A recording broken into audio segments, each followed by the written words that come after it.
regulator ring. When it kicks in, it'll start. Right. That's right. That's right.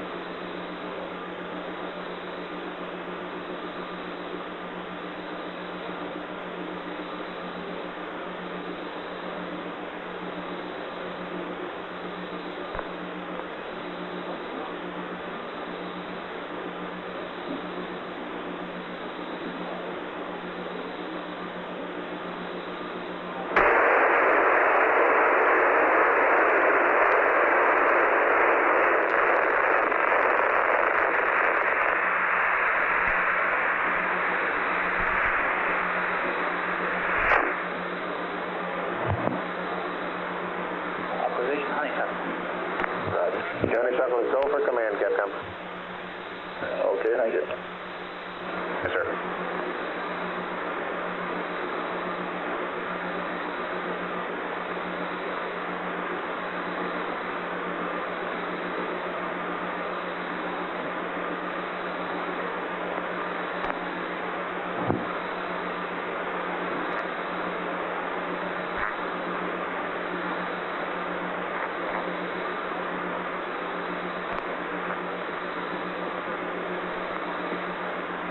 Guidance play. Guidance play.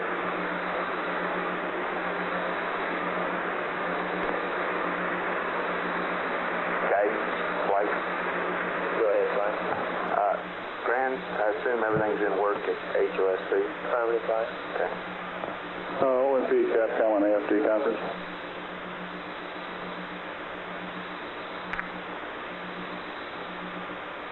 You on AFD conference open? Is California our next active station?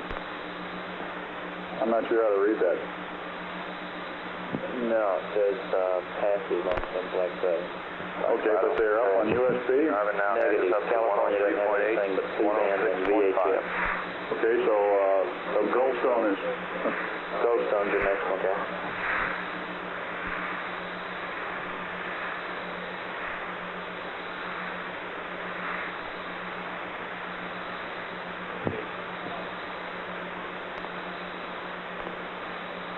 Capcom play. Go ahead, Blake. You want to check to see if you got him on S-band? Okay.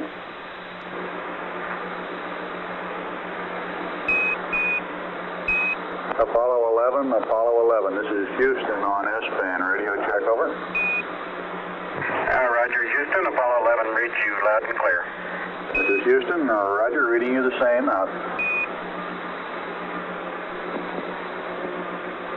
That was Neil Armstrong, radio check.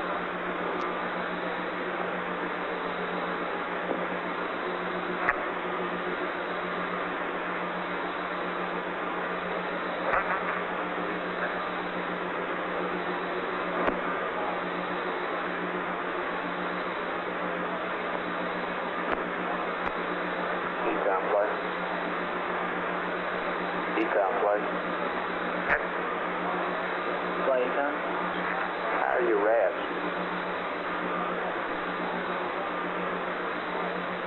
They're online, flight. Working okay? And the Delta T across is not as much as I would expect. It's okay? I wanted to watch for a while. Okay.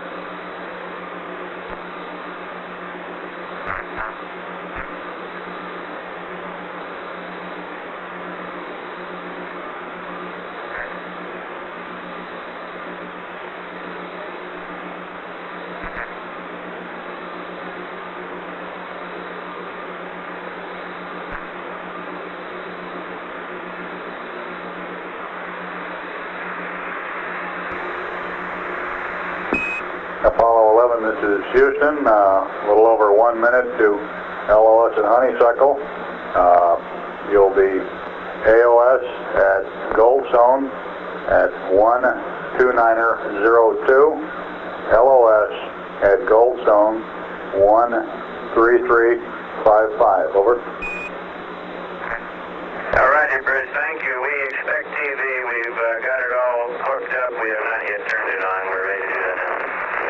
All right, we copy. We'll be configured and waiting for whatever you want to send out.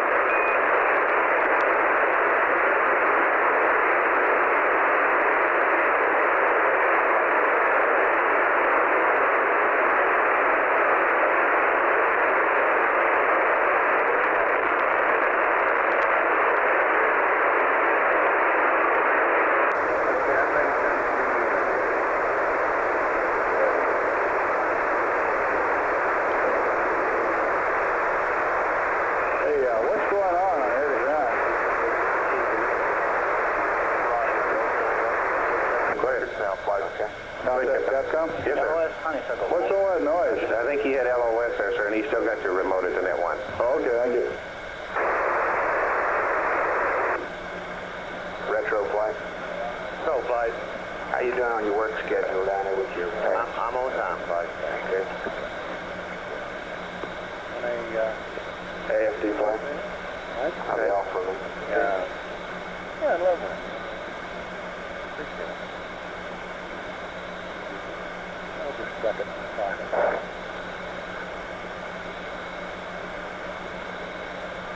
Can we give me the wrapping back? Now that is a problem, trying to find... I think Julie was. Julie was a paper doesn't want to come out. But thank you anyway. She's coming across the street.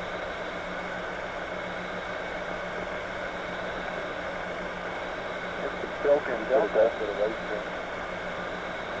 No, I think it's too flexible. Yeah. I think that's...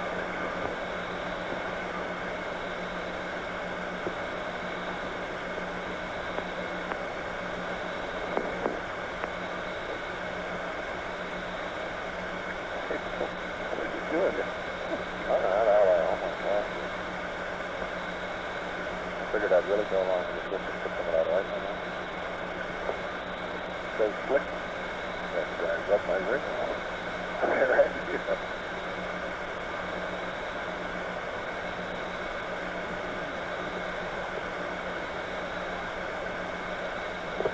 Have we got any daylight? I can't see outside. Nothing yet.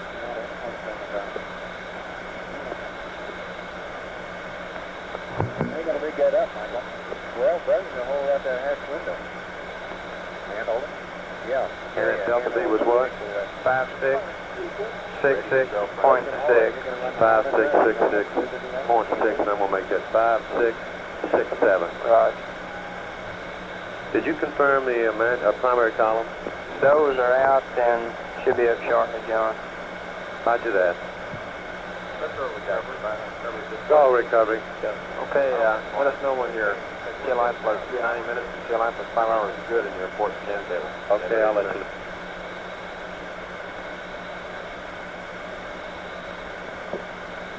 Mike, how about this stuff? Reset. Those are supposed to be.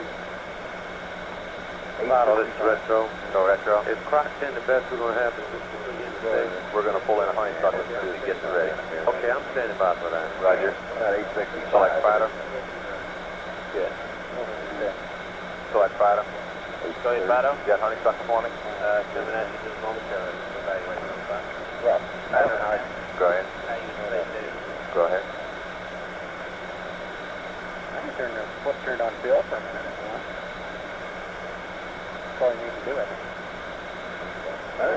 Maybe the better. Well, this sound bitch is working or not.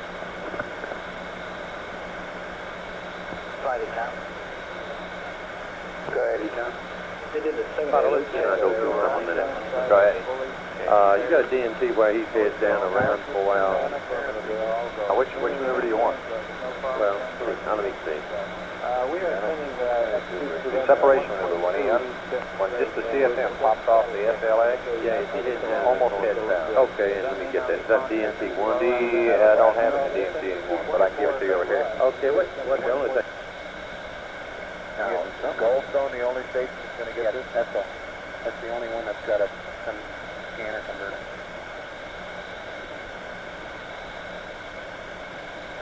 So we only got about 4 minutes. That must be doing something. Yeah. And I don't know where I got that pad. It's supposed to be a replica pad, and I'm in good shape. I'm in good shape as soon as you get the plate in. I've never... I don't select. No, it's the one that fell off. Select Fido. Channel 15, Dave. Roger. Honeysuckle Solution, real good. Roger. Let's update with it. Roger. Dynamic Fido. That's called up and outside. One is it's I think working okay. We ought to be coming out into daylight here in a little bit. Get it all tweaked up. I think it's all right. Now the one thing I forget about this is the zoom. Do we want to write on this what we're taking pictures of? 12.5 millimeter. I don't know. Just leave the film on the planet. Who knows about zoom lenses? This lens Goes from 12.5 millimeters to 75. I assume that's the same nomenclature as on a camera, right? 75 is zoomed, and, I would think so. and 12.5 is wide angle. Yeah. The only thing that confuses me is it says from vehicle to vehicle, you want to be zoom on 12.5. I guess they just want to make sure you got the other vehicle in view, probably. That's why they said that rather than telephoto. Okay, well then I'll put the zoom on 12.5. Okay, you didn't click this one. No, I didn't try to see if it worked.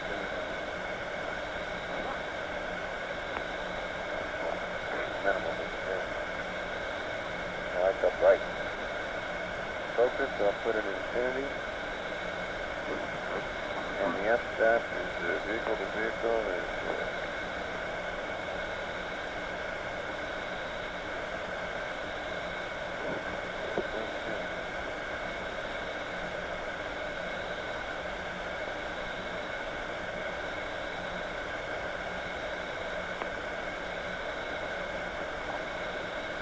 much light in here. Flight GNC. Go ahead. This Carnarvon data showed that Z-axis was a little smaller, about a half a sigma. Okay, I it's tell you what it looks coming on the like right inside side. the cabin. Beautiful. Okay.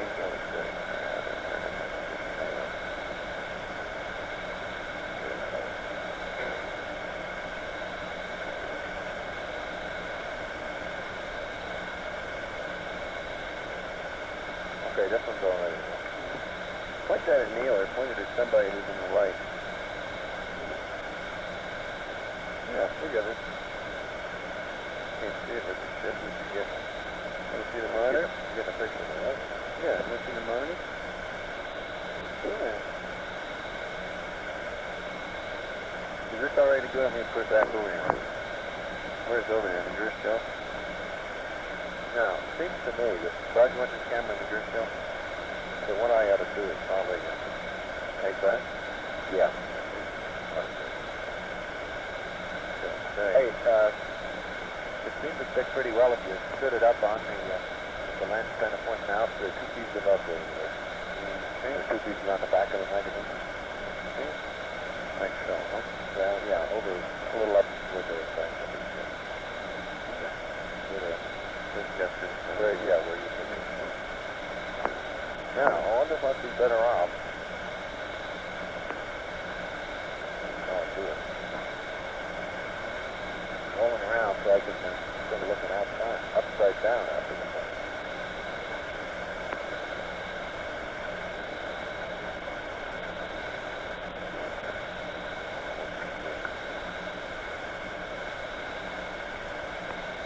I don't know, I think you'll almost be better just by looking at the monitor, bud. Yeah. Yeah, but this way I think I'll know which way to move it. Are you going the right way for the hoses? You like to roll over the other way. You better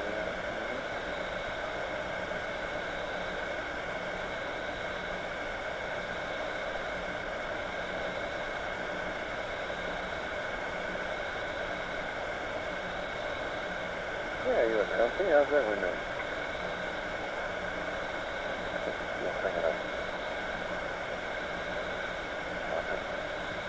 When you get around there, Buzz, I'll give you the briefing. Okay. No, you just slid out of your, well, as long as my feet are in there, I can't say.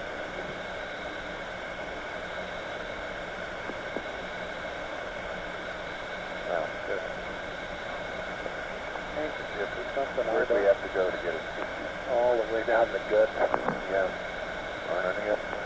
How about, using a piece of cloth like, while I'm here, let me give me your, what do you want a tissue for? Hey, that's a good idea. We can use internet stuff now. Damn like that. Good idea. Good hit. Where we inflate one. I got your checklist, John. Aren't you on that? Yeah, I'll take it back, Neil. Thank you for putting it.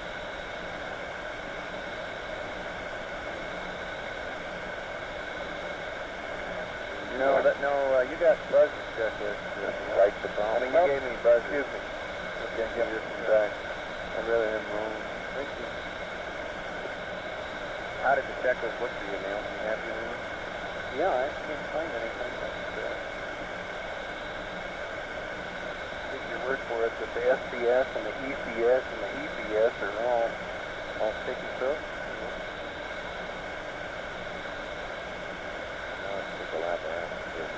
Yeah, I'll do that. Are you ready for me to hand you the light set? Now, one-handed snap. Yeah. Yeah. I'm in the center now. That will probably be my first mistake. Okay, Buzz, alright, I'll put yours on the left. Okay? It doesn't matter, they're all screw it, but I'm saying one's like another. Well, as a matter of fact, I'll put you on the right. Okay? Yeah, one of them right here. This 16mm camera, Buzz, with the 18mm lens, you should have shoved all the way up toward the window. I think you did, didn't you? On the bracket? Yeah. Okay, that was correct. You were asking about that. Yeah, that's right. And you're on 6 frames per second. And color. You got 15 minutes worth, 6 frames per second. F8, Infinity, 1/250th.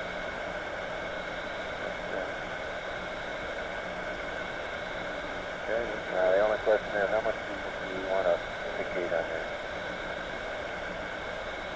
Outside of it. On the magazine?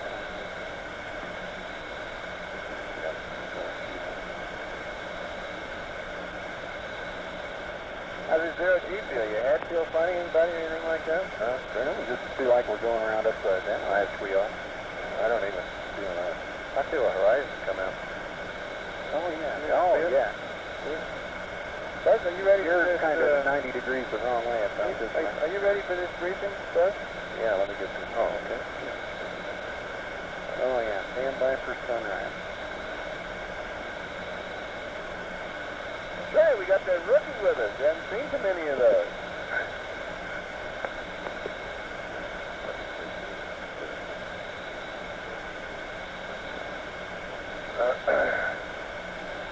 Okay. Pretty thing. One other possibility. Well, we aren't going to see many of them on this flight, so you might as well enjoy it right here. Yeah. Buzz, how you doing? Okay, go ahead and talk. Okay. I'd like to show this to you while I'm talking here. Pretty much like a camera. It has the f-stop right here. You set on F22, which of course lets in the smallest amount of light, and that's a safety precaution. Now later you'll probably find that you want to go away from F22. Okay. On the zoom, Good morning, Hazel Seebeck. Good morning. Hey, Yes. where can I get hold of Glenn Parker? Hey, well, I'll get him, Bruce. Hold on. Okay. I think that's neat. Just a minute. Now the zoom, they may want you to zoom in on the horizon a little bit, or the land or whatever. I'd start out with a wide angle, which is 12.5, and I'd start out with this on F22, just to protect you against getting too much light in. So in all likelihood, you'll have to change that a little bit. Hello, Glenn Parker speaking. Hey, this is Bruce McCandless. Hi.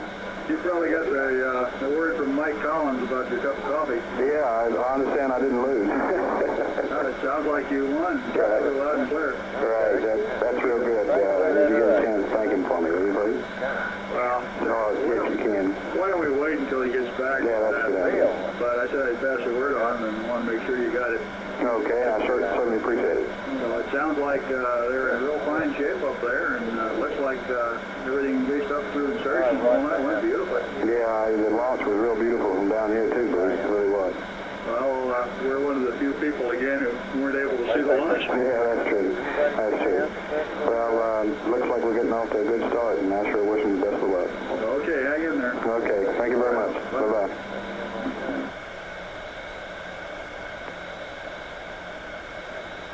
Now, what do we have? Is that all we, you had to switch on inside.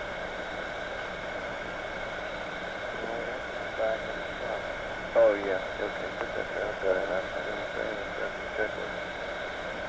That's automatic light control feature. Now that pisses me off. Hasselblad one. Find out mother before TLI is the heavy one. If I look for floating Hasselblad, I see a pen floating loose down here too. Is anybody missing a ballpoint pen? Got mine. Is it ballpoint or is it? I could have knocked my back up again. Here it is. Ballpoint. Okay. I mean, belt tip.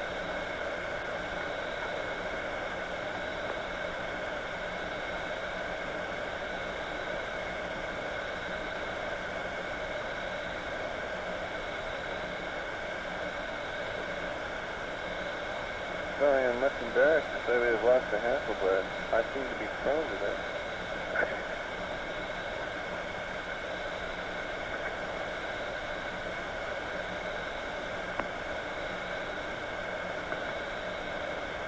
And we're about 7 minutes away, so we got about 7 minutes of practice time.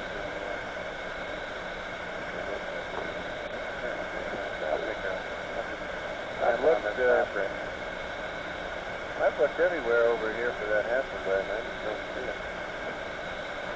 I blew the ass bulkhead here, and it's too late for sunrise anyway. I know, but I'm worried. We do want to get it before TLI. I know it, that's what I'm worried about. Neil, could you look around over there? Yeah, I'll look around. I don't really want to go through any wild contortions looking for it, so we have to throw some other stuff. You know, the switches are off now. Stop. Over here, I'll get under you.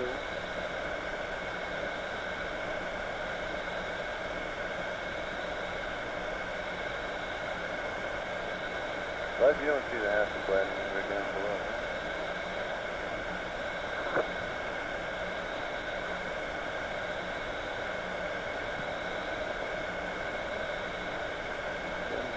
Expedition there. Somebody saying always ends up in the house. I looked already.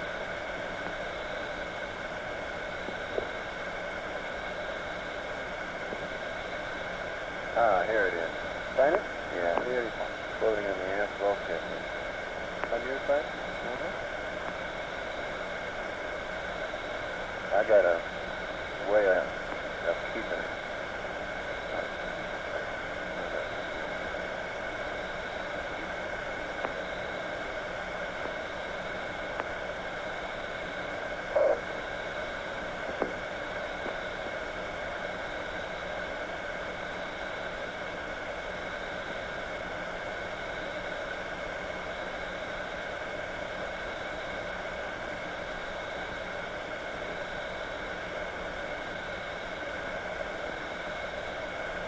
Cat.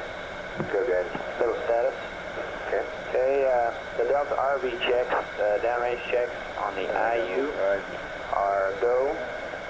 Is a little larger than we've seen in the past. However, it's about a tenth of our limit. How's the monitor? Working okay for you? About 2/10 maybe, but it's still good shape and considered go on the IU at this time. The out-of-plane air due to the alignment of the platform is, after correcting for this misalignment, is back within limits for the spacecraft, and if we had to use it for a backup, we could use that. And I believe we're going to go all across the board. We'll make one more orbital element there. Glad I got my That's the normal point there. So our state vectors preliminarily at the site, and we're ready to go with those. We can't get each state data in. I have no conception of where we're pointed or which way we are. Traffic light. Beautiful low pressure cell out here. Over mine. I'll be at our normal time. We do one last number check after we've taken our low pressure. This is the TLI. Now retro's data comes up to you a little early. Right. 128 is AOS. Roger, Price. How you doing? I'm doing outstanding.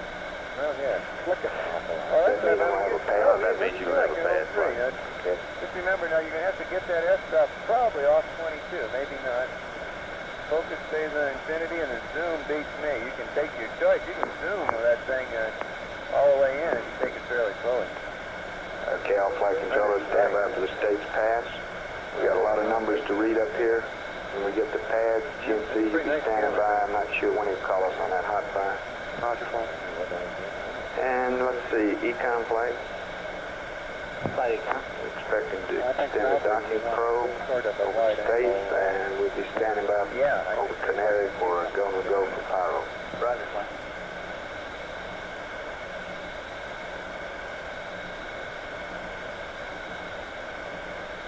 Flight 5, go. Like to write a checkpoint fire deployment. Go ahead. Well, if I take normal for the window, it'll be 2 seconds to start on it. I want it over in the next 2 minutes. Roger that.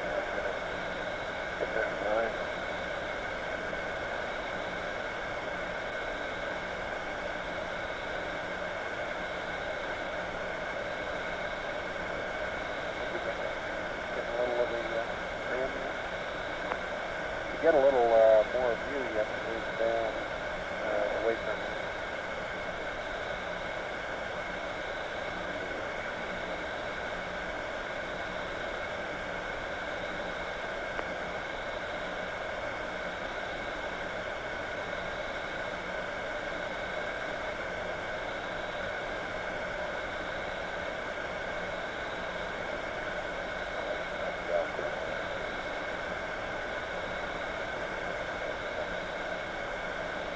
Now, how are we doing checklist-wise? Let's make sure we don't screw up and forget. Working on the attitude reference check right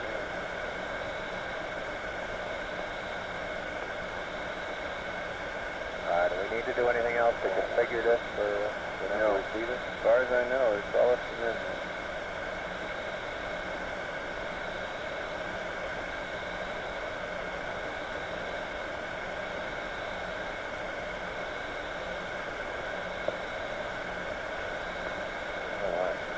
Oh shoot, they're gonna, let's see, they're gonna have to send us up a TLI pad, TLI abort, and B-37 pads. They're all right here in this little book. We're gonna have to get the library there. Okay, that's good.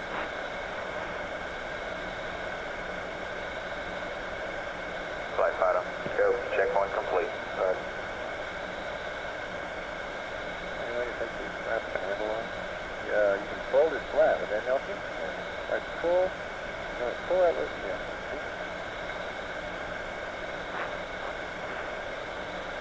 Network flight. See now, Buzz, you're a TV expert.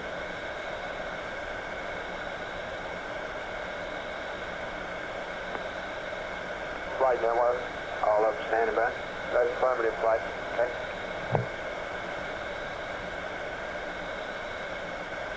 One hour, 28 minutes into the mission.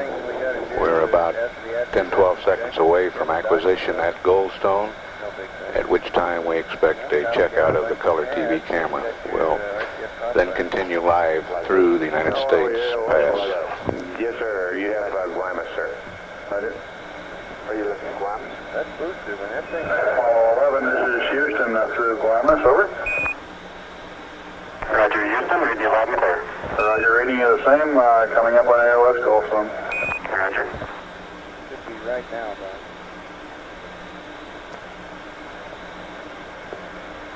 Cecil B to Aldrin is standing by for your instructions. Houston, roger.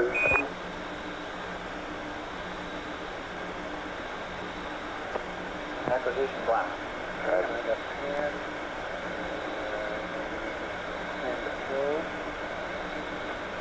And do an FM RCS touchback. That's right. That's the thing that I don't know what they use from that. When you come up on this sex logic and this thing go for fire alarm, don't forget to get an okay from them before you turn the logic on. Flight again. Go. When you're looking good. Network flight. That's pretty. Yeah, with the sun blending like it is, you're correct. Flight network. See anything ghost now? Negative. We have no FM downlink as of yet, Mike. Okay.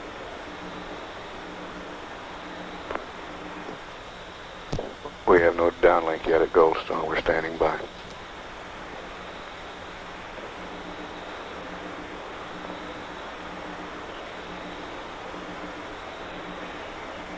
Hey, Network Capcom, do we have the regular PM downlink? Say again, Capcom on that one. Network Capcom, do we have the other downlink yet? The FM for TV? Negative, the regular downlink. through Goldstone? That's affirmative. We do, but no FM downlink. They didn't go for command at Goldstone yet, though. Okay, now we're getting it. Network flight. Flight network, you working this with Capcom? That's affirmative. Okay. Anything we need to do? We see no FM. We're standing by, flight. We'll put it on as soon as we get it. Okay. Apollo 11, this is Houston. We're not receiving your FM downlink yet. We're standing by.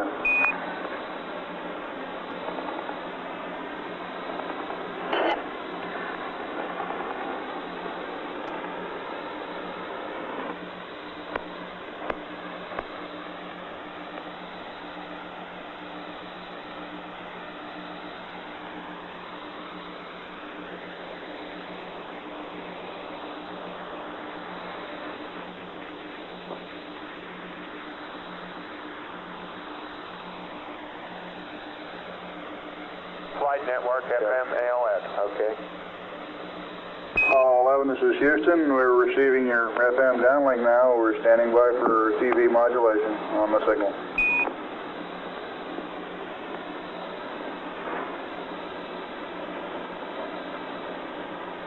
Am I uplinking? Go ahead, sir. Go ahead, Am I sir. uplinking? Yes, sir, you sure are. Okay.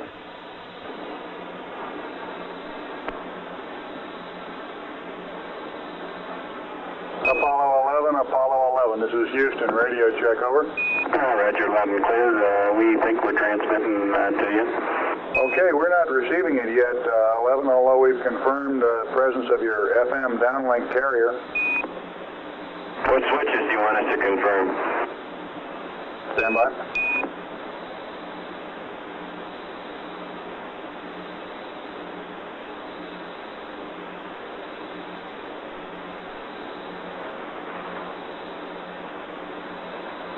Flight, huh? Start out with, confirm the tape switch is off. It's going to be too late. Flight network, go. Goldstone LOS. Well, that took care of that. Capcom flight. Apollo 11, this is Houston. You were just on the fringes of coverage from Goldstone. We've just had LOS at Goldstone, and we'd like to push on and get the FAD messages read up to you here shortly. Roger, we're ready to copy.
Apollo 11, this is Houston. I'm ready with your TLI plus 90 minute abort pad. Flight network. Great. Goldstone reports he had about 1 minute of FM modulation. We're going to check and see if it's usable for playback. Okay, fine.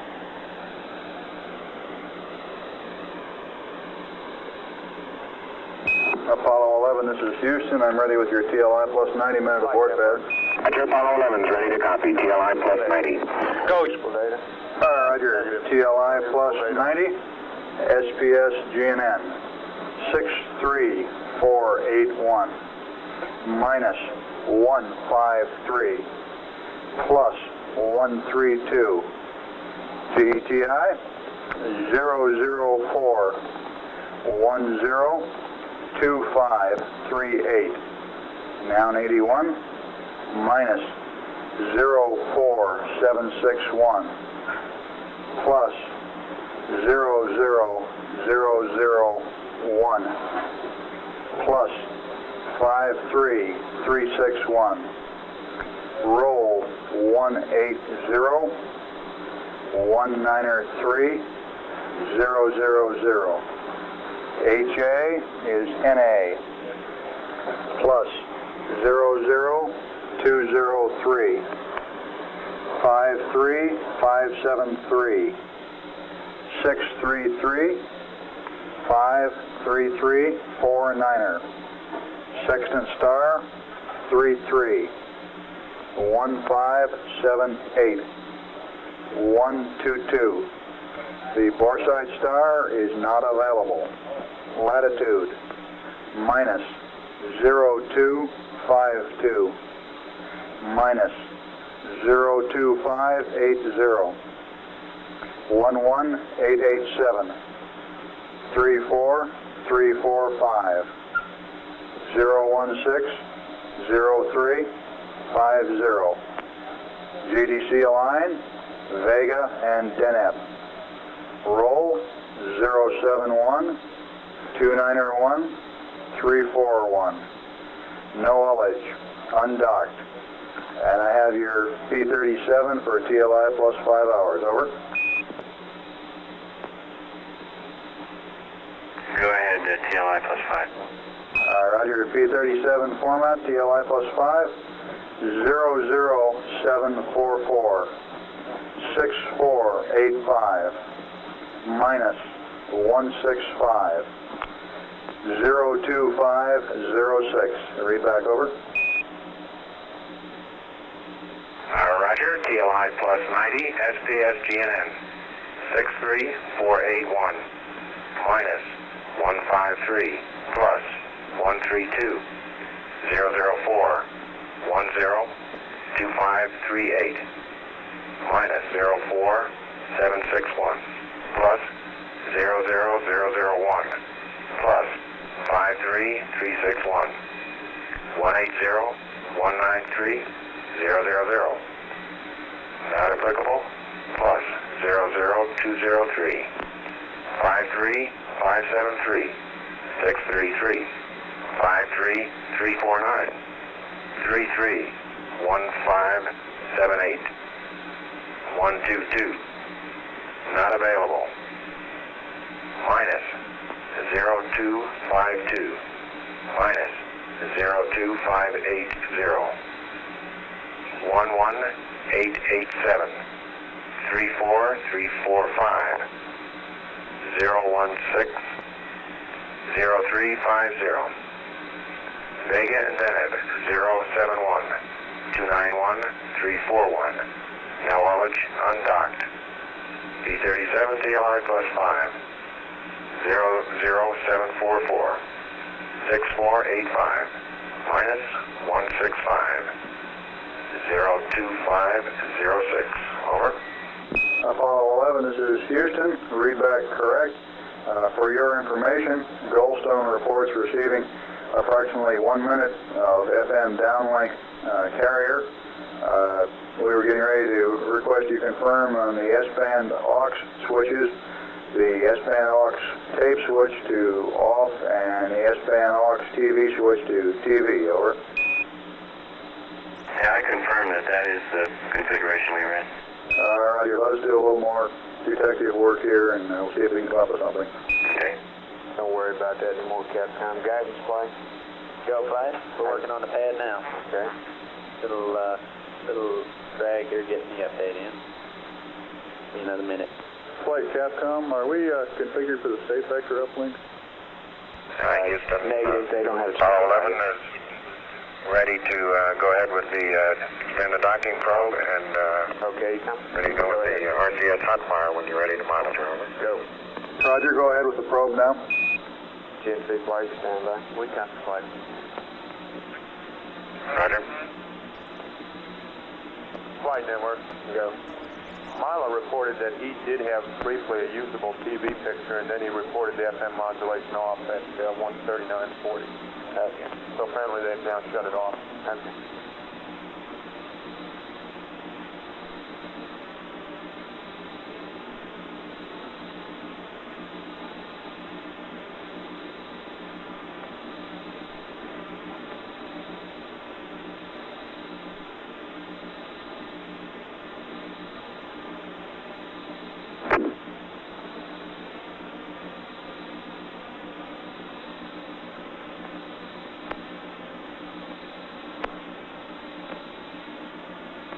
Flight GNC. Go. We've had one package temp showing a little low at acquisition. We're watching it 102. We're expecting to see a low of about 110. It's okay for firing. Okay. Which one is that, Quad Bravo? Is that in shade? We've been trying to figure that. It's generally Okay, we're pointed standby. We're ready to for the hot fire check when you're ready. Go ahead. Roger, we're ready, 11, go ahead. Flight boost. Air boost. Roger. Just got the Hoff information. Roger, here's the pitch. We're go. 99% probability. 99? 99 plus. That's correct. Flight. Okay.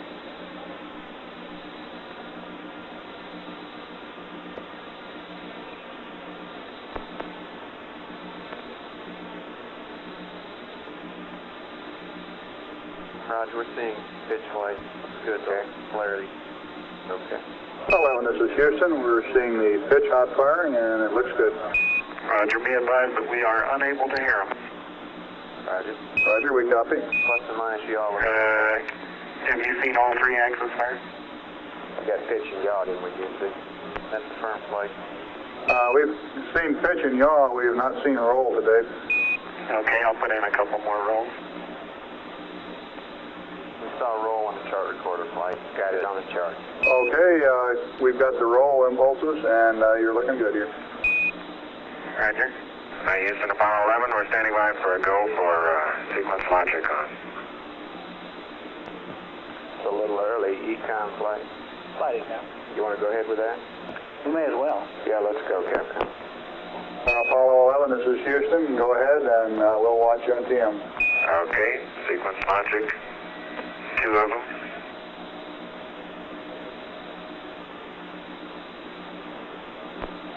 Sequence logic 1 and 2 coming up and on.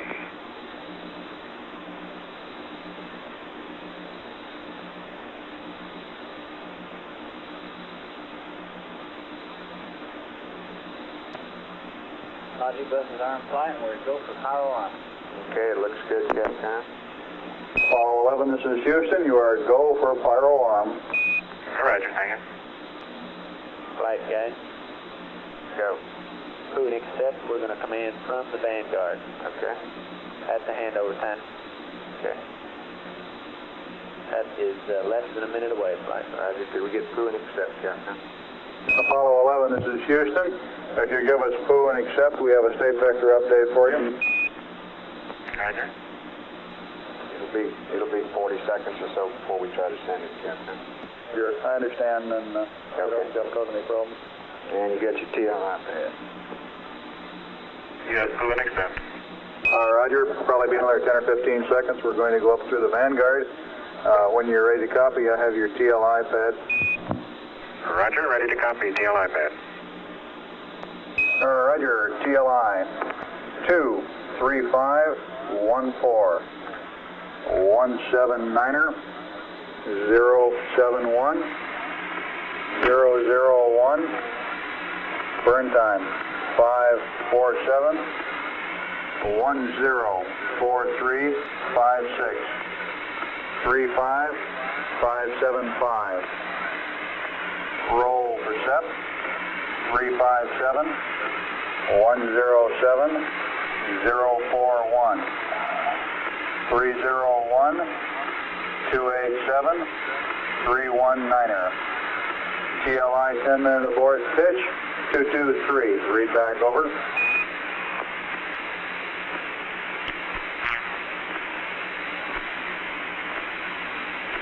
Roger. TLI pad.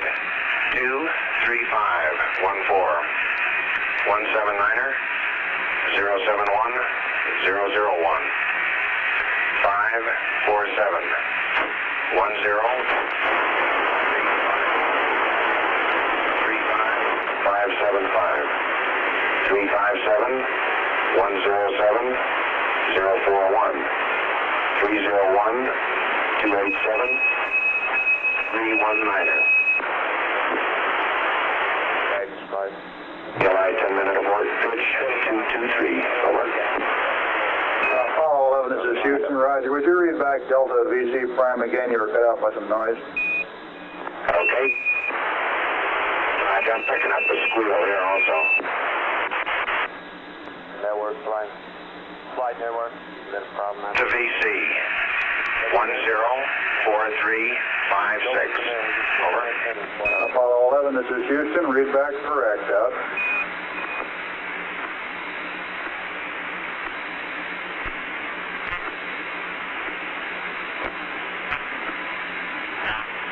TN3 flight. You got all those thrusters on good go. 7 front flight. Eastbound flight. Can you tell anything about the probe? Not a thing. Capstone flight. Go ahead, flight. Did they verify they had extended the probe? All set. Flight guidance. Loads in. Computer's here. Apollo 11, this is Houston. We've completed the uplink. The computer is yours. You can go back to block.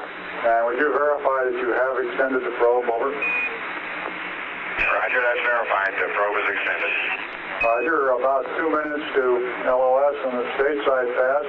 AOS Canaries at 15013. Over. Roger, 150. Flight TN2. Go ahead. We can get it in at the Canaries. I'd like to verify that he's got the SMRCS heater switch Bravo in primary. I think it's going 101 right now. SM which now? SMRCS heaters in Bravo in primary. Okay.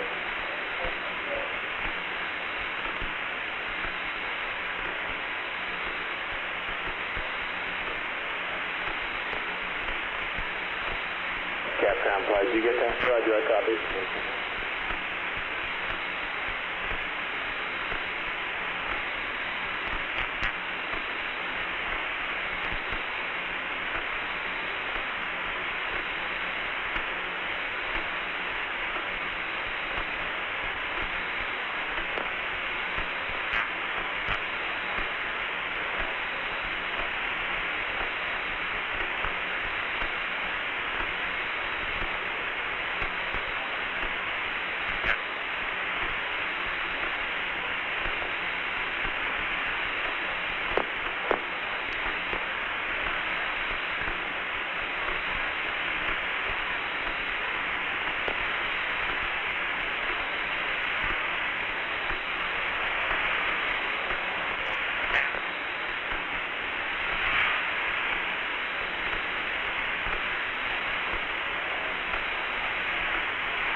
Capcom flight.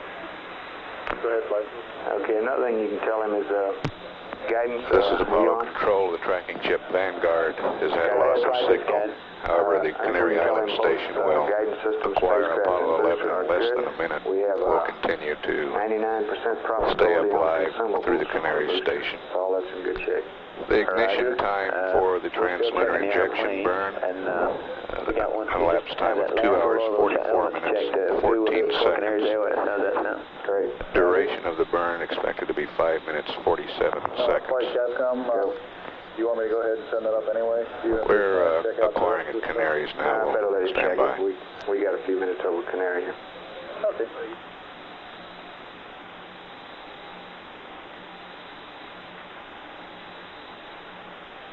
Canaries is go for command, Capcom. Roger, thank you. Yes, sir.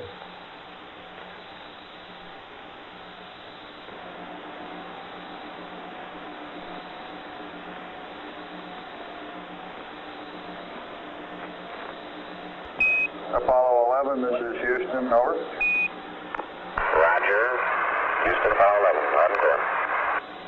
Okay, on your service module RCS Quad Bravo package temperature, we're showing it running a little low, looks like about 20 degrees low, lower than the rest of the quad. Would you confirm that Your RCS feeder switch for Quad Bravo is in primary, over. You're correct. It was not in primary. It was off. It's on now. Thank you. Roger, thank you.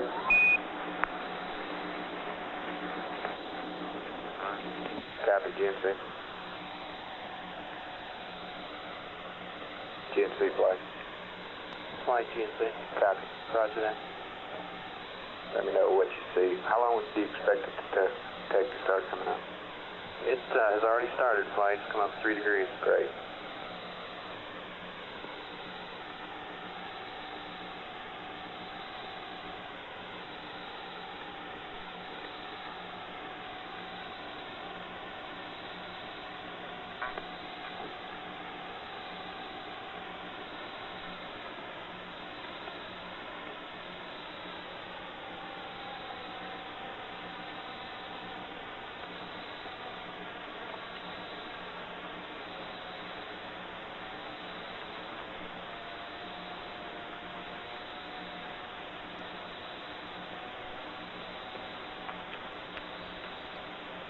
And the temperature on that reaction control system quad is coming up to normal now that the heater's on.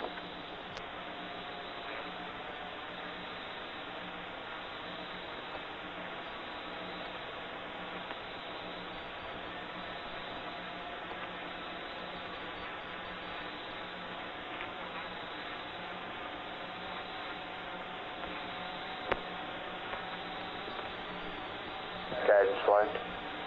Right, fine. You through with your check?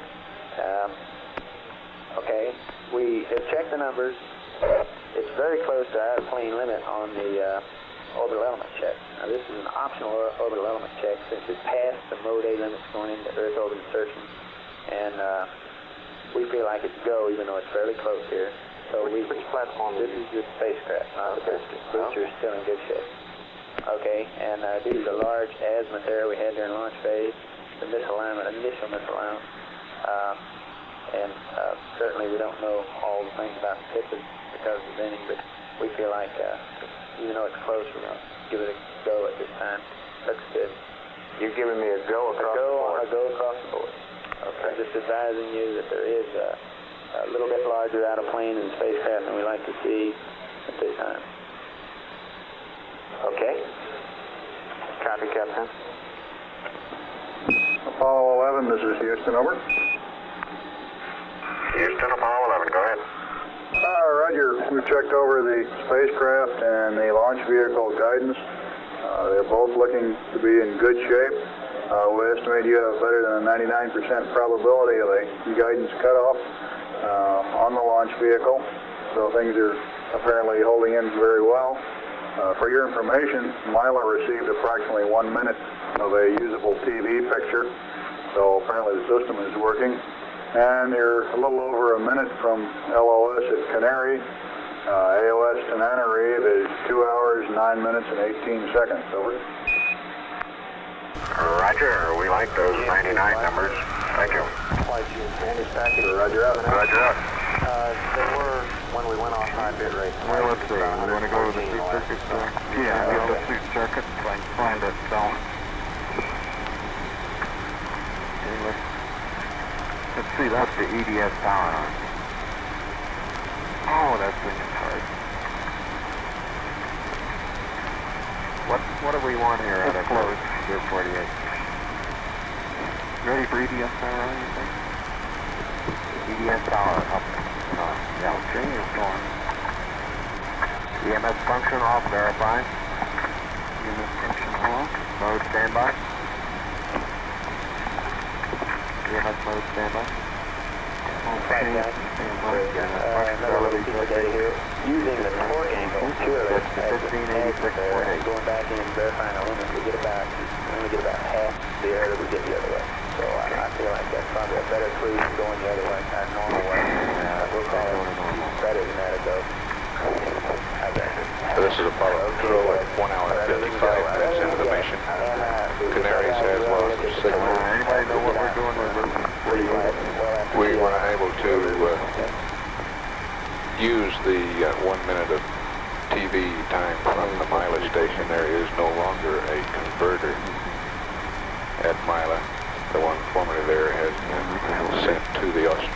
station. Tananarive will acquire Apollo 11 on its second orbit of the Earth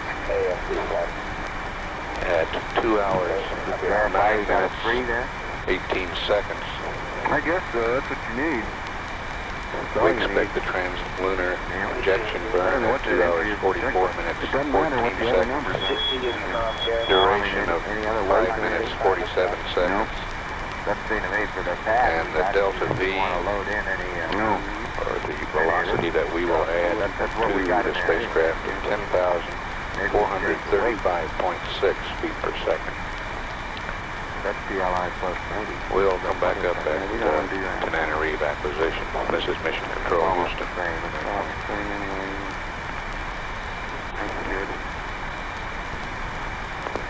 Okay, you ready for the your EMS mode normal?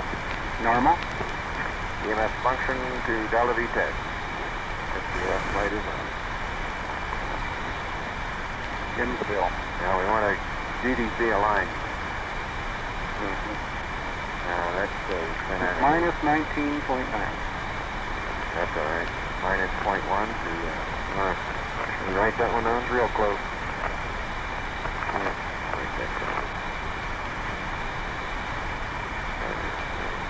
That's just about perfect. All right, EMS mode, standby. Standby. And EMS function, Delta V set. Set Delta VC. You got the number? Yep.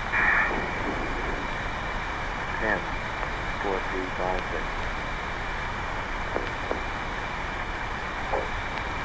Uh, 4, 2, 5, 6? No, that's 4, 3, 5, 6. That's right, 4, 3, 5, 6.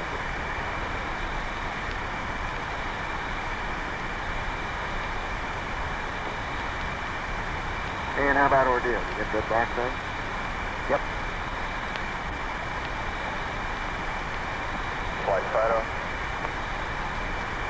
I guess we got Okay, we're at a checkpoint.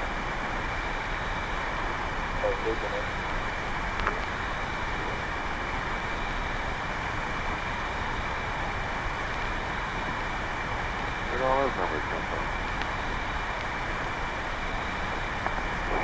Well, what's that? They give us a new state vector? Yes, yeah, they did, yes. No, that's first 66. Let's look at it. Rapidly first.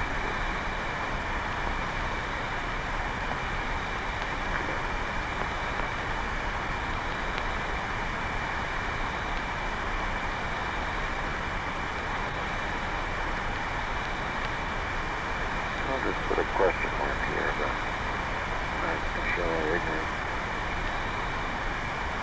Yeah, looks like we're picking up a little.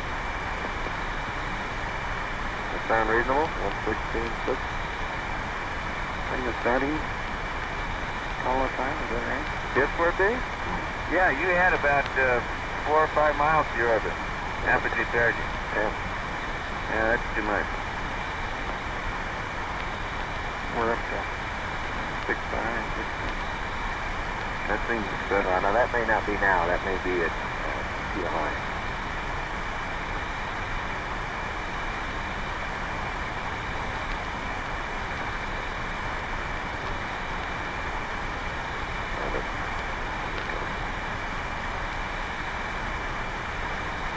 Well, I don't have any reason not to believe it. No. If it isn't any good, we'll need another one anyway, huh? So there isn't any point in saving the other one. Okay. We'll keep it.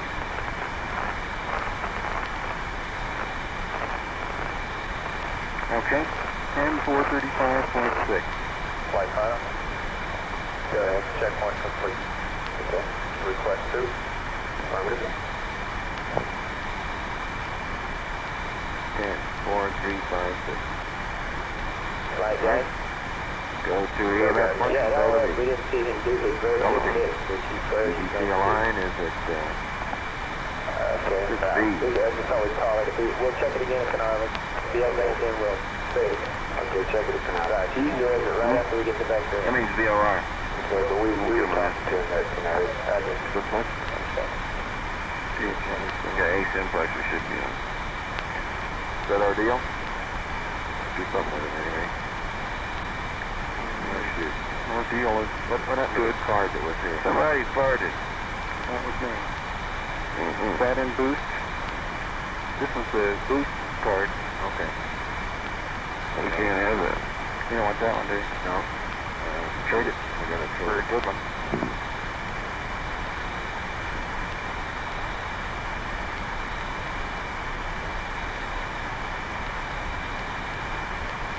How about some LEM pointing angles?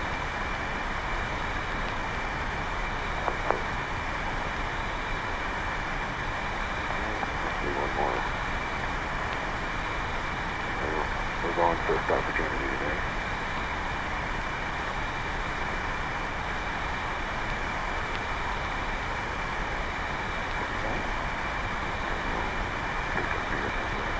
Burn time is 5 plus 47.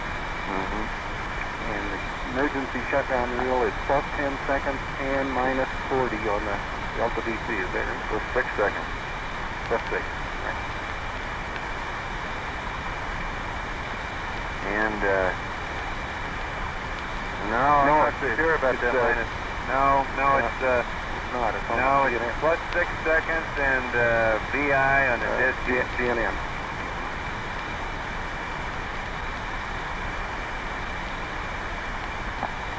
I think that's going to show up here, isn't it? What? Yeah, the rules? I ain't a damn flight plan. I don't think they're stuck with it.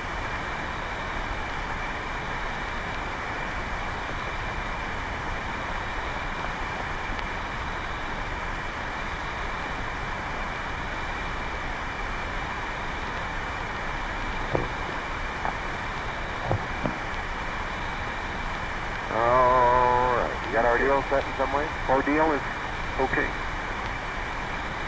Well, do you want to get ahead on a few things? Well, give me an example. Get down contact, Carlos. We don't need to secret pyro arm here. Roger, I'd like to make another voice check with Lieutenant Reeves at about 2:05 on that one. Okay. Okay, now one of the things that's happened, and we requested to ask you. Right control power normal to up and turn up the SN volume before they arrive.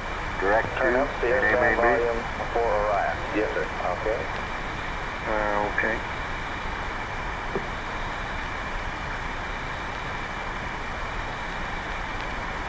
Launch vehicle indicator, GPI. SPS will be. Go ahead. Is that a problem with low levels on Orion, or what's the reason? No, sir. They just want to remote S-band. Did we get pyros armed? No. We think they may be on 0, so they're not monitoring S-band at all. CB, direct solid better wait a while on that. Okay, yeah, the crank it even timer to 51 then.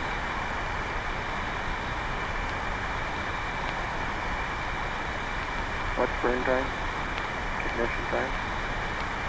2 what? Right, guys. 35.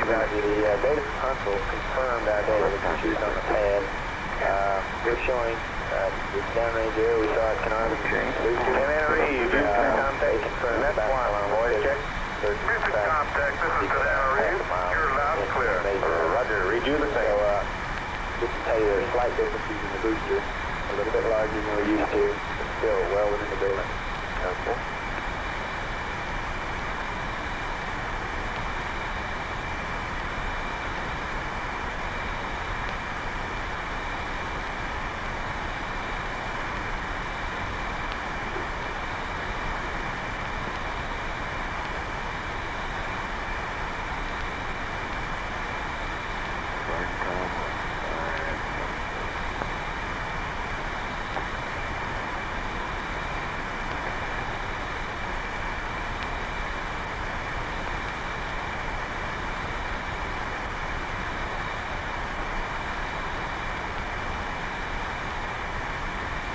Delta B5.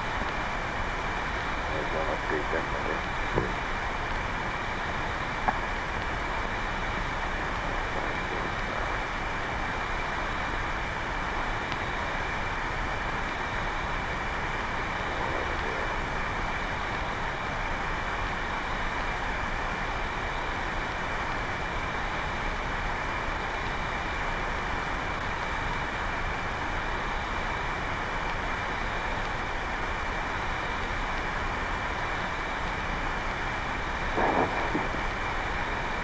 You got your checklist here, yeah.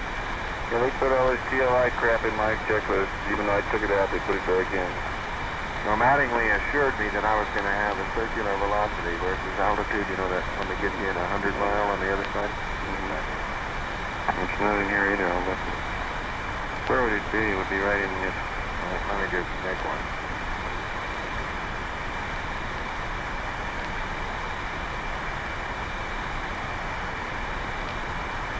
Yeah, it's, you know what the numbers are roughly.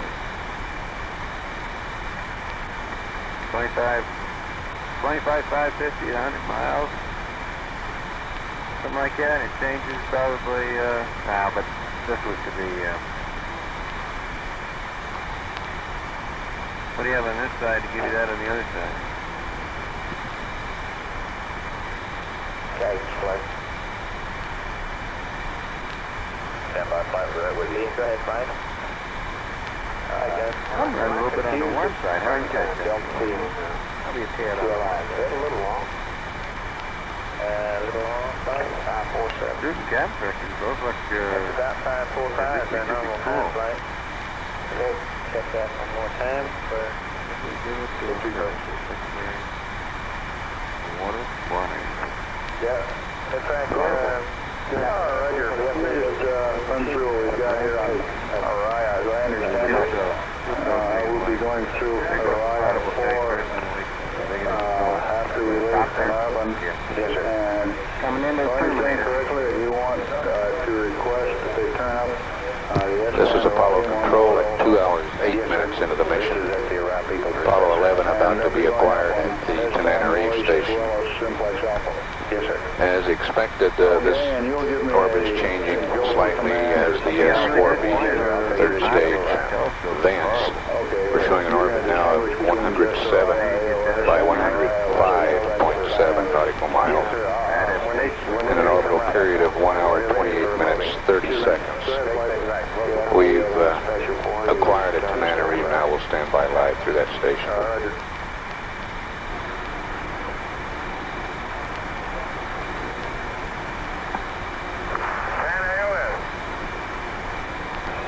Apollo 11, this is Houston through Tananarive. How do you read?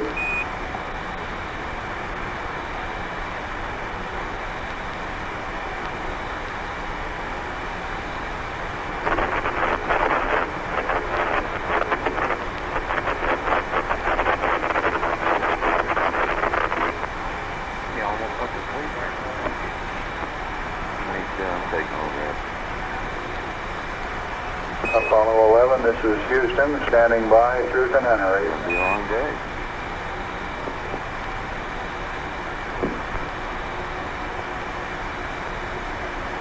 Stand by one, Jeff, come on, make forward, check with Tenerife. Oh, Ben. Tenerife, Houston, contact that Part one. of the attitude comparison check or second part? I haven't done the second GDC line yet. Tenerife, Houston, contact net one. Comes up on the next stage. About now, I guess.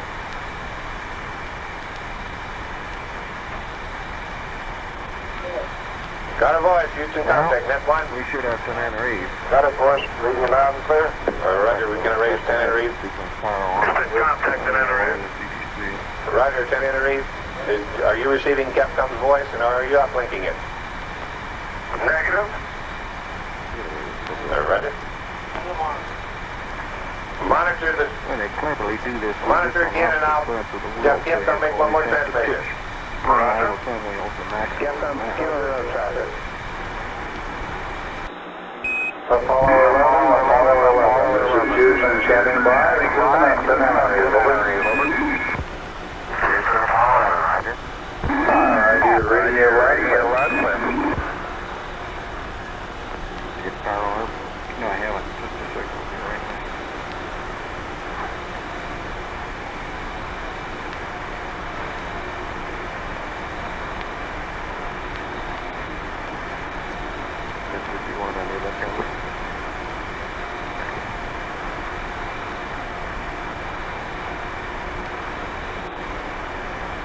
Stop boiling water.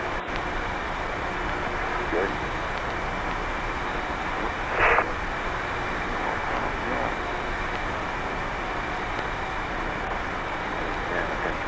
Looks like the setting on the auto thing is such that it's just a little cold. Yes, that's right. That's what I think too.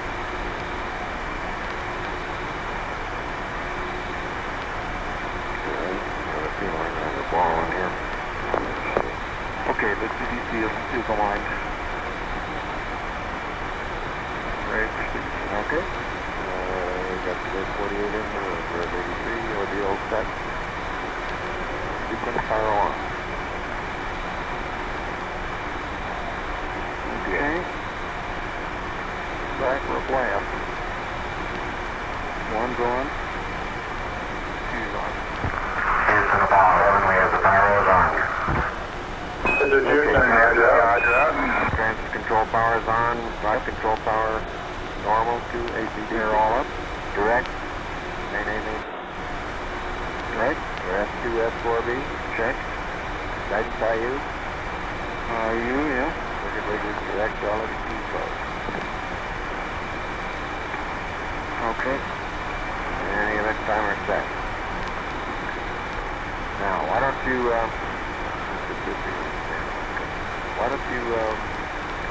put ordeal on 200 lunar. Alright. Maybe you can start figuring out what the hell that ought to be.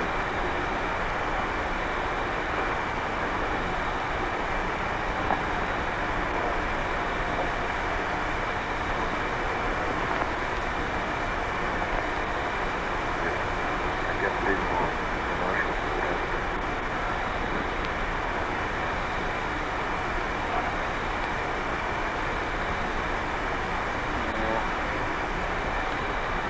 Beyond my ability to compute here right now.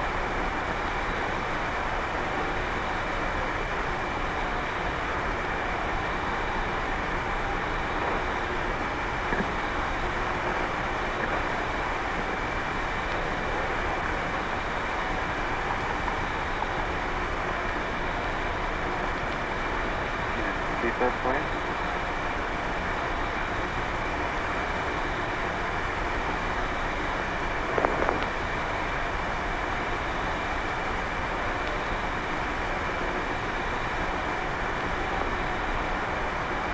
Not worried now.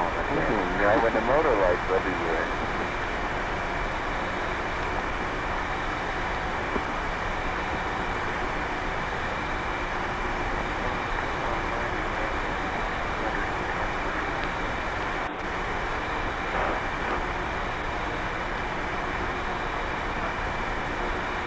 A long way around you.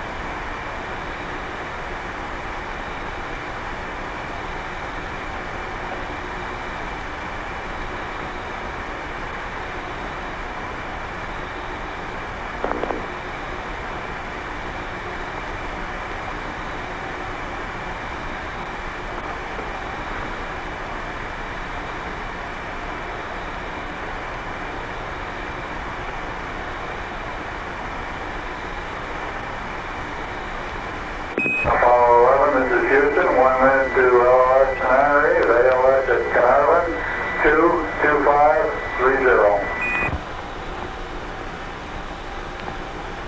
Roger. 22530. Mm-hmm.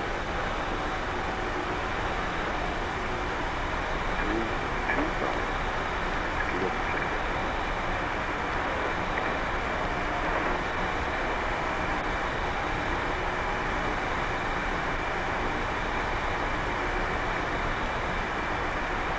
Why do they do that?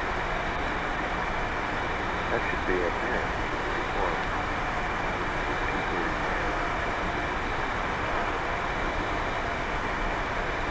I don't know, it's screwed up in here.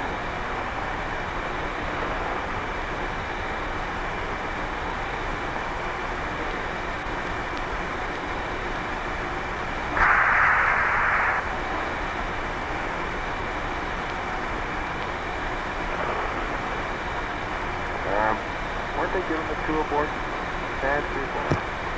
This is Apollo Control at 2 hours 16 minutes. Tenerife has lost of signal. The Carnarvon station will acquire at 2 hours 25 and a half minutes. During the Carnarvon pass, the go, no-go decision will be made for the translunar injection maneuver. That maneuver to occur at about 27 minutes from now near the, well, the spacecraft is near the Gilbert Islands, about halfway between Australia and Hawaii. We'll come back up just prior to Carnarvon acquisition. This is Mission Control, Houston. Go ahead. The dancers have confirmed that we got the roll thrusters both times. Break your disc LED enabled. All my GNN handholds. LCL flight controllers, give me an amber light. These are the last hang on to. We're going to use it. Only against the house, the couch. I'll get your lens people down.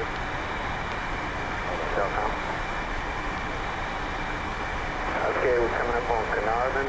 We owe him a go-no-go to TLI. I'll be coming around the room after we have acquisition and everybody gets a good shot of data. But going into Carnarvon,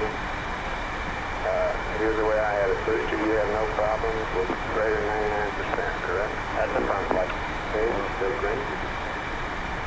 Retro, we have all the pads uplinked to the O-wing. Roger that, bro. Righto. Everything looks good here. Flight, we're currently 105.7, 107.8. Okay, we'll go green.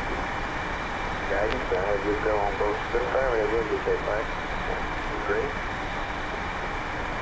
Control. How was that flow punch? TSC, the only anomaly would be how was that flow? heater that's been put on. Apparently, temperature's coming out. I would have given him a second. Okay, we'll go green. Decom, satisfied with everything? Capcom. Surgeon, how about you? It seemed to me as though there was a tremendous there's no doubt that there was movement to say exactly what the precise time was. Everybody up out there? That's affirmative, flight 1 go. I think they call it, some started vibrating. Yeah, I didn't know any hell in the airborne. I just took his word for it. It was just shaking, rattling, and rolling. Son of a bitch.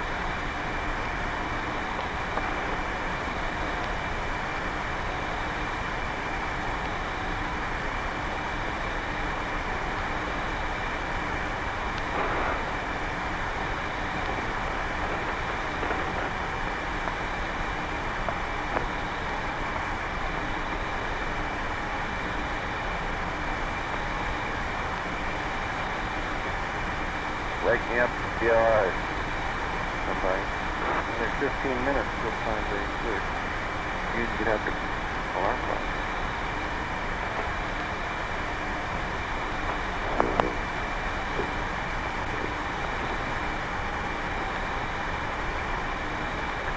I don't know, I think I'll just put my window guard up. Yeah.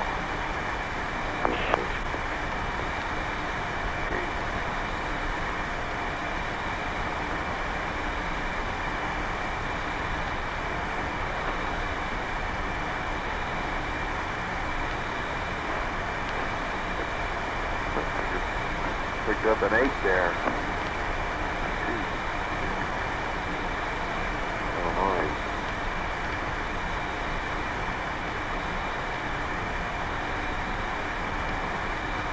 What's Sub 85 going to tell me? Did I call it up there?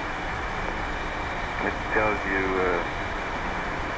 range rate and C, which is the angle between your optic line of sight and horizon.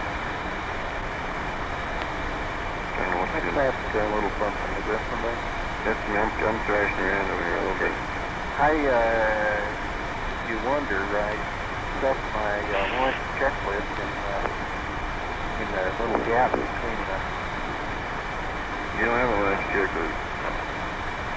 My cue card. So. In between the YY strut and the wall over here to keep it from bouncing around. Oh. Rattling. says 58 after days. Mm-hmm. 357 in the end. Isn't it something like that? No, wait a minute. Yeah, 57. I guess there knows about the horizon. Yeah, okay. Hmm? So I put 39.5 volts over here. That's just a reminder on the battery charge. Put that on the wall. Okay, Neil, now CLI, I'm right on the wall here. CLI nominal is 5 plus 47, and 6 seconds later it's 5 plus 5 straight. And you want me to let you know when that is? I'll yell cut off at that time. Okay?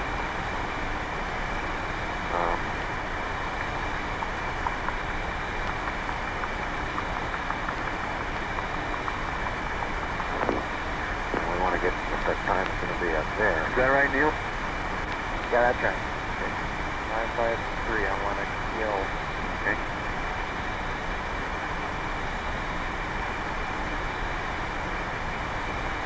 Oh, you had cut off, huh?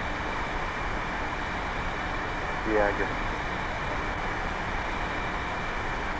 And I'll cut off if the CNN says we're overburnt. That's right.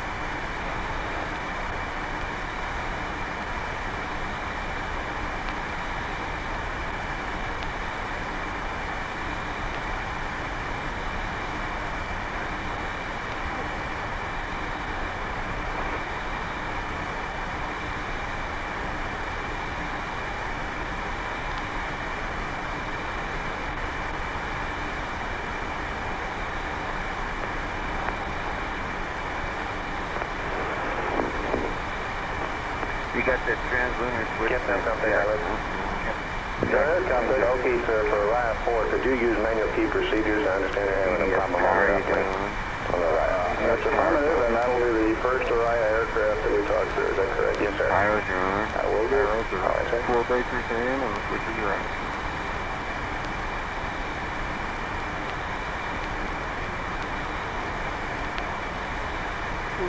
Okay, on this thing here, we should be read 2:41:01 shut down. And 6 seconds to it? Mm-hmm.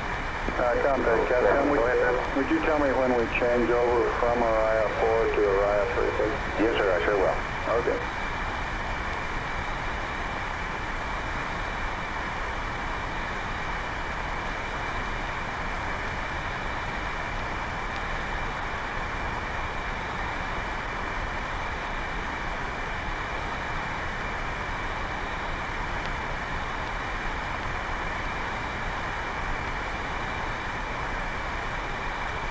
Block. Spacecraft control is SAS. It is. Acquisition Conarvin. Aircraft is looking alright. This is Apollo Control at 2 hours 25 minutes. Carnarvon has acquired Apollo 11. Roger, thank you. At LOS here at Carnarvon, we will have several Arias Apollo range instrumented aircraft in the area between LOS Carnarvon and acquisition at the tracking ship Redstone, so we may have the capability of continuous communication between now and the TLI burn. We'll stand by through Carnarvon. Give them a call. Okay. Flight sister. Go ahead. Launch vehicle, let's go for TLI. Roger. Apollo 11, this is Houston, through Carnarvon, radio check, over. Roger, Houston, through Carnarvon, Apollo 11, loud and clear. Roger, you're coming in very loud and very clear here. Out. Guidance flight. Go flight. Go, and I'll go for TLI. Stand by that flight.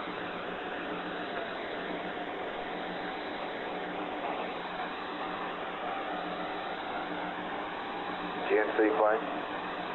Flight GNC. Go, and I'll go for TLI. We're go flight. Ecom. We're go flight. Surgeon. We're go flight. Fido. We're go flight.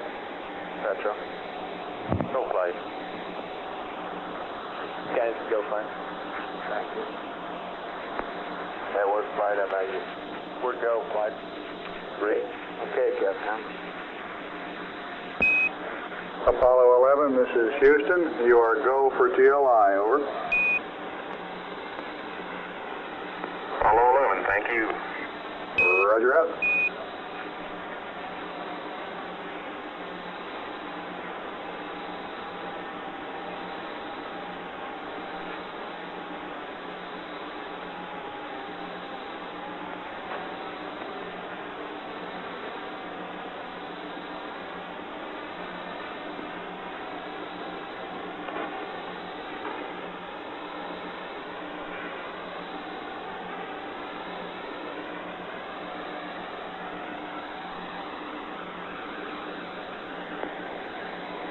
Booster flight.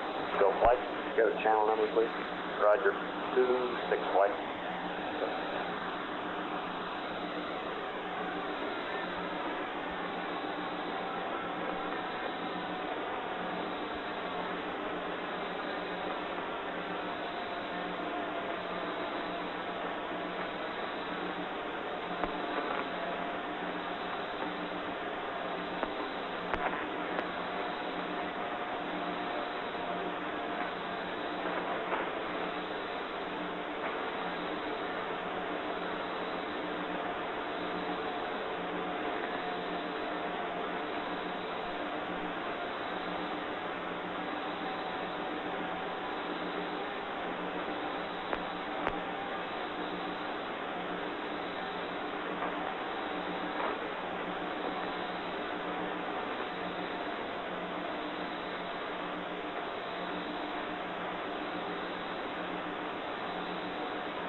Flight guys. Correct. Be verified. It's Verb 66. Roger.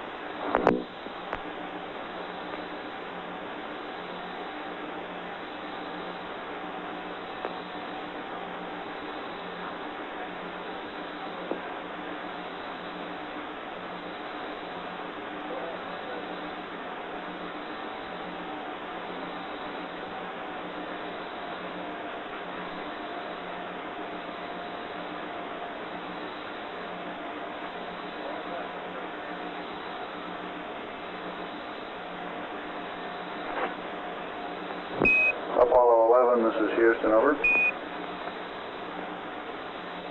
Houston 11. Roger, we'll be coming within range of the Araya aircraft coverage here in about 1 minute.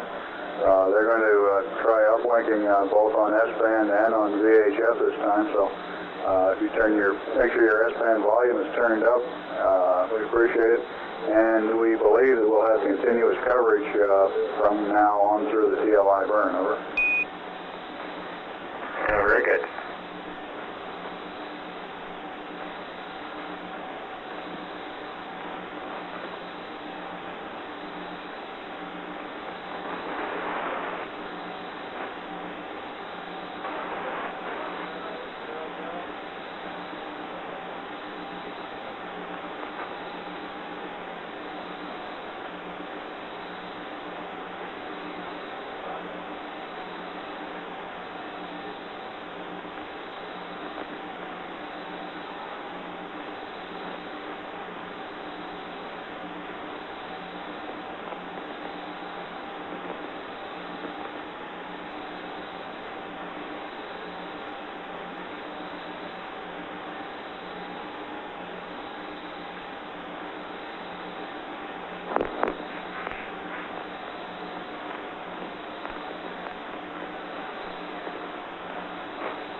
Capcom contact.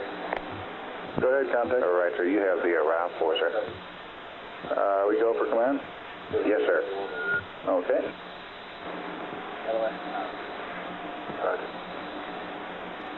Apollo 11, this is Houston through Araya 4, radio check over.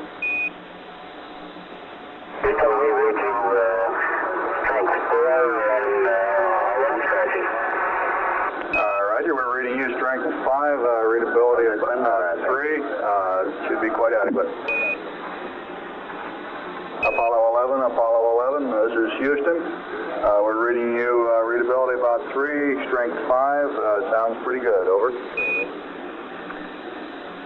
got a little static in the background now.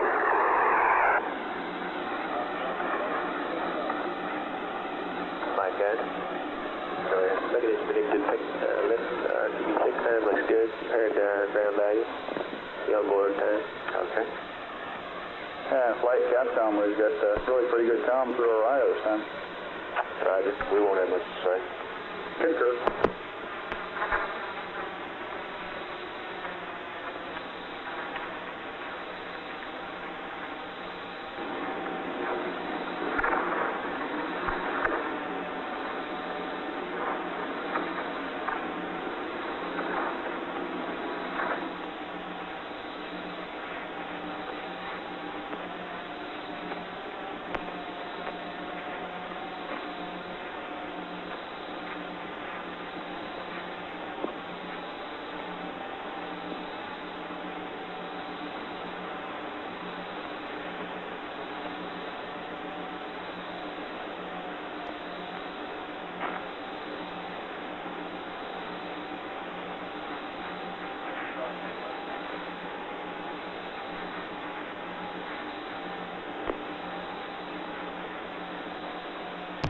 This is Apollo Control. We're 10 minutes away from ignition and translunar injection. We want to add 10,435 feet per second to the spacecraft's velocity. Looking for a total velocity at the end of this burn of about 35,575 feet per second.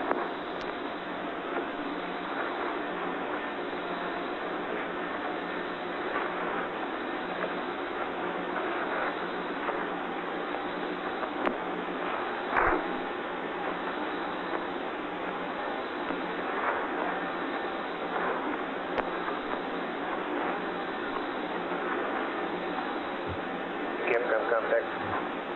Go ahead, Tom. Roger. Route 4 is remoting S-band to us at this time. You want to give them another check, please? Negative. They're getting a little busy right now. Okay, sir. Thank you, though.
Capcom, we're on Orion 3 now, sir.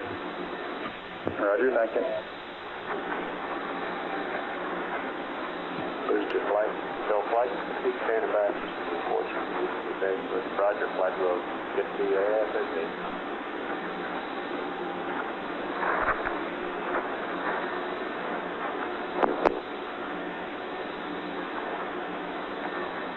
Orion 3 is go remote to USB, sir.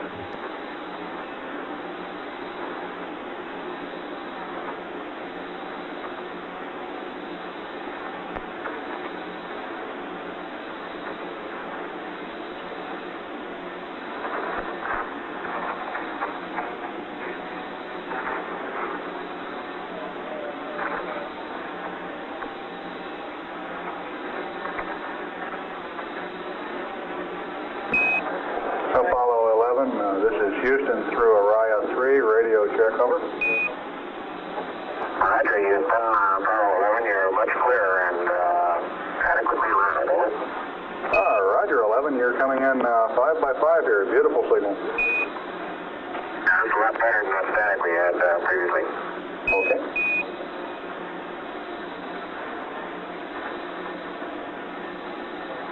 And we got the time base 6 indication on time. This is Houston, roger out.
Booster, go. Repress is complete. Aux pump is on. Show is in progress. We're go. Roger. Capcom, we look good through the redstone. Acquisition redstone. Right, guys. TV6 started within a second as predicted. Roger. Apollo 11, this is Houston. We just got telemetry back on your booster and it's looking good.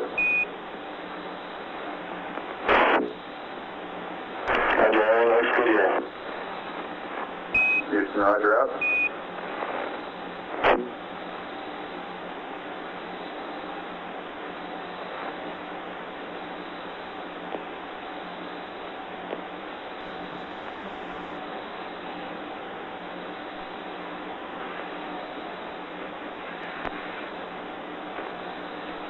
Flight Booster, go.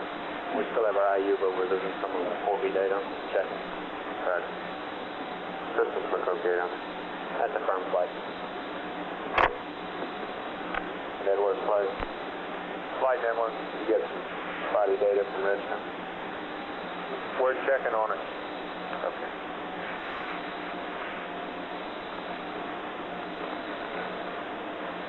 Okay. D47. Roger. Flight network, it should be coming in good now. We had lost decom lock. Roger. Flight, we've got the 4B data in right now.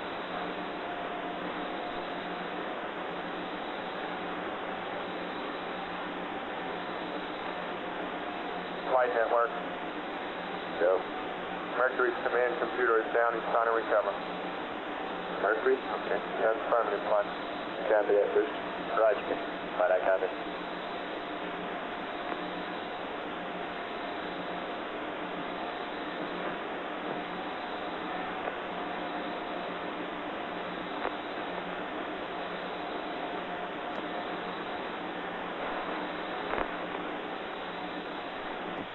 Flight Capcom. Go. Are we still in a mode where we request them to go IU Apollo off the Control, we're limit 2 minutes from ignition now. I don't don't think so. Booster flight, you copy the question? Roger, flight. I don't think there's any problem for that. Just leave along. Okay. We have to see you at 45 flight. That's where it should be. That's a firm flight. Okay, you want to do anything about that Mercury computer? Next flight, just leave it on telemetry. Right.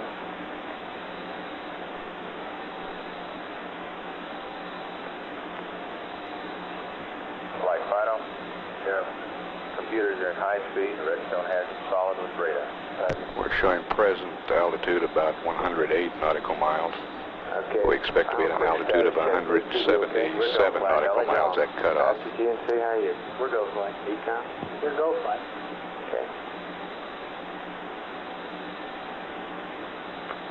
Present velocity 25,560 feet per second. Burner shut down with normal flight, we're go. Roger. We're a minute from ignition. This is Houston, slightly less than 1 minute to ignition, and everything is go. Roger.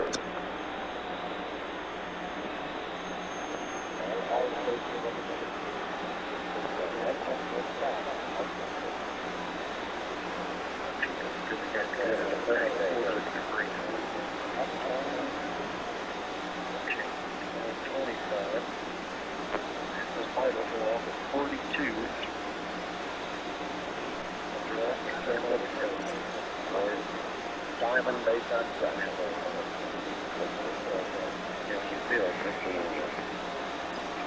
Flight is out.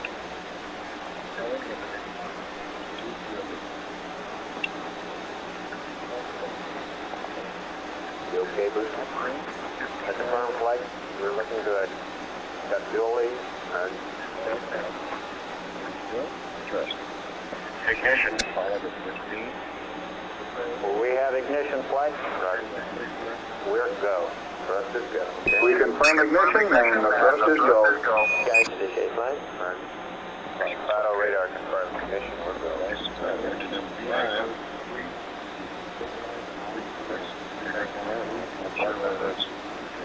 Very fine, that's good.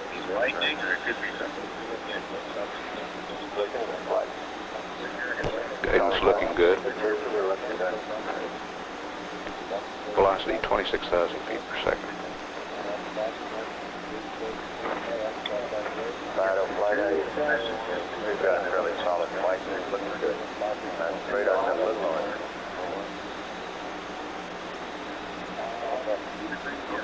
Okay, Capcom, trajectory guidance looks good. Stage looks good. 11 to Houston at 1 minute, trajectory and guidance looks good, and the stage is steady. Hold on, Roger.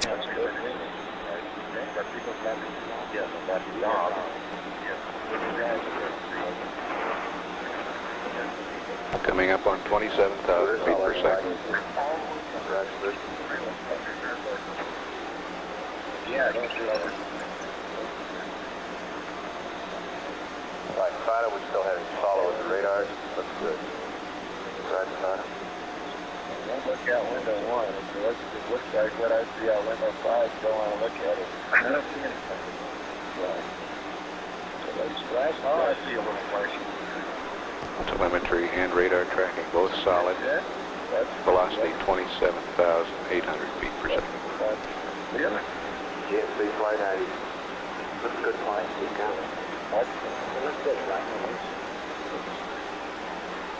You shall flight. Thrust is go. Capcom, thrust is good. All looks good. All 11 to Houston, thrust is good, everything's still looking good.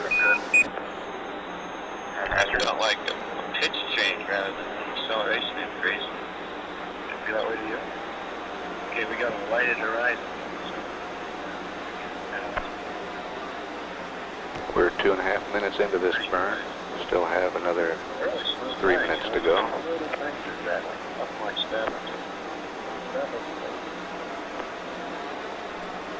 Looks like you could do any better. I'm sure it could. Alright, Fido, we're handing over now. Cater to north. Morbius, go flight. Boost. I do this. Let's go. Good. And velocity exceeds 29,000 feet per second, building up toward 30,000 feet per second.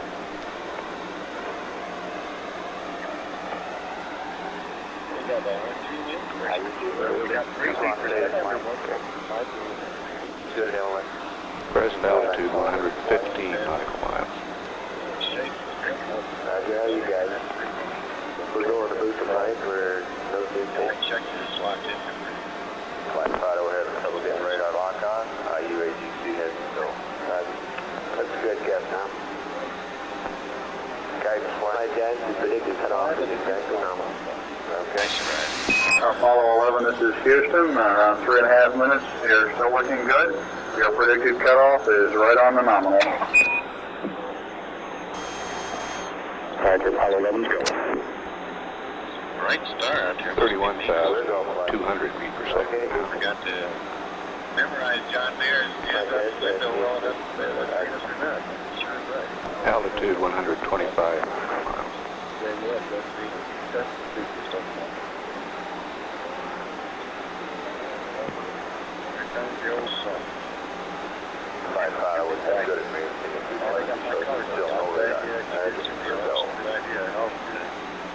Network, you calling me? I can hear you on air. Velocity 32,000 feet per second. Altitude 130 miles.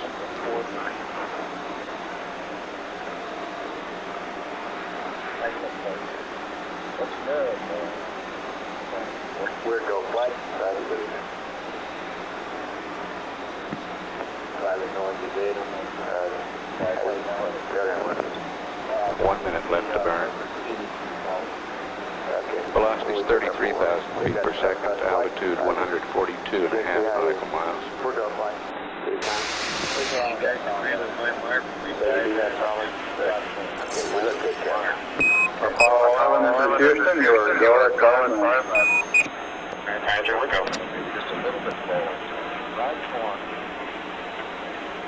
We're go flight. That's good. 34,000 feet per second now. Altitude 152.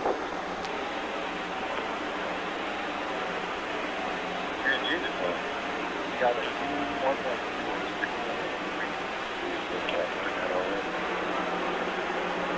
Yeah.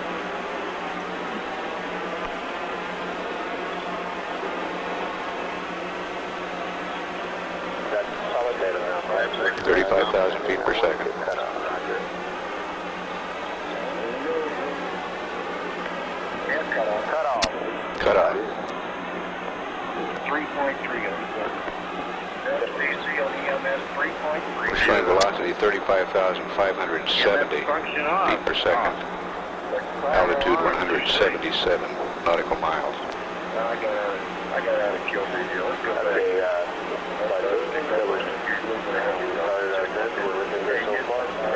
me know when you configured, please. Roger, flight information. Apollo 11, this is Houston. We show cutoff, and we copy the numbers on now 62. Guidance flight. Go, what numbers did you cover? We got 35579. Apollo 11, Houston, do you read?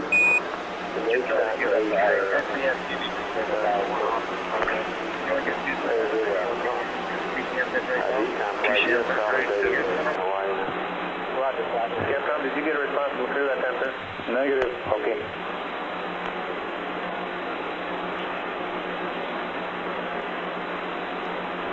Apollo 11, this is Houston. Do you read over? Good. Roger, Houston, Apollo 11. We're reading the VI of 35579er, and EMS was plus 3.3 over. Roger, plus 3.3 on the EMS.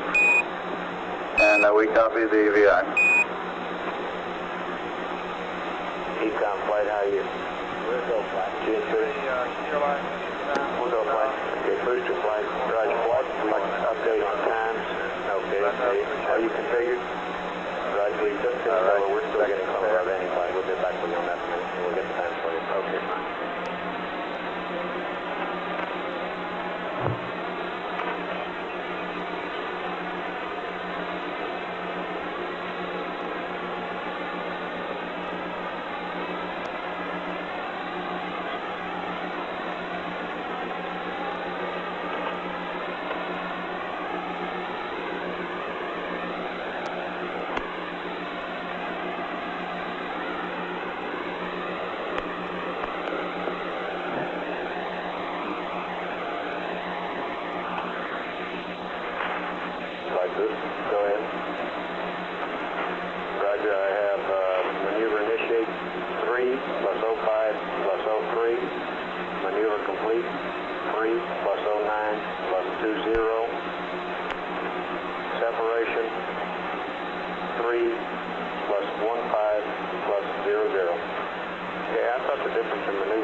Houston, Apollo 11, then Saturn gave us a magnificent ride. Roger, 11, we'll pass that on, and it certainly looks like you're well on your way now.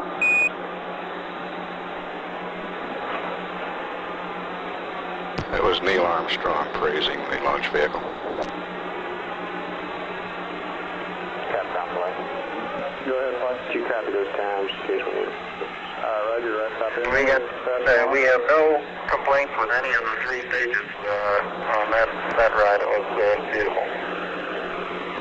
Roger, we copy. No transients at staging of any significance, over. That's right. It was all a good ride. Houston, roger out.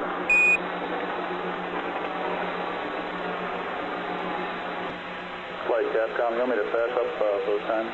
Well, he's usually been asking for them if he wants them. Okay, and that's maneuver to separation, attitude, initiation, and completion, and then step at 3+15. That's fine. Okay. Apollo 11, this is Houston. For your information, we expect the maneuver to separation attitude to begin at 3+05+03 and to be completed at +09+20. Separation at 3+15+00. That's 03 flight. 31503. Roger. Time to begin maneuver is 3:05:03. Complete 3:09:20. And separation 3+1500. Roger, that separation should be 3+15:03. My error in reading up. Roger. Booster flight. Roger flight. Are you all configured yet? Roger flight. We still This is have Apollo Control. The velocity falling off now. Immediately after shutdown, we're showing 34,000 feet per second. Now, with the altitude building 512 nautical miles. Normally, all the sequencing, no problems at all. Apollo 11, this is Houston. All the booster functions are proceeding normally. The sequencing is in good shape, and it doesn't look like they're having any problems at all. Over. Roger.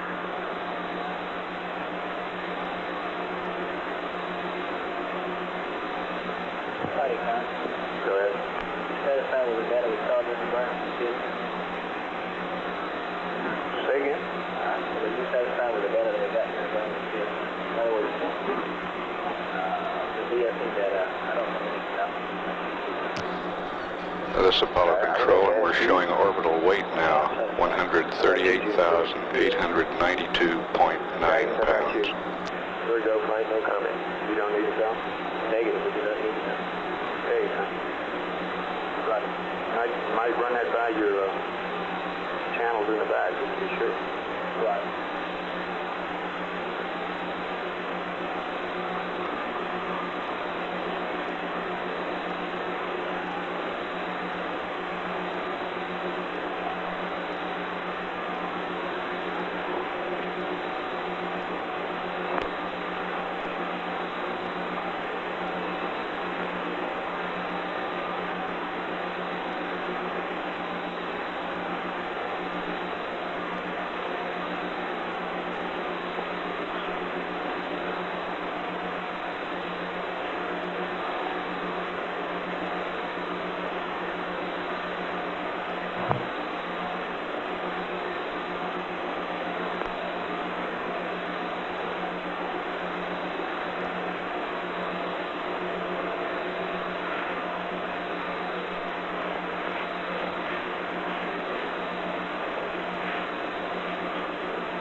the docking and the ejection also during this period of time. So we can do it. We'll do it. Yeah, we'll do it after that. No rush. We'll do it. Okay. This is Apollo Control at 3 hours into the mission. Velocity now 31,214 feet per second. Apollo 11's distance from Earth, 1,245 nautical miles.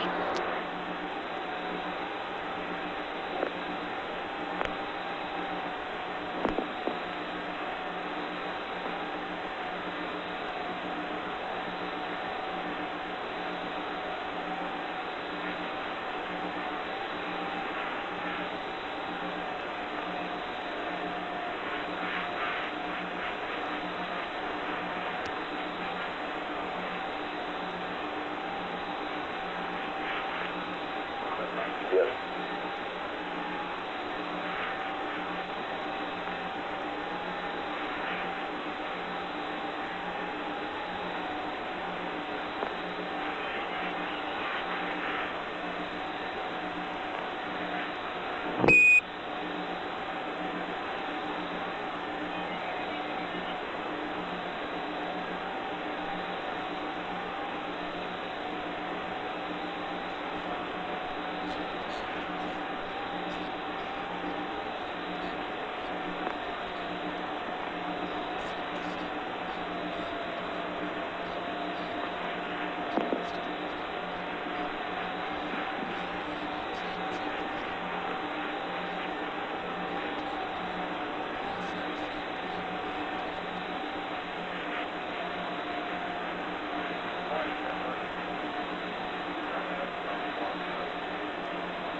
T-Com flight.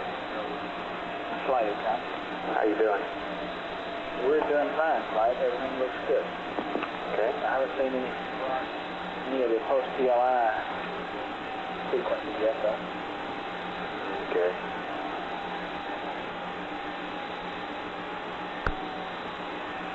GFC flight, how about you? Flight, GFC. How about your system? We're in good shape, flight. Everything is normal. Roger.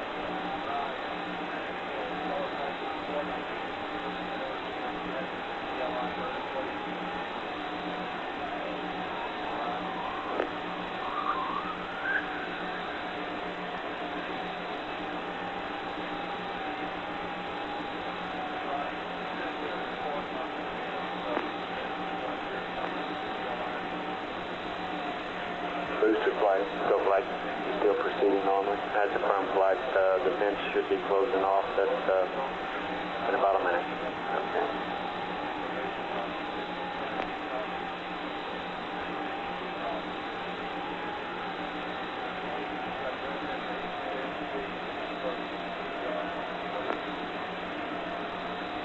Flight open flight. Go ahead, flight. You getting tracking data in? It's affirmative. We'll have a good estimate for you in another 25 minutes. Right now, though, preliminary indications, we had a good burn. We got a good flight to the moon coming up, and we're working on the mid-course now. I expect with the way the data was that we'll be looking at a very small mid-course one, if any. Okay.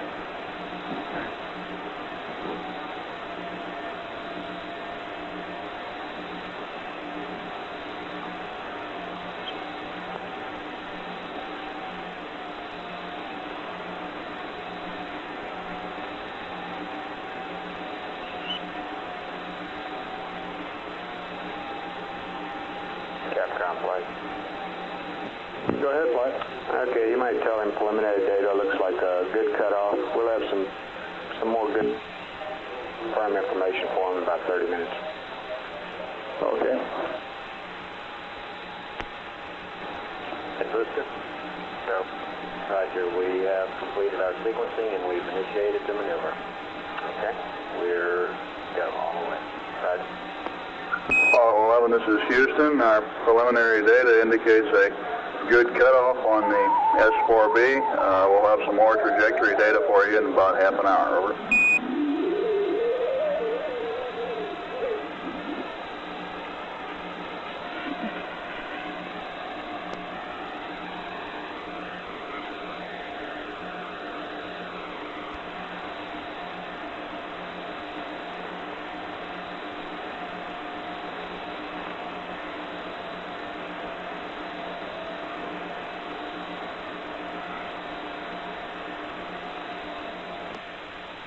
Go ahead, sir. Yeah, did you hear anything from them coming back? No, sir, I did not. Can you tell if I was uplinking? I'll go to Goldstone. This is Apollo Control. The S4B has started its maneuvering to the separation attitude. I'll get back to you. Anything of the post TLI sequence? Looks like they're pressurizing the cabin now, flight. Roger. Capcom flight, did he roger your transmission? Negative. I asked Comtech to check with Goldstone, see if it went up. Okay.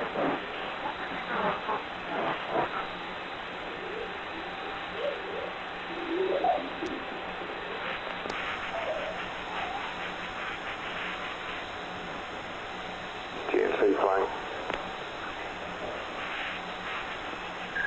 GNC flying. Flight GNC. Let me know when you see the dam loaded, okay? At 3 hours 7 minutes, the velocity is 27,945 feet per second. Distance from Earth, 2,384 nautical miles.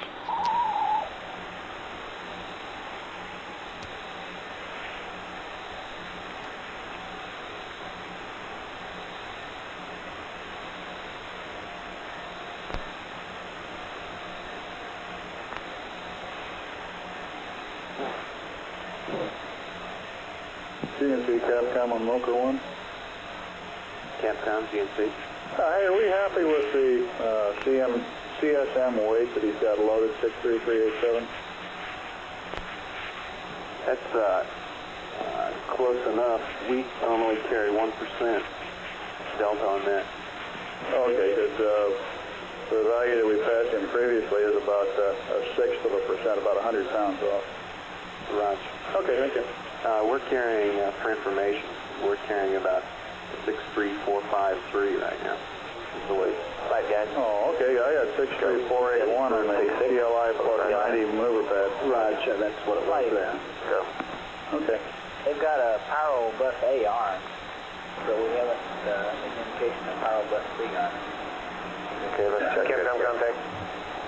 Go ahead, contact. All right, sir. Glowstone reports that they're not seeing any voice downlink from the CSM nor subcarrier, voice subcarrier, but Mila is reporting a voice subcarrier down. Okay, I'll give him another call here in a second, and maybe we'll have to go to Mila. All right, so let's just stand by one second. Let's try to get this squared away. Roger. Apollo 11, this is Houston, over.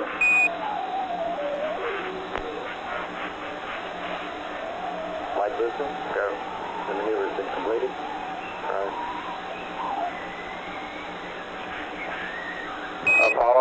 Apollo 11, this is Houston, over.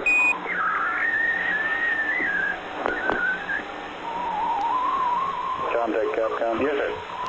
Was that going up, and did it come down to either station? So we just remoted Mila's. Hello, Houston. This is Apollo 11. I'm reading you loud and clear. Go ahead, over.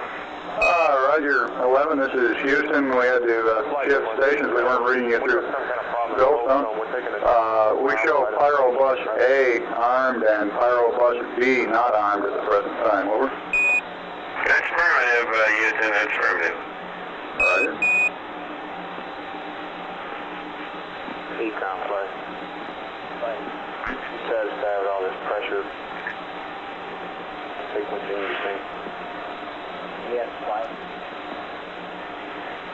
The S-4B has completed its maneuver to separation attitude.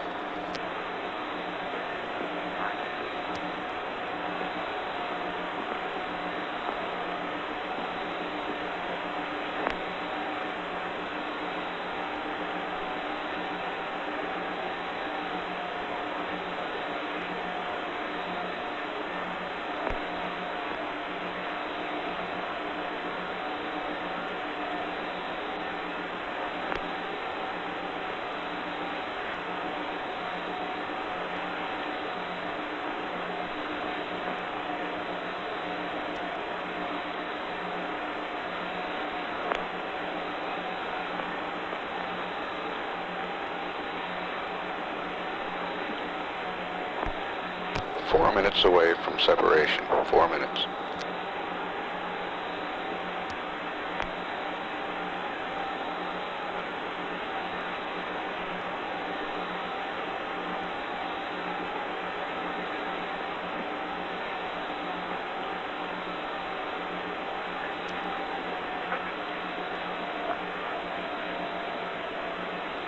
At 3 hours 11 minutes into the mission, velocity 26,314 feet per second.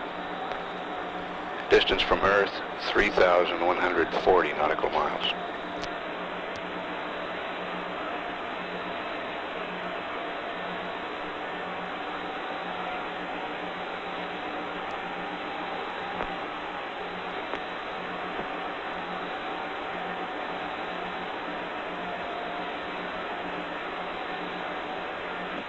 Booster flight. Go flight. Will be stable. That's a firm flight. Okay, coming up on SEP in about 3 minutes. You satisfied? You got all your data? We're go for SEP. Rates are less than 1/10 in all axes. Okay. Econ flight. Flight Econ. Coming up on SEP. You ready for SEP? I can only conclude, flight, that they intend to step on System A only. It's not for anything we've got written, but they haven't armed Bus B yet.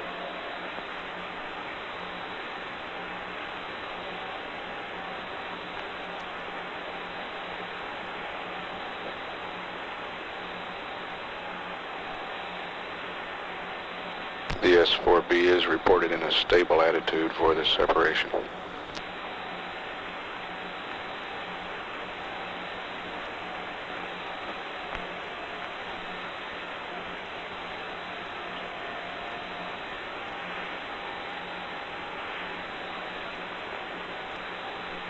Econ flight. Rates are less than 1/10 of a foot per second in all axes. No. It can be done that way, flight.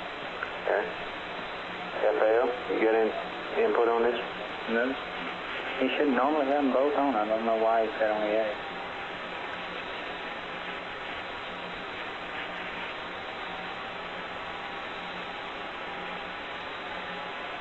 Econ flight.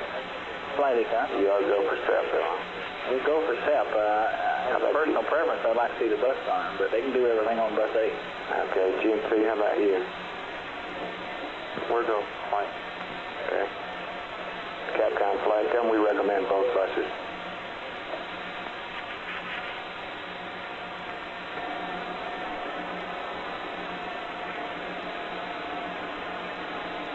One minute to separation.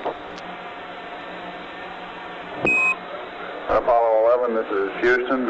Your go for separation. Our system's recommendation is arm both pyro buses. Over. We recommend. Okay, Pyro B coming armed. My intent is to use bottle primary one as per the checklist, therefore I just turned A on. Roger, we concur with the logic. It's on flight. Roger.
Anybody have? Anything or set?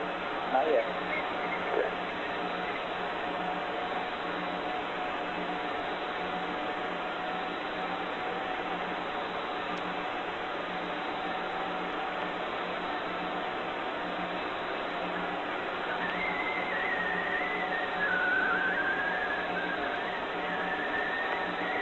Capcom, contact our list. Go ahead, contact our list. Could you make a... We're awaiting confirmation of separation. Goldstone's downlink. See where it's coming Okay, through. why don't we hold off a second or so here? They should be separating right now from the spacecraft. Oh, Roger. Be sure and monitor on Milo there so that if anything comes down, you can either relay it to me and then patch him in. Yes, sir, I sure will. Yes, sir. Translate that back to home. DM launch vehicle set first up. Watch the tank pressure. Land tank pressure, she was. You're going to go to 100.8.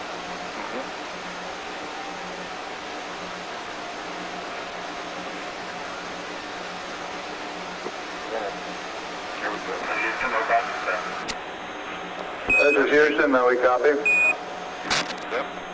Eastbound flight. They were pretty weak there, Capcom. Go ahead, lock that flight. Go ahead. Okay, plus excellent. Roger. Okay, got 0.7 at the stop there. Okay, there. We confirm the separation here on the ground. Verify he looks great. Okay, you got problems there. Get the access right. Very good. I got it. Okay, what else? I see him, standard secondary propellant, That was secondary propellant on Quad Bravo. Quad Bravo, yeah. Both the primary and secondary are about okay. Roger, we copy. So that's the one on the other way, right? He's stand by. Yeah. GSD flight. I just copied the last part of that. He's on air ground 1.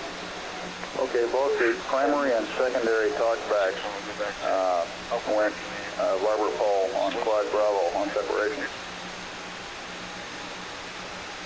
And that Set our isolation valve. GNC. That's firm flight. Be back with you.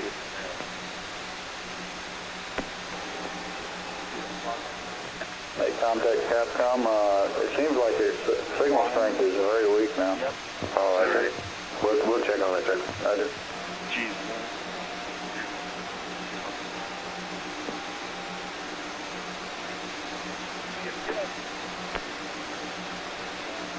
Do I need some certificate to get this camera going? You know, you need a power on over there, though. I got it. Oh, share the right power switch on? Oh, that's, yeah. Yep, I'm contact. Go ahead. Okay, No, I don't see. He's a little bit to the right. stand by one. I see. He's about a 5 degrees right. Stop on. The Goldstone reported that the downlink voice was very weak. Okay. Well, you got delivered it, I guess. Thank you. Keep slugging. Okay.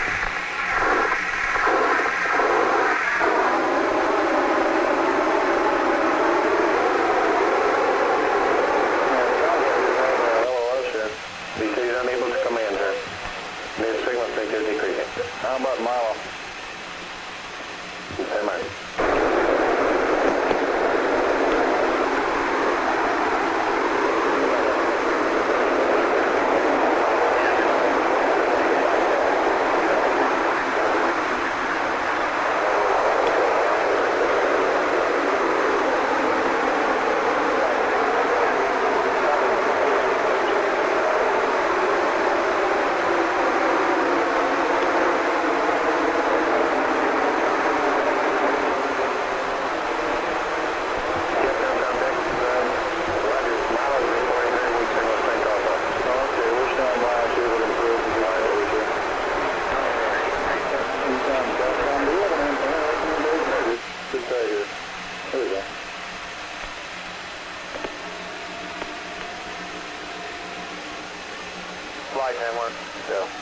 we've had LOS at both Goldstone and Marlow. Maybe the Z-Com says because of its maneuvering. Mirage flight. That's good. Sure beautiful. I hope you get some pictures. I got some pictures. That's right. That's it.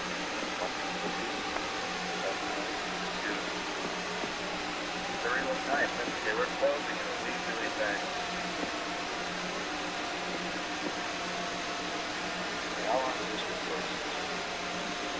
It's on it. If you print it, yeah, it's 6 range and 15. I think that's where it is.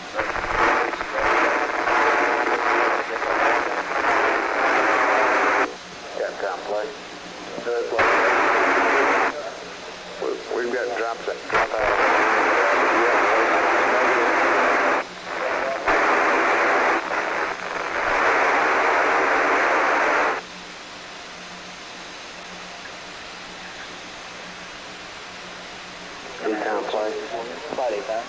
Anything we can do with Omnis or any good stuff? Well, we can't do anything. No. Capcom, go for command, Roger. Apollo 11, this is Houston, radio check over.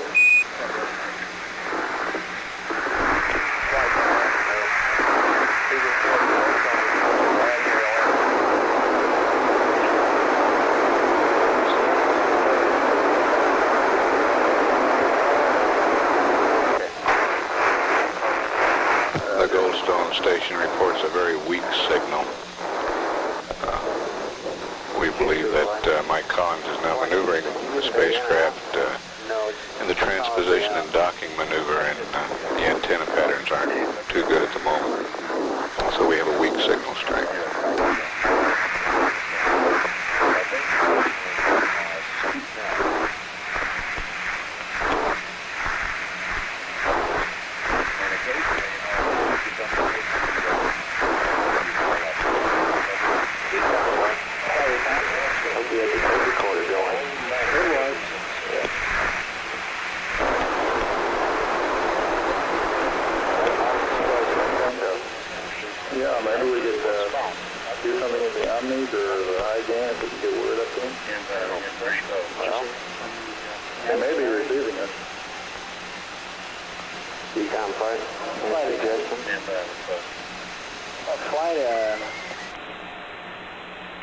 We could get them probably if they switch on me.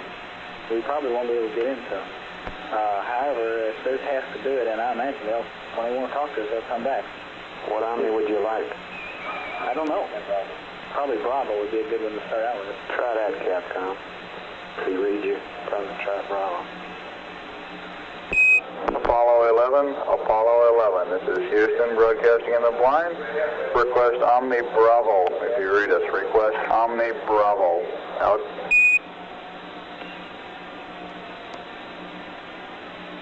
Acquisition flight. Thank you.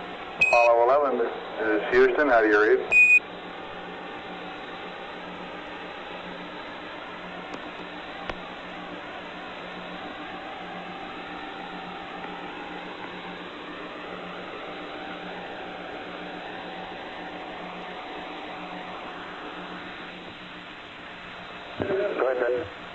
Yeah, are we realizing any increase in down signal strength?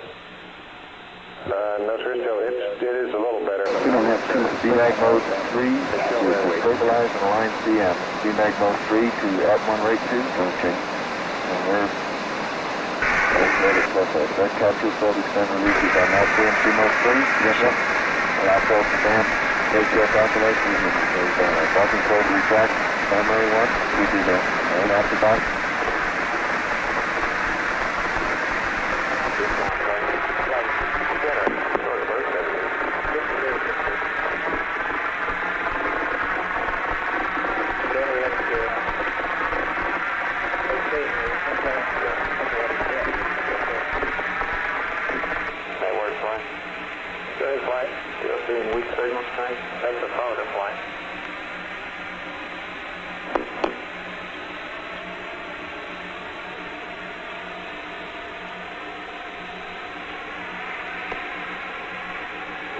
Goldstone still showing weak signal strength.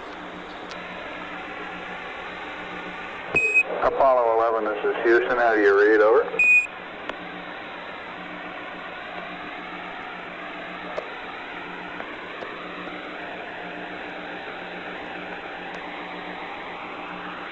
Yeah, that wasn't the smoothest docking I had done. Yeah, it felt good from here. I mean, the gas consumption would be a lot more than I would have guessed.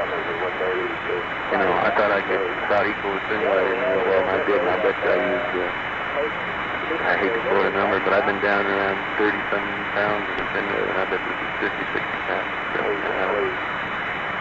hate to quote a number. How do they, speaking of that, how do the service module like F-20 look? All buzzers going around with that? They're all 90 except D.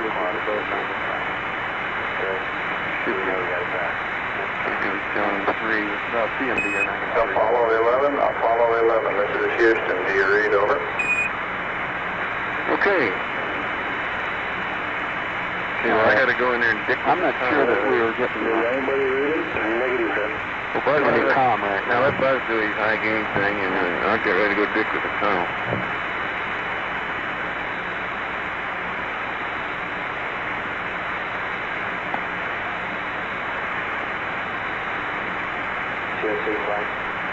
It's squiggly, isn't it? Something we should ask him when we get found back with him on his switches on his flight. He really wanders all over, doesn't he? I would like to find that out for sure. Yeah, where do you put this guy? I clip it to that clip up there beside the coax. This guy goes to one of them. Maybe it was good in that voice. It's got a stand right here. I'm trying that voice.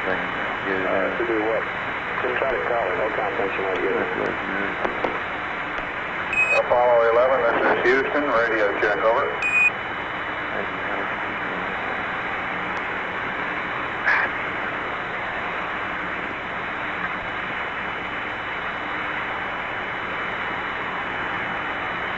Okay, Bud, how am I doing on the check? Apollo 11, this is Houston. Radio check. Over.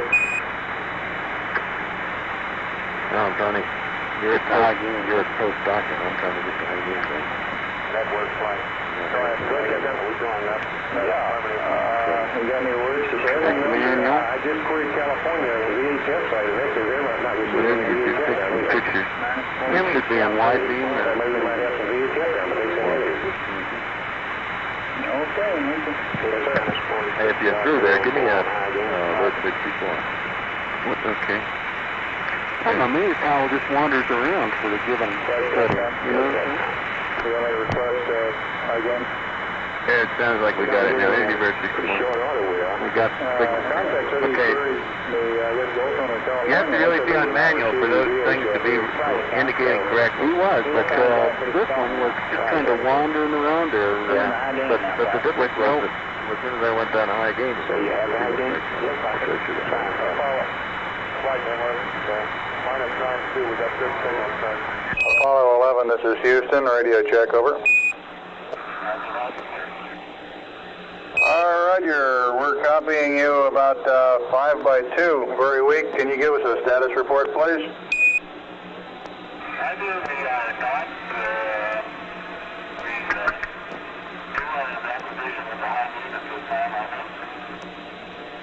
I understand you are using the high gain. Over.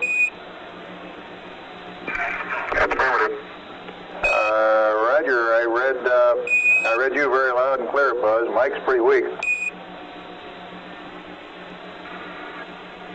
Roger, we've got the high gain locked on now, I believe, auto track and narrow.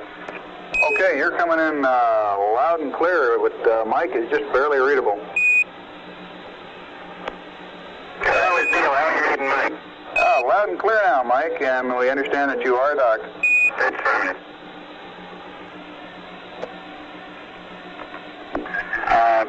System CDR, how do you read system?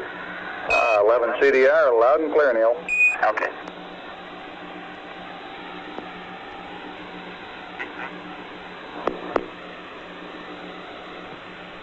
Flight Capcom.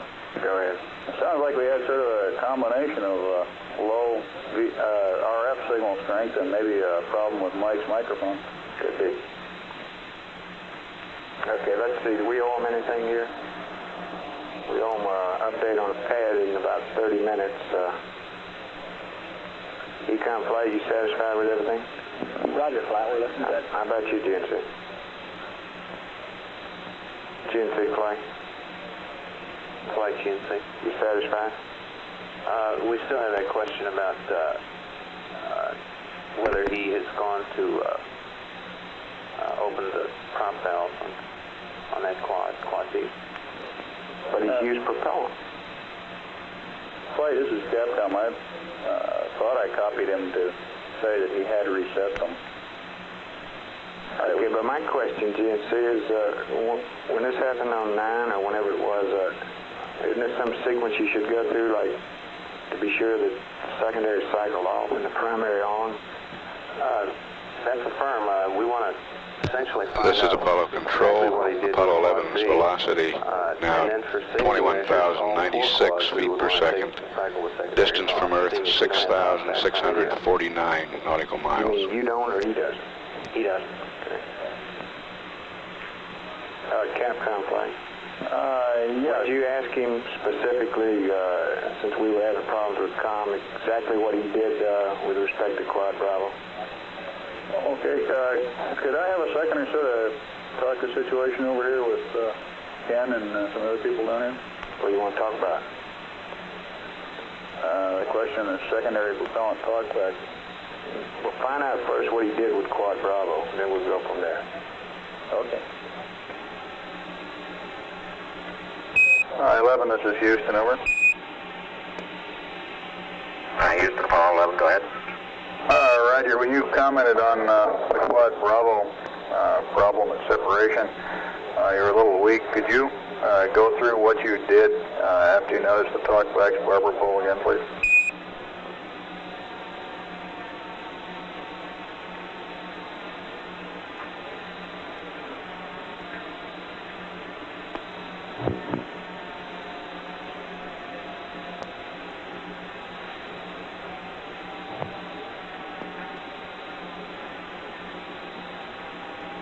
We copied the primary and secondary propellant talkbacks on SMRCS Quad Bravo went to barber pole separation.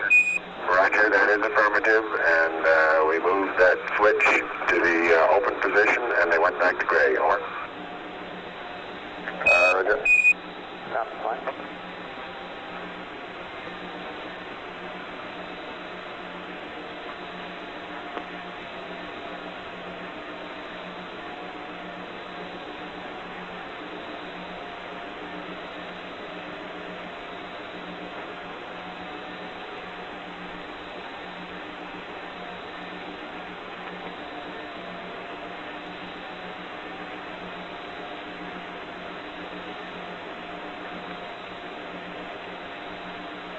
Capcom GNC on most system. Go ahead, GNC. Did you want to discuss this about the secondary? Yeah, I'm a little confused here. Okay, well, that secondary valve does not have Auto fallback. Okay, this being labeled secondary propellant is the secondary indication for the primary valves? Shortly. Firm flight is coming up now. Let's see. Secondary fuel press. That is secondary fuel press.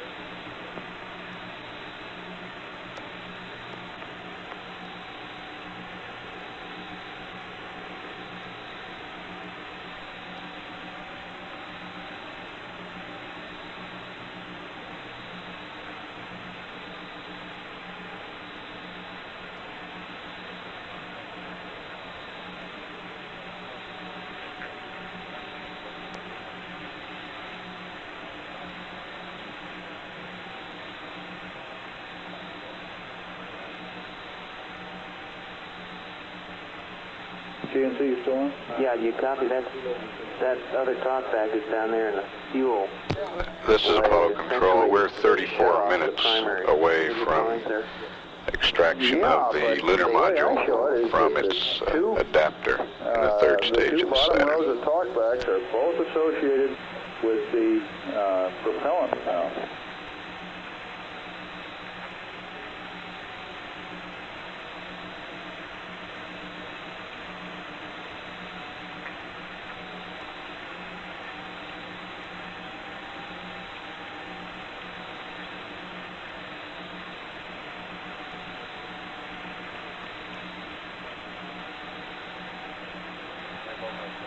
Flight 8 Combat started land pressurization. Roger.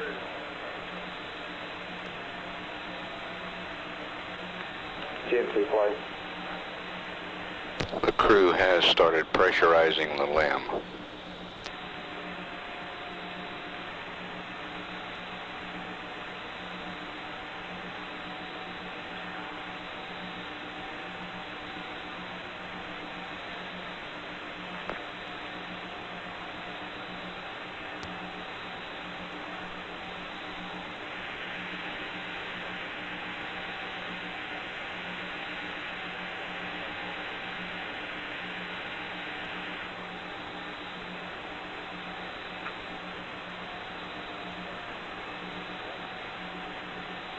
Capcom flight. Head flight. Would you ask the crew, when they get a chance, if they could comment on how the transposition and docking went? Roger.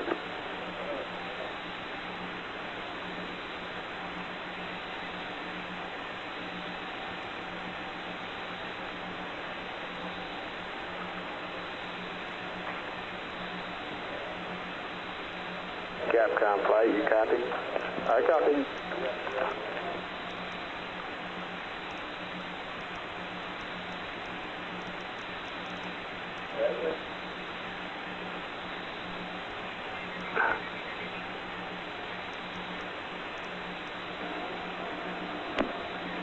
Apollo 11, this is Houston, over.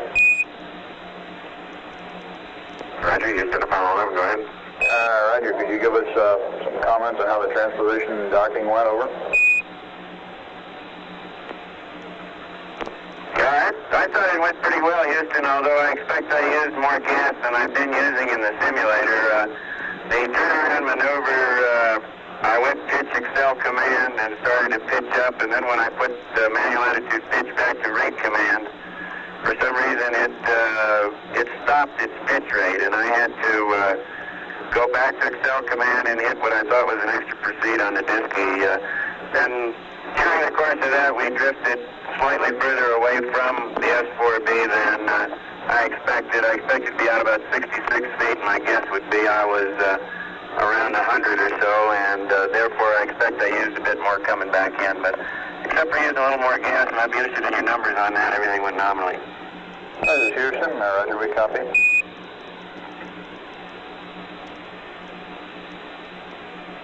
That was Mike Collins giving the description on the transposition and docking. Flight GMC. How long before it'll settle down where you'll know fairly reasonably how much you did use? We've got a preliminary hack on that now, flight. I think after, maybe an hour or so after we probably do the burn. But we've got, I think, fairly good numbers right now. What do you got? Okay, we're showing about 25 pounds in Quad B, a total of about 100 pounds. Okay, and that may go up or down a little with stabilize. Right, if it goes any direction, it'll indicate that it's a little less than 100 pounds. Yeah, that's what FAO flight. What were we budgeted for? TD and his dock. Oh, one, I would check. Okay. GNC flight. Go ahead, flight. What do you want to do about these switches and everything? I've got a problem on my console. I missed part of his report to the question on what he did with when Quad Bravo accident.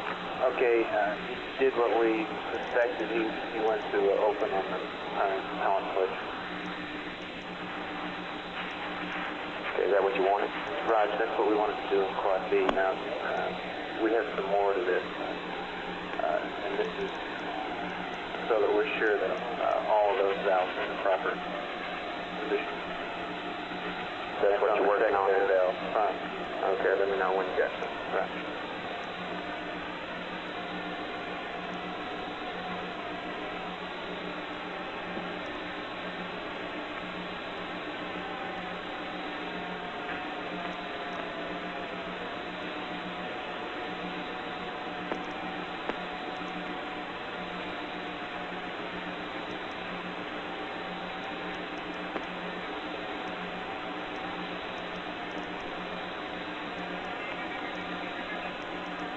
Flight network. Go ahead. We'd like permission to go to mode 1M and O to change map waster at the Goldstone. What does that mean to us? That means you can't come in for the minute or two it takes. Okay, go ahead. All right. Flight, 42 pounds. That's what was allowed. Okay, we're using a little too much.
Flight Captain. Go.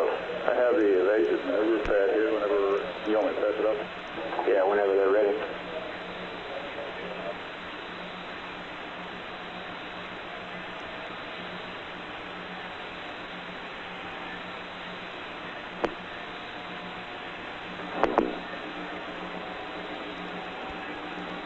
Apollo 11, over. Go ahead, 11.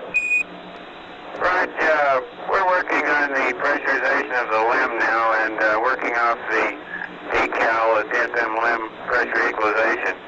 And we're down to step 13 where we're waiting for the cabin pressure to be 5, or it should be roughly 5, before we turn the repress package O2 valve to fill. Instead of 5, we're running about 4.4, over. All right, stand by a second. Copy, copy.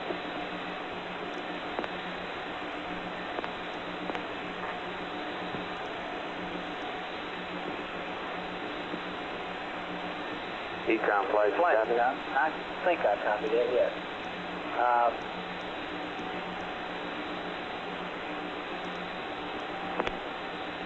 I think that he's all right on that if I understand what he's talking about, Frank.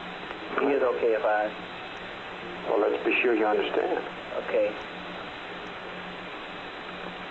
And Houston, Apollo 11, we just put the repress package O2 valve to fill momentarily there at step 13, and we have filled the bottles back up partially. What's the pressure reading there now, Neil? He's okay to go ahead on that. I think he's already done it anyway. Say again? He's already done it anyway, but he's okay to go ahead on it. Go ahead on what? What do you Now we have about 470 psi now in the 3-1 now bottle. Okay. Stand by a second, please. Roger, standing by. The repress package valve is now in the off position. What's the cabin pressure? Cabin pressure is now 4.5. Network, you got some? Goldstone is back in command mode. Okay. Econ flight. flight time. Okay, now, I'm having a terrible time with this compound. Do you understand what he had said, and are you satisfied with where he is? Satisfied flight. Okay. Capcom, does he have any questions? I copied that he wanted to know if the pressure that he's got, which appears to be about half a PSI low, was acceptable prior to proceeding. Let's check that through the loop, Ecom. Okay, fine. Let me know.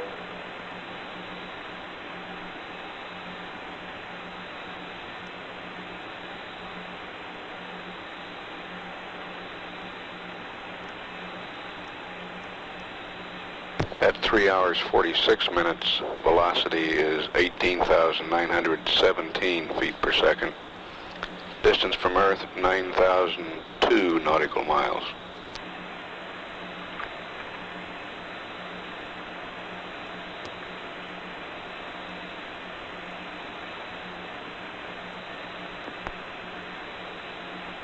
Flight GNC, go ahead.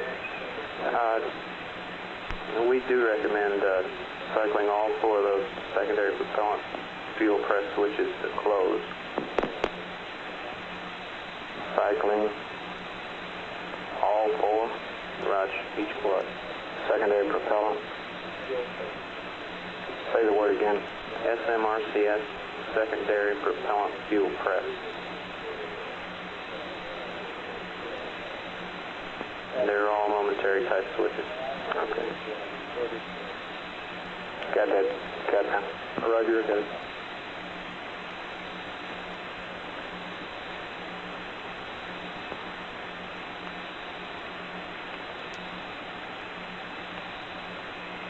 You're fine, and you're going to refresh things around the field. You're coming through the loop, Ecom. Okay. Yeah, pardon me, fine. Houston, Apollo 11, we think these readings are within normal tolerances. We just wanted to get your concurrence before we press on any further with the decal. You're saying go ahead, Ecom? That's fine with you. Okay, Capcom. Roger, understand that they can go ahead and continue using oxygen to build up to 5 psi. Say again? I think his question is he wants to know if he's got a leak rate or if he can go ahead filling the repress bottle and then blowing it down to bring the cabin up to 5.0. Yes, son. Let's get him to restate what he said and get it clarified. Houston, Apollo 11, how do you read? Everybody understands. Apollo 11, this is Houston. Go ahead. Lem looks to be in pretty fine shape. About all we can see from here. Okay, in reference to your question on this step 13 on the decal, I understand that you have used up the contents of the repress O2 package, and at that time, instead of being up to 5 psi, you were reading 4.4. Is that correct? Okay, 4-4, yes, sir. Okay, and you want to know if you can go ahead and use additional oxygen to bring the command module up to 5.0 and continue the equalization? Over. Yeah, we think it's within normal tolerances, Bruce. We just wanted to get your concurrence before we press on with this procedure. Ecom? Go, fine. You want him to press on? Go. Go ahead.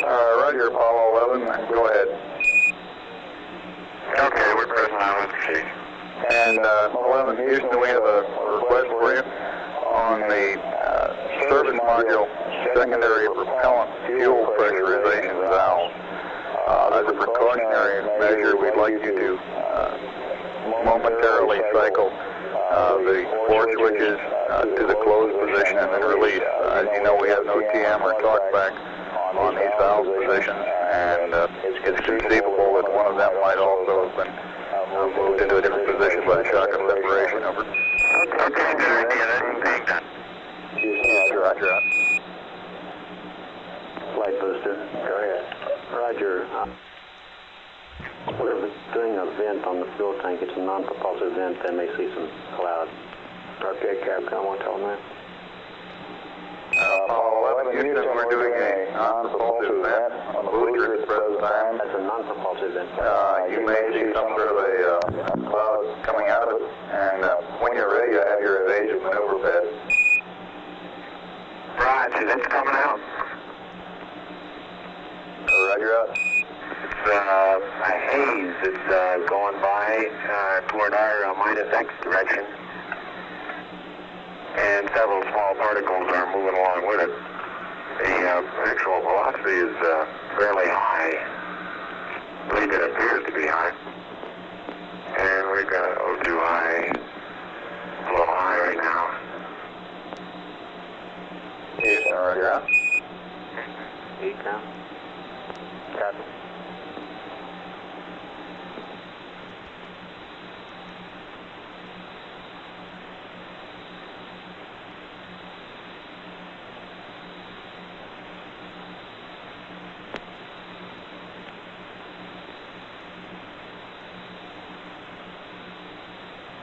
Econ flight.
And Houston, you might be interested about my first-hand window right now. I can observe the entire continent of North America, Alaska, over the pole, down to the Yucatan Peninsula, Cuba, northern part of South America, and then I run out a window.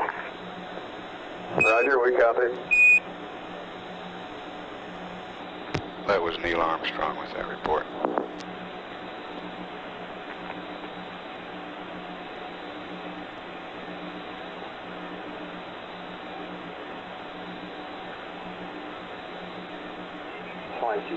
Go ahead.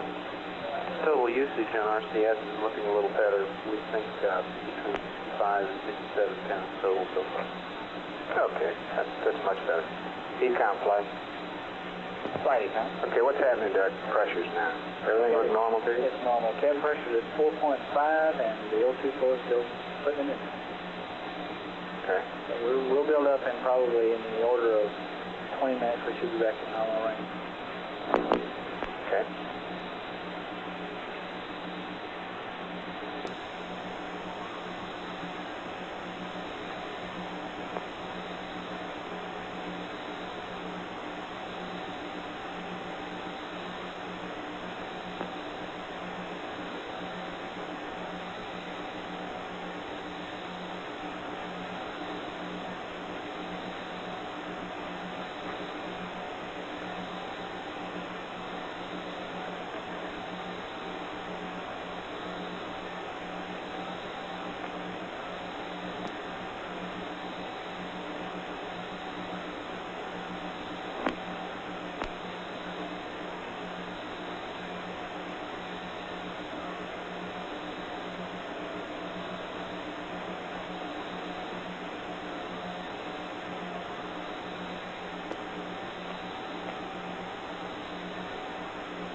30 minutes, but we've looked at our first batch of tracking data, and the mid-courses, they've bounced around depending on what we look at, but it's very low, and I expect no mid-course one today. When will you know for sure?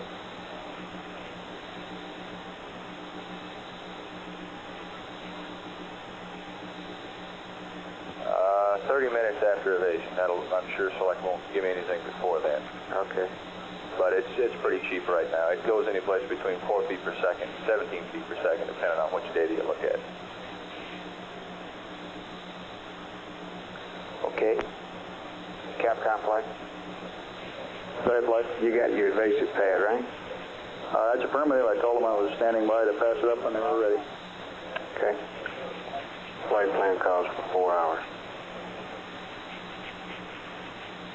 Flight RTC. Go ahead. CSM Command Hanover, Goldstone number 3, I got 4 hours. Latches are locked. Roger 11, this is Houston, understand 12 latches locked.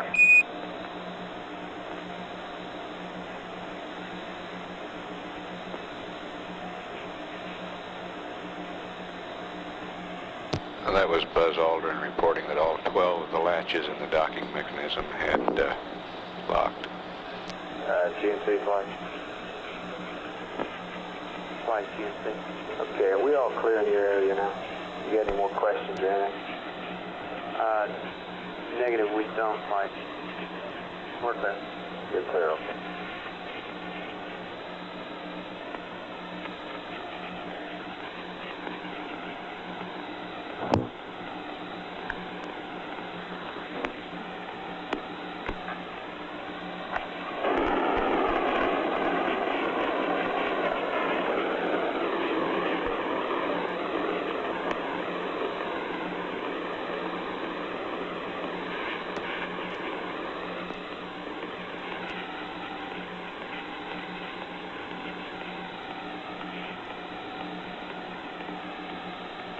Econ flight. Flight Econ. You got a go, no-go coming up from pyro arm and limb ejection here in about 4 or 5 minutes. Get ready. Capcom flight. Go ahead, flight. Let's remind him again you got that pad. Roger, they just got the hatch out. I'll remind them if you like. There's 3 of them. Roger.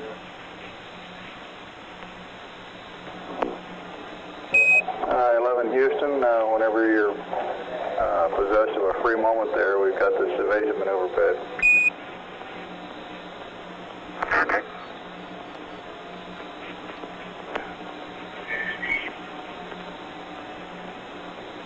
Go ahead, Houston. Apollo 11, ready to copy. Apollo 11, this is Houston, evasive maneuver, SPS GNN, 63481.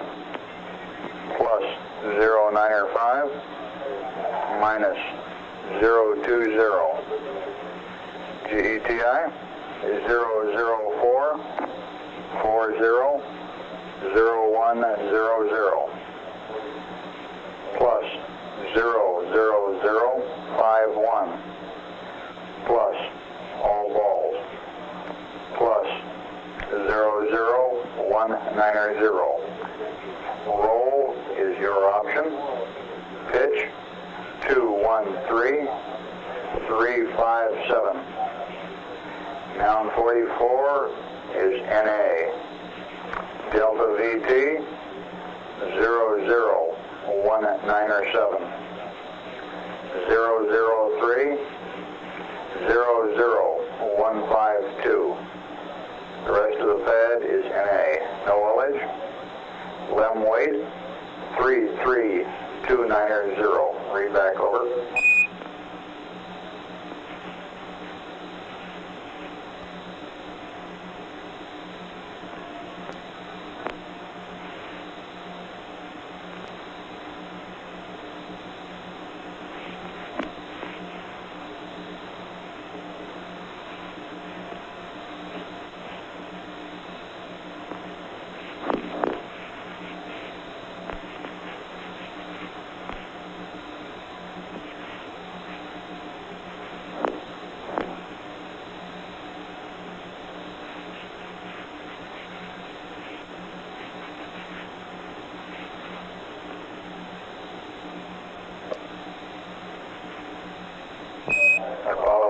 is Houston, standing by for your readback, over.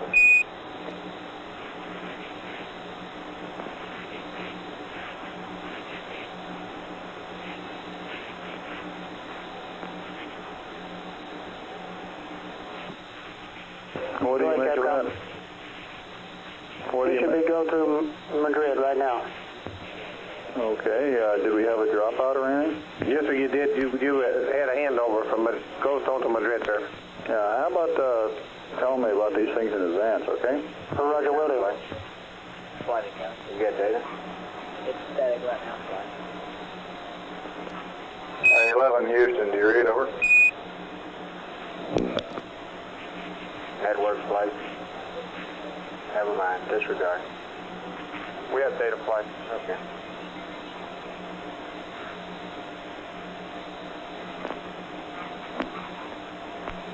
You may have him now, Captain. Apollo 11, this is Houston, do you read, over? All of a sudden there we had a little click and the signal strength began to start dropping off. Your transmissions were cut off very abruptly. How do you read now? Roger, loud and clear. We had a handover to Madrid about the time I was, I guess, halfway through the pad. If you could give me the last value you read, I'll pick up there, over. Okay, start with Delta VZ. Over. Roger, Delta VZ is plus 00190. Roll your option. Pitch 213357. Noun 44 is NA. Delta VT 00197. 003 00152. The rest of the pad is NA. And no OH. Lem weight 33290. Read back, over.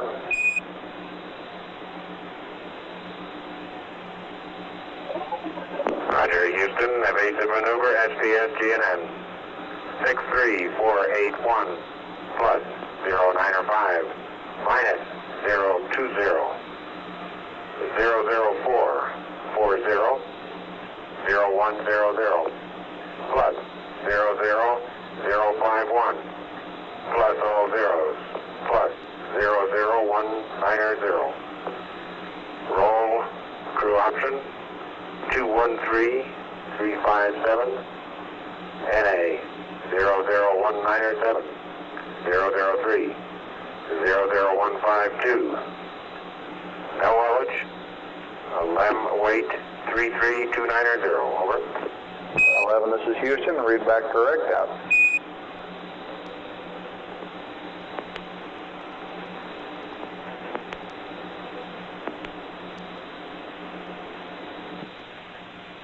Go ahead, Capcom. That's Apollo Control at 4 hours, 4 minutes. Apollo 11's velocity now is 17,014 feet per second.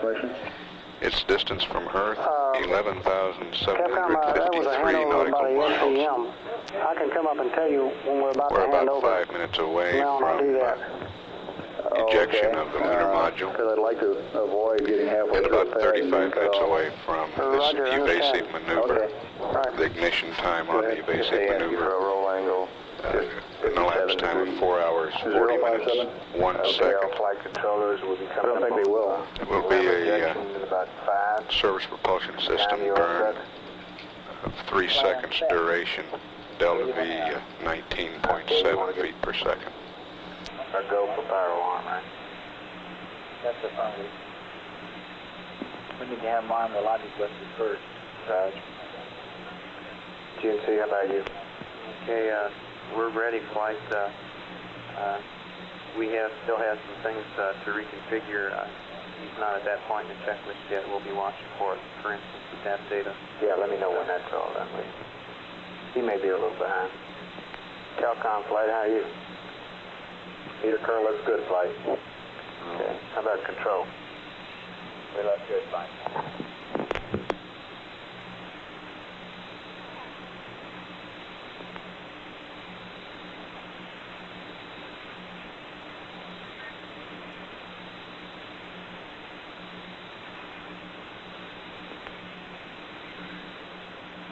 FAO South Tower on SSR2. Go ahead. Yeah, when you get a chance, I'd like to take a look at that decal you were referring to. Okay, Ecom's got it. Second.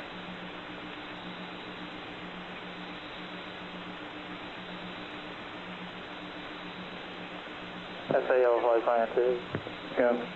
Could you talk to Fido and find out how come the numbers have changed? Maybe they shouldn't change. Well, it sounds like you don't have any confidence in the new numbers now. Well, the other numbers work, you know.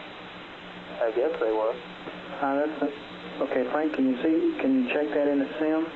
Could you see the booster in the sim? No, we don't know whether we can see it or not. That's right. We only have one target visual, and that's the LAM after we undock, you know. So you couldn't for that. Okay, so all we have to go by is the numbers we calculate today. Okay, now can you do an optic scal on that attitude? Is there a star that he can tweak over to? You'll be lucky if there is. No, can you tell me?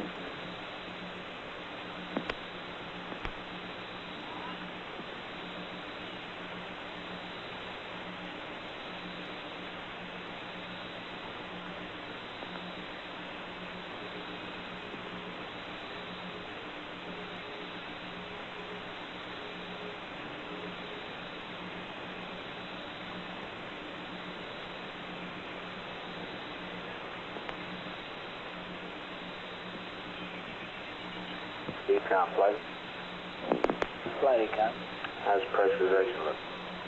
We're at 4.6 now, Mike. Still fine. You about on schedule? What you expect? Roger, Flight. Apparently, these cabin regulators are going to reg a little lower than what we've seen in the past.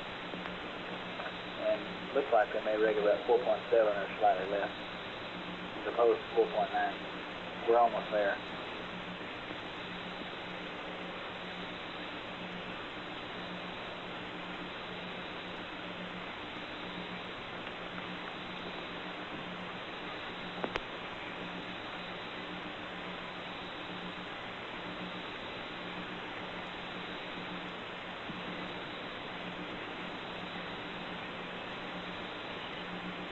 Do you want it back, Ted, or Ecom? You can keep them if you want to, Captain. Yeah, let's keep them down.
GNC flight. Flight GNC. Let me know. I think he's loading that down now. Let me know when. That's firm. He's got it in there intact. Satisfied? Affirmative. Okay.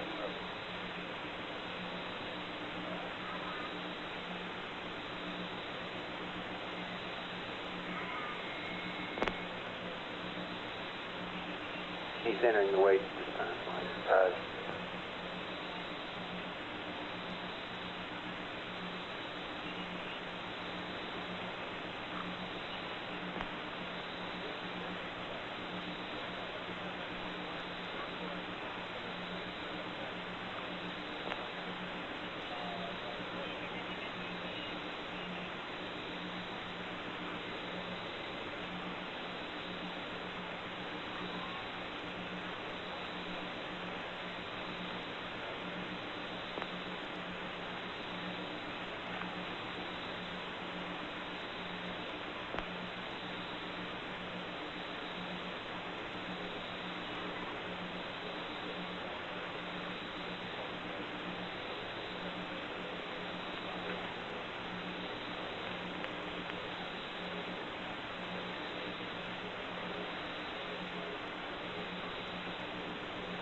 TN2 flight. Yeah, Houston, Apollo 11. Stand by. Go ahead, 11. We'd like to arm our logic switches. Ready, Econ? Go ahead. All right, go ahead with the logic. Okay, mark logic 1 and 2 armed.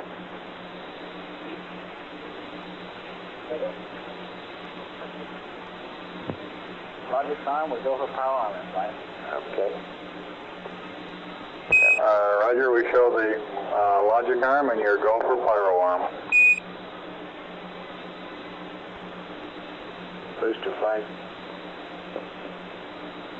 Still flight. Hadn't heard from you lately. How you doing? It was one fine flight, just waiting for the evasive maneuver. Right.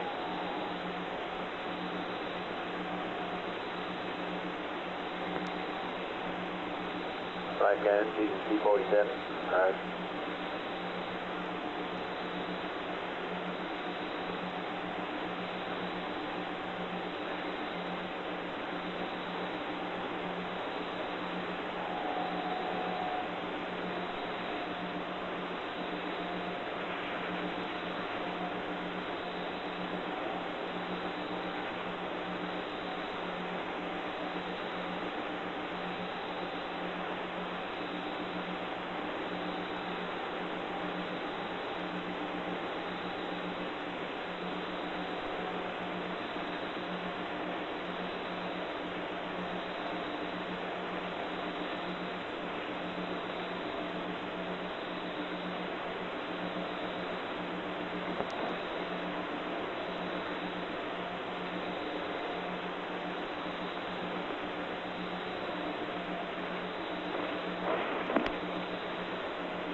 Houston, we're ready for LAM ejection.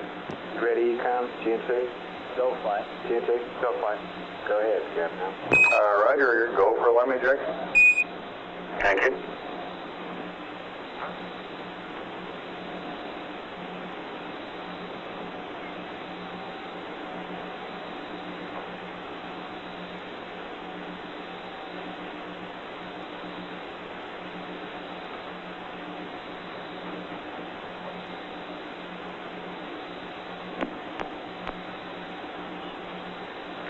Houston, we are set. We have a cryo press line. Roger, copy, cryo, press line. Copy, ECOM. Copy, flight. Looked like we did a little destratification there. What do you want to do about it? Ensure that the heaters are on, and ensure that the heaters are in auto on O2, and turn the fans on manually. For how long? For a while. Just leave them on until we bring the pressure back up. Okay, Capcom. Roger 11, we recommend you turn the O2 fans on manually and ensure that the O2 heaters are in the automatic position. Roger, O2 heaters are on, and we're going to cycle the O2 fans now. Roger, O2 heaters to auto, or you can watch them in the on position, and O2 fans manual on.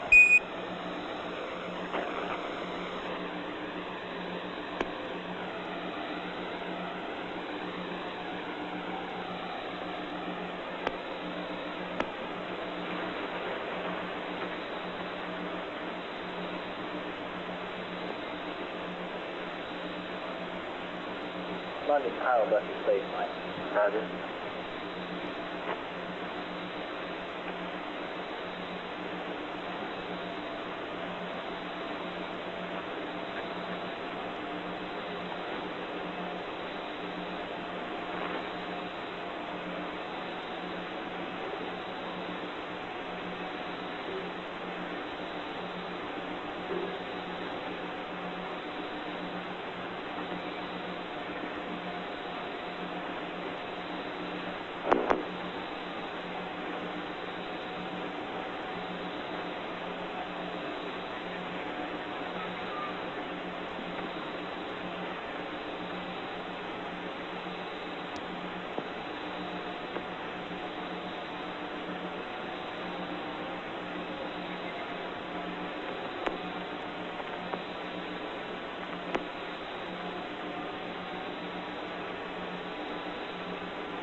ECOM flight. Flight, ECOM. Coming up at all? It hadn't started, hadn't given us any implication yet, flight is here. Well, how long do you think it'll take? It takes a little bit to get started. We got a pretty high flow rating. I have had. Right.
Guidance flight. Go ahead, flight. Clear P47, okay? Yes, sir. You finished P47, we got the number. Okay.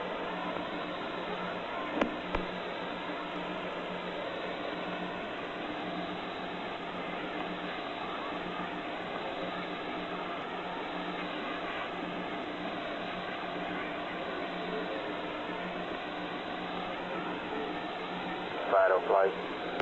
Go ahead. Looks like we've been running a few minutes late on some of these things. Okay on this evasive maneuver? Yeah. We come up a little late? Sure is.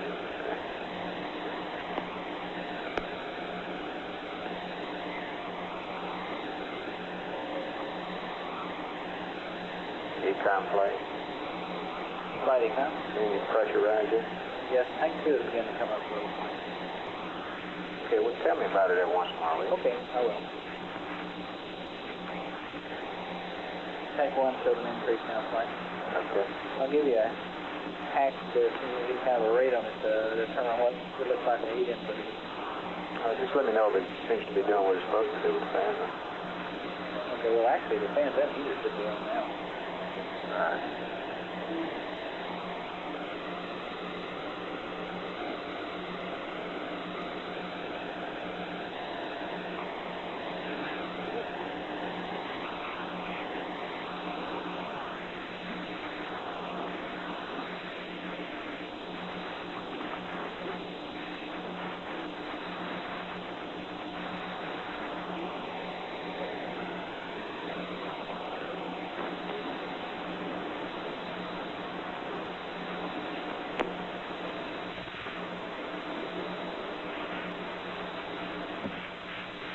Econ tap, Talon, motor 1.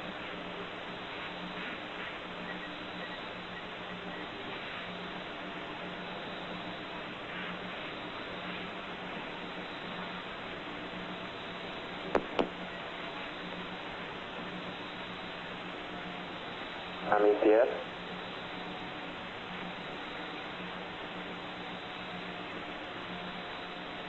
Econ tap, Talon, motor 1. Capcom econ? Yeah, hey, I have a little note in my flight plan that said that after the evasive we were probably going to turn off the stuff in O2 tank 1 so we could use out of 2 preferentially. Do we want to have the fans on in both of them and the heaters running in both of them now? Or do we want to get the pressure up and then worry about balancing? Well, I'd like to get the pressure back up. Yeah, okay. Somewhere close to the bottom of the normal operating line. Okay, thank you.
GNC flight.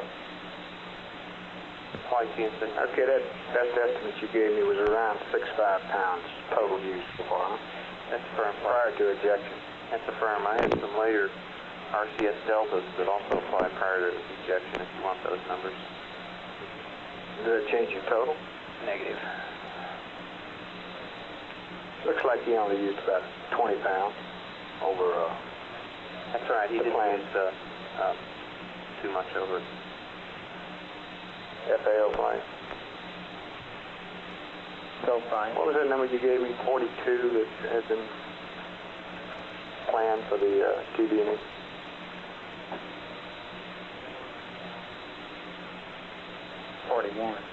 Okay. Flight TNC. Go ahead. Yeah, we had, when we looked at the deltas and went back into the flight plan, we had 18 pounds total delta. Okay. You're 18 pounds down, is what you're saying. Firm. Okay. Capcom flight. Go ahead, flight. CMP asked this earlier. Things seem to be rather quiet. In terms of his propellant usage, it looks like about 20 pounds down, no problem. Right. And did I copy what, 42 to date? No, about 6.5. Okay, about 6.5. That was prior to ejection. Right.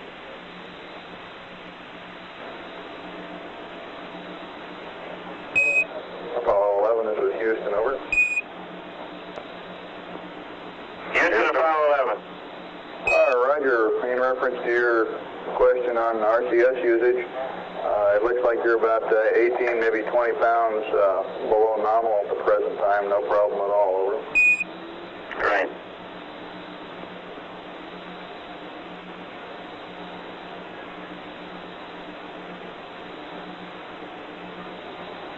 Wanted to be 18, 20 pounds above nominal, Big.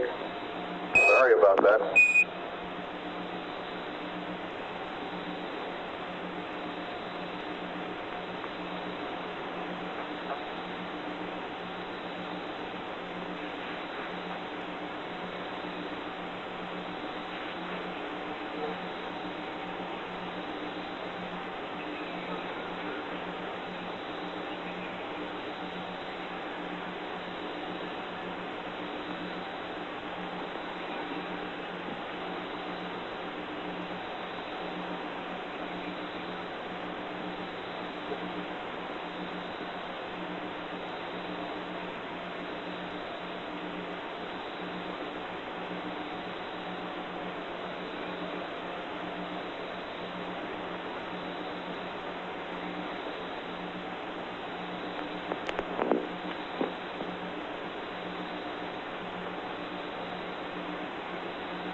Flight, I'm just looking at the slingshot.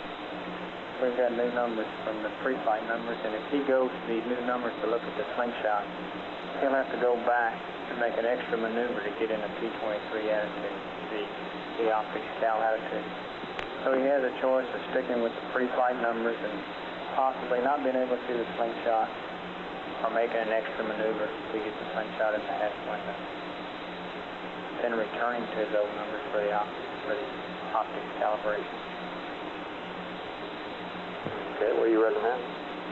I think we're to save the gas. There's a slight chance he can see it by moving up close to the window with the old numbers. They differ by, and the pitch is the big difference.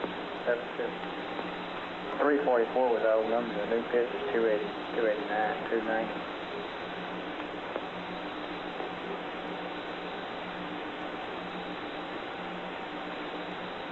What? 290. This slingshot observation is a thing that's been in and out so many times. We were going to do it, we're not going to do it.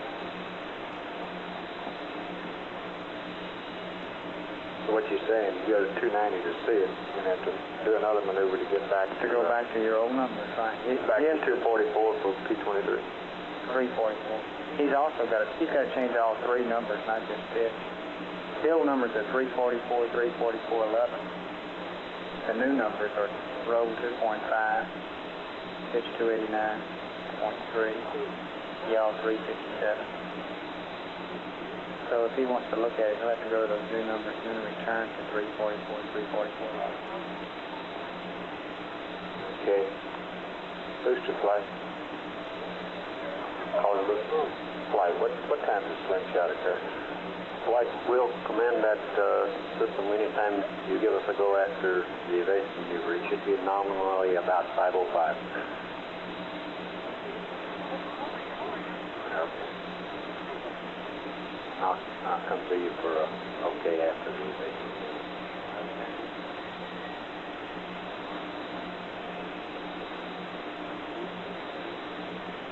Hey, I failed, what?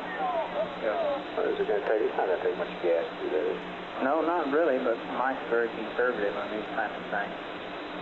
Okay, well, I think we ought to prepare an update, giving the set of angles he needs, and see what his option is. Roger. Flight Danny. So he's loaded up P30 properly. He's now in P40 and doing the auto maneuver. Okay.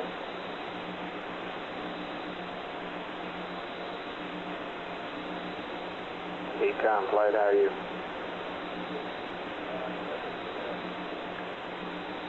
Flight Econ, we look okay. The cryo pressure is coming up slowly.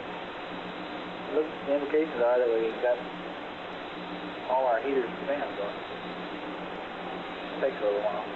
Okay.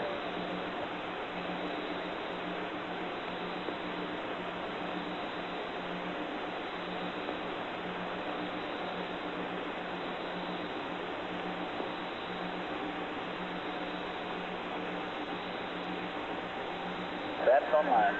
Roger, batteries. Okay, everybody stand by for the evasive. GSP, you stand by. Turning flight.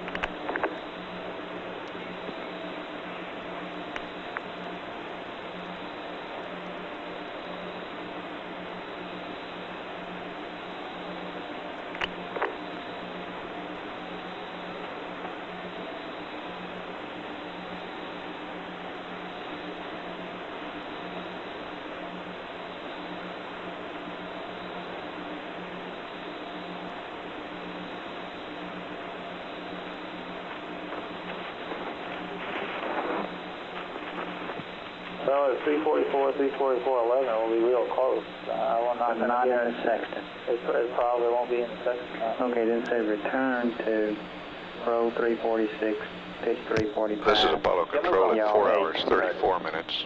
Okay. Apollo 11's velocity is 14,972 feet per second. Its distance from Earth is 15,895 would you give me a nautical rundown miles. on the angle that we need to go to if we look at the slingshot? Spacecraft and the weight, angles that we need to go to if we don't look at the slingshot? 96,760.9 pounds. We're about 5 minutes away from the evasive maneuver that will ensure there will be no problems of recontact between the spacecraft and the S4B stage of the launch vehicle. 289.3, yaw 357. Point what? I don't have a point on that. That's the middle of the hatch window, so it doesn't have to be to the 10. 0.5. 357.5. Thank you. Okay, then what? Okay, now he should return to the old numbers, which was tweaked up to ensure that star 30 is in the field of view of the sextant. Those numbers are roll 346.5, pitch 345, yaw 7.8. Yaw 007.8? Roger. And pitch is 345.0. Okay, that is a tweaked up version of his old number. Okay, then the P23 attitude is what now? Okay, now he stays in this number I just gave you for this P52 and his optics cow. His P23 attitude, which he goes to at 6 hours and 10 minutes. Roll 198.4. Pitch 130.5.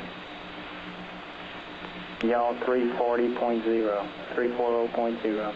Okay, now he has the P23 attitude pinned into his flight plan, does he not? That's affirmative. He has his old slingshot attitudes also pending and inked in, and they were 344, 344.11. Okay, now if he decides not to observe the slingshot, all he has to do is go right to the 252 attitude, is that correct? Yes, 346.5, 345.0, 007.8. But if he does want to observe the slingshot, then he essentially has to make an extra maneuver. That's affirmative. Oh, yeah. Pass it up to him after the evasive maneuver run. All right, we're writing the flight plan update for Okay, thank you. Thank you. 3 minutes to burn. All right, now he's about a degree out of attitude and pitch. I'm talking about engine parameters. So oh, that's good. Okay. Guidance flight, how you? Roger, flight. He didn't trim his auto maneuvers reason for the degrees. No problem. No problem. Okay. We'll go. Ecom, how you? Where'd go, flight? Okay, Capcom, everything looks good here. We're standing by. Okay.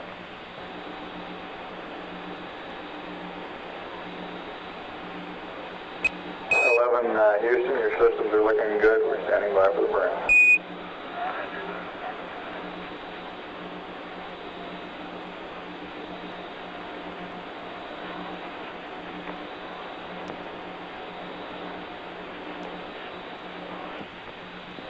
Tom, I got a Roger out of the way down in the mud again. I'd like to hold off till after the burn to bug him about it. Network flight. Network flight.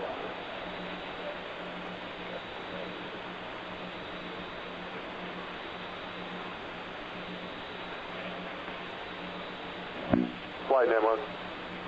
We're having data in and out again. Could you check the site, please? Welcome. Go Ecom. The reason we had data drop out is because he switched to low bit rate, dropped out, and they picked up low bit rate, and he switched back to high, and they dropped and had to switch back to high on the ground. I don't follow that. As part of the checklist flight, he went to command reset to start the DSC for the burn. Okay.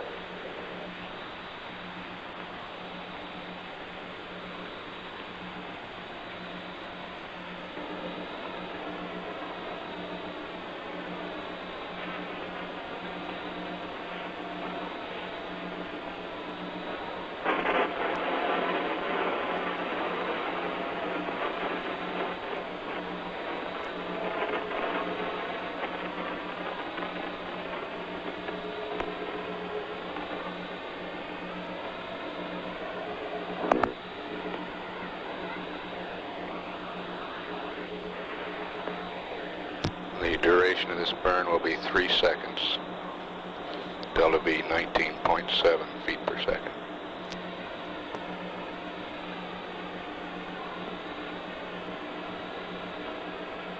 Right, guys, you never see. Roger.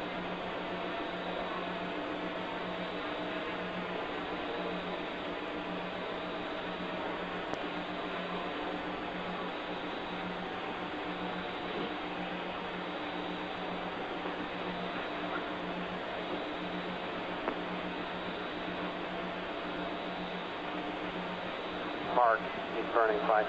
Ignition. Shut down. Shut down.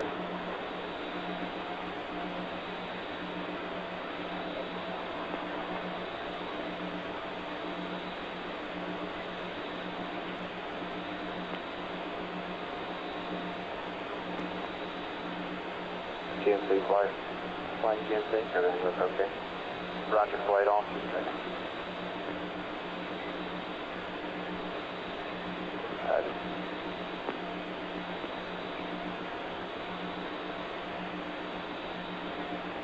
Gimbal's off. Houston, Apollo 11, could you confirm that pitch gimbal motor number 1 turned off? Ecom. We just shut all 4 off and we got a questionable indication on the ECS on pitch 1. Roger, stand by a second. I can't confirm it's the current flight. I've got so much other stuff on it. There's no way I can tell for sure. You just reported gimbals off. I saw it drop flight. That's what I based it on. Significant drop. Well, what do you want him to do? You want him to cycle a switch? Yes, that'd be a good idea. We can try that. Okay, after the cycle gap down, we'll look at the current. Apollo 11, this is Houston. Hold up on that. Stand by, Capcom. Stand by, please. GNC. Go ahead, Houston. You copy our residuals? Guys, did you get the residuals? Right, sir. We got 0, 0, and .2, it looks like. We had .1 a while ago. It just went to .2. Okay. And the EMS delta V counter is -4.0. Minus 4.0, roger. And how about pitch gimbal 1? Can you confirm that off? Can you stand by just a second on that? At the present time, we cannot confirm it off. We saw a current drop indicating that several gimbal motors had gone off. We'll be back with you in just a second on it, over. Okay. If necessary, we can recycle. GNC, fly. Fly GNC. Why'd you want me to hold up?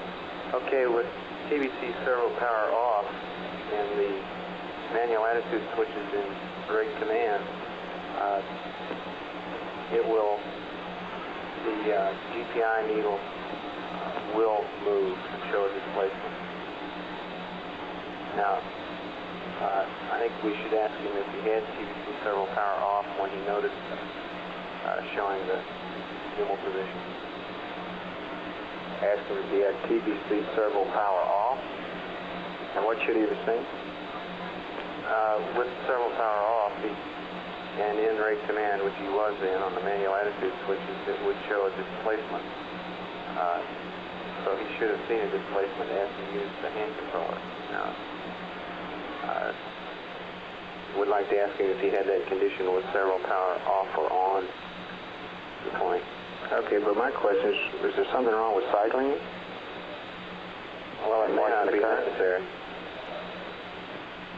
I bet it will be before it's over. It looks like that'd be the best approach flight. I don't see anything particular wrong with it, as long as it doesn't have to gimbal motors. It won't. It looks like they probably are off flight, but I can't guarantee it. All right, what do you guys want me to do? Cycle it. Cycle it on. GNC, go ahead, flight. Okay, let's ask him to cycle that one on. Let us watch it current, Captain. Roger. Apollo 11, this is Houston. If you go ahead and cycle pitch gimbal motor number 1 on and then off and give us a mark, and we'll tell you what we see, over. Okay, fine. It's coming back on. Ready, mark. That's going back off. Ready, mark. And that time we got an onboard indication, Houston. Thank you a lot. It's off flight. Roger, we confirm that it is off. Flight booster. Yeah, we do likewise. Roger, go ahead, booster. Roger, I'd like to go for the experiment and the slingshot. That's offline, flight. Roger, that is standby, booster. Roger, flight.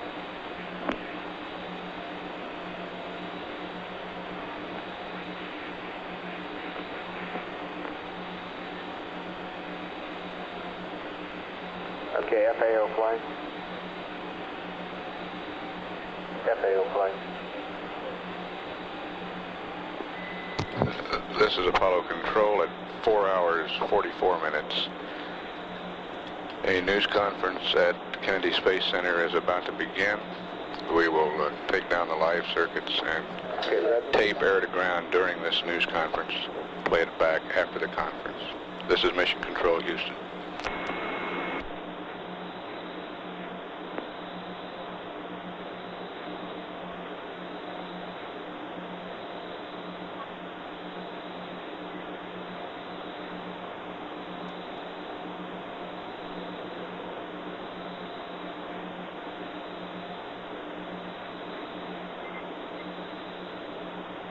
Flight guys. Go, guys. Houston, please. Verb 66. Houston, Apollo 11, we're starting our maneuver to observe the S4B slingshot. Roger 11, we've got an updated attitude for you on the slingshot observation. Okay, say the angles, please. Roger, roll 002.5, pitch 289.3, yaw 357.5, and there's also an update, minor correction to your attitude for the P-52. Over. And up to scout. Roger, I have rolled 2.5, pitch 289.3, and yaw 357.5, over. Roger, and for your P-52 and optics calibration, it'll be roll 3 346.5. Pitch 345.0. Supposed to do that? Yaw 007.8. Over. Roger, 346.5, 345.0, and 7.8. Thank you. Houston, roger out. FAO plane. How far away from there is it, and how long will it take you to get there? From the slingshot observation, I see.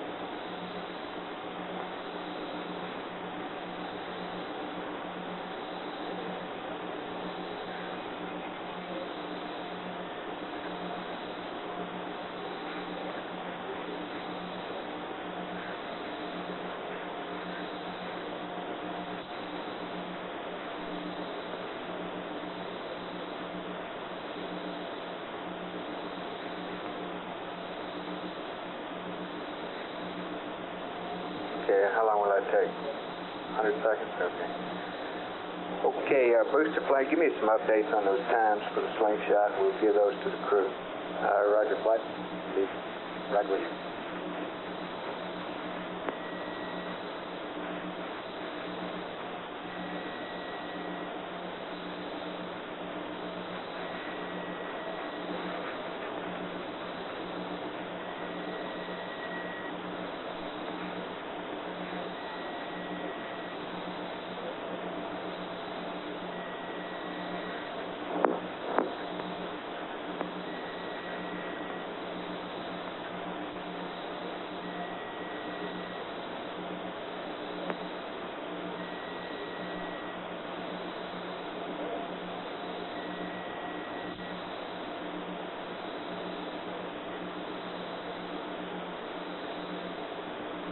Flight booster, go.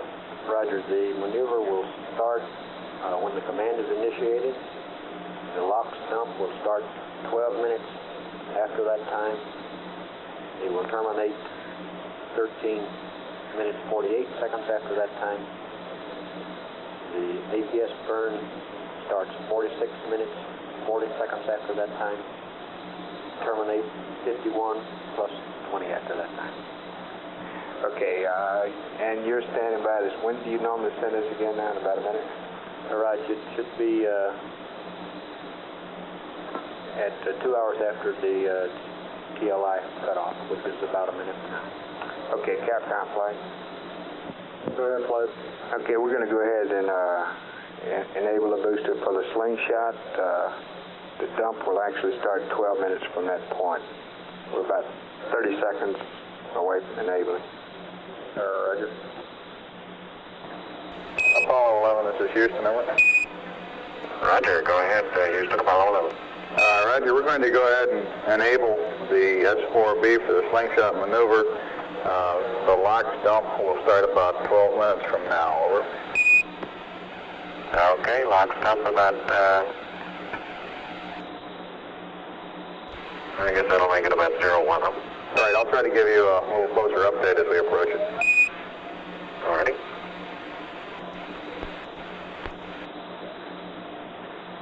Flight open flight. Go flight. And how are you looking on mid-course? Well, let me give you a story here. We've just taken in some more data. It confirms everything we've had so far. The mid-course at mid-course 1 time is 17 feet per second. We recommend not doing that. The mid-course for tomorrow, mid-course 2, comes out to be 21.3 feet per second. That's with no adjustments made, still pre-return. Looks like it'll fit right where we want it. Okay, so for right now, I guess your tentative conclusion is probably no mid-course 1. You'll want to track for a while longer, though, right? That's affirmative. I don't expect it to get out of hand, though. And it'll be, I would guess, flight probably mid-course 2. Okay. Capcom, why don't you let them know that? And 11, for your information, the magnitude of mid-course correction number 1, if we burned it, looks like about 17 feet per second. We're presently considering not burning it. This would make mid-course correction 2 tomorrow about 21.3, over. That sounds good to us. Roger, you're looking good down here. Roger. Flight booster. Go ahead. Got the command in. Maneuver in progress. Okay, give Capcom an exact time, but Roger, will do. Flight ET.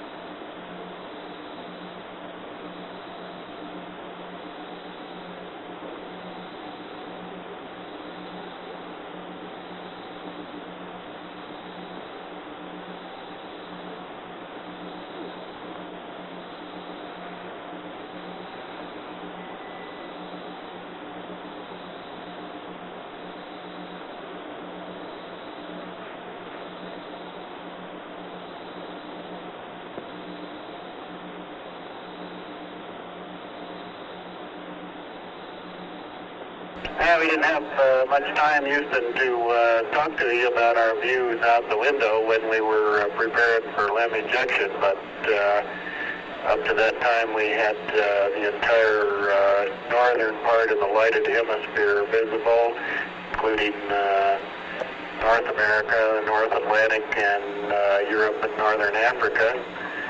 We could see that the weather was good just about everywhere. There was one cyclonic depression in northern Canada and the Athabasca, probably east of Athabasca area. Greenland was clear, and it appeared to be we were seeing just the ice cap in Greenland. All North Atlantic was pretty good, and Europe and Northern Africa seemed to be clear. Most of the United States was clear. There was a low, looked like a front stretching from the center of the country up across north of the Great Lakes and into Newfoundland. All right, we copy. I didn't know what I was looking at, but I sure did like it. Okay. I guess the view must be pretty good from up there. We show you just roughly somewhere around 19,000 miles out now. I didn't have much outside my window. We'll get you into PTC one of these days. Take turns looking.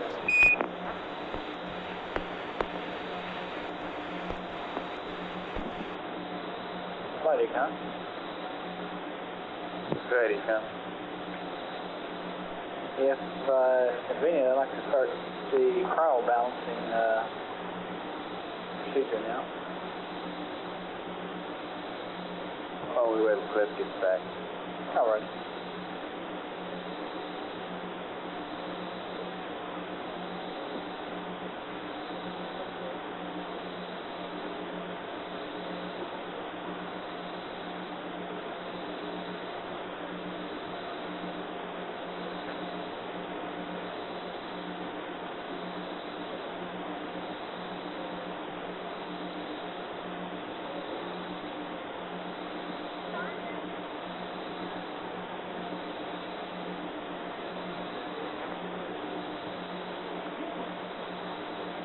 Flight booster. Good, booster.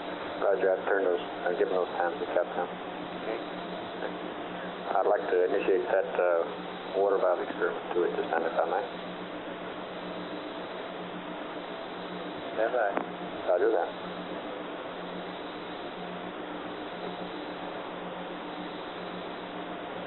Capcom GNC on motor system. Go ahead, GNC.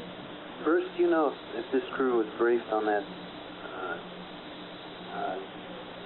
well, it's not an anomaly, it's the way the system works. If you got servo power off, go ahead and enter command, what about the GPI and Eagles move? No, I don't know if they've been briefed on it. You know, and rate command on the manual attitude switches.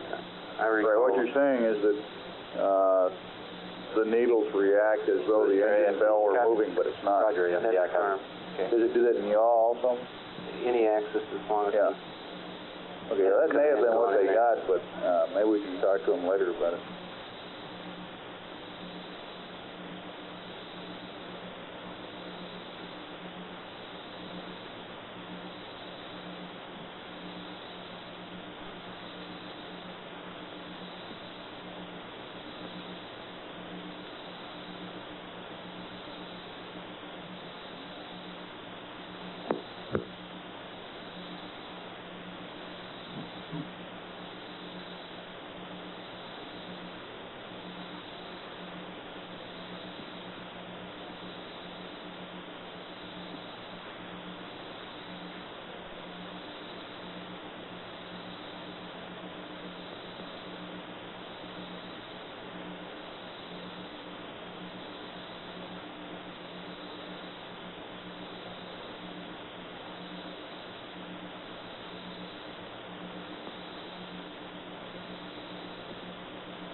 C-SPAN on conference.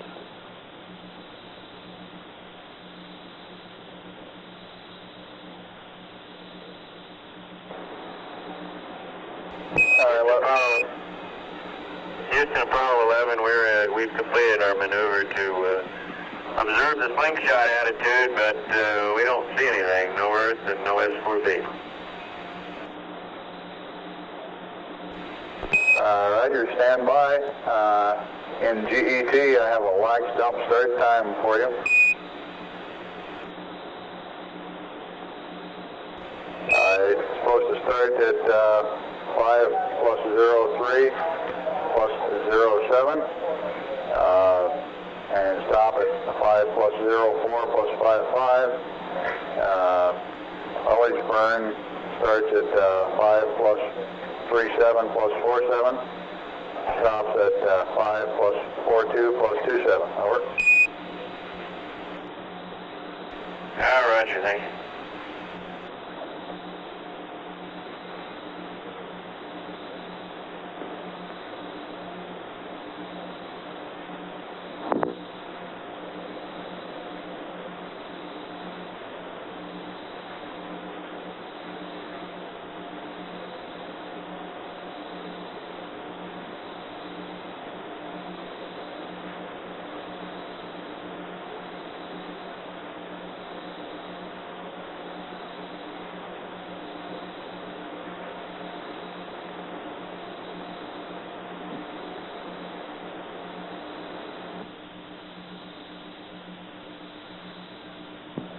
Any ideas, Sid? I don't know what's going on now. FAO, you got any suggestions on attitude? Hold on, Bob, just a second. Hey, Bob. Yep. You want him to try those other numbers? 358, pitch 293, all 20? The numbers I believe that were used by FAO is where the camera was located on Apollo 9. The numbers we compute down here for the center of the window are 354 in pitch, 19.5 in roll, and 307. I'll say again, 19.5 in yaw, and 307 in roll.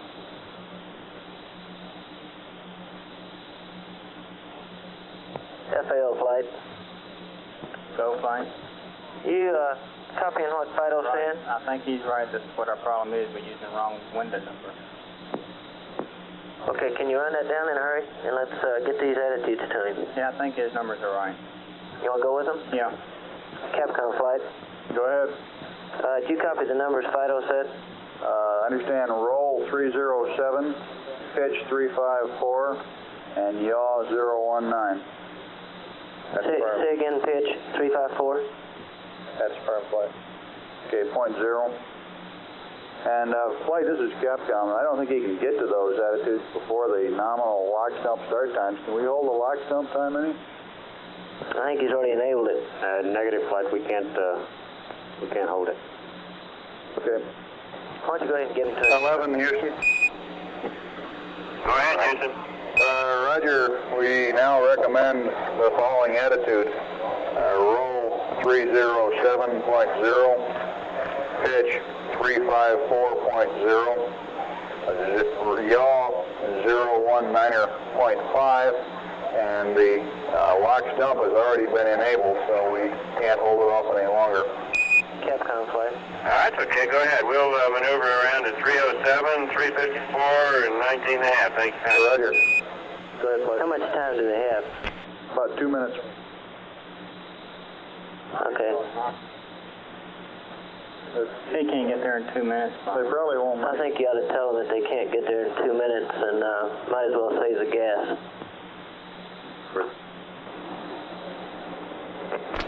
11, Houston. It doesn't look to us like you'll be able to make it around to this observation attitude in 2 minutes. We recommend that you save the fuel. Okay, Houston, you got to it just a little late. Our maneuver has already begun, so it's going to cost us about the same amount of fuel to stop it. No matter where we stop it in, we may as well keep going. Roger, go ahead.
initiated the lock stump flight.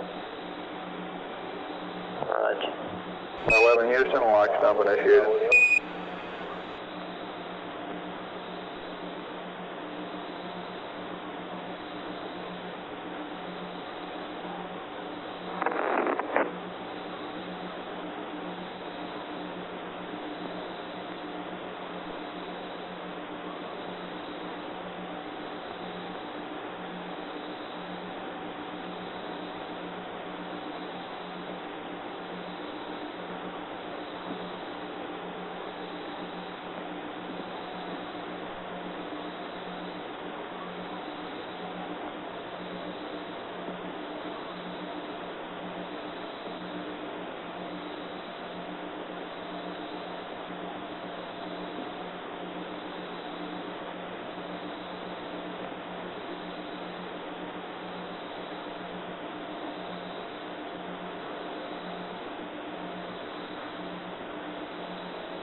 Lock stump terminated flight.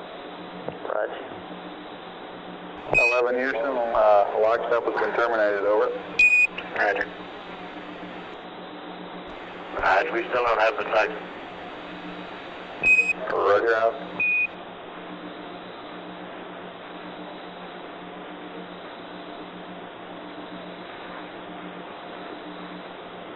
Flight boosted.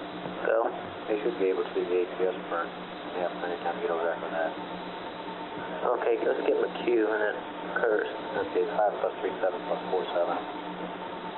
Okay, I've passed up the time of the APS burn already. Oh, did you do that? Okay. Maybe we ought to get confirmation that they see the vehicle when they get into their attitude before we go any further.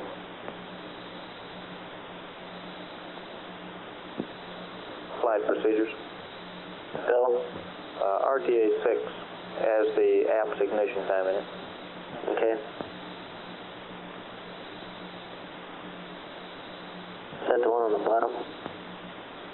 Roger.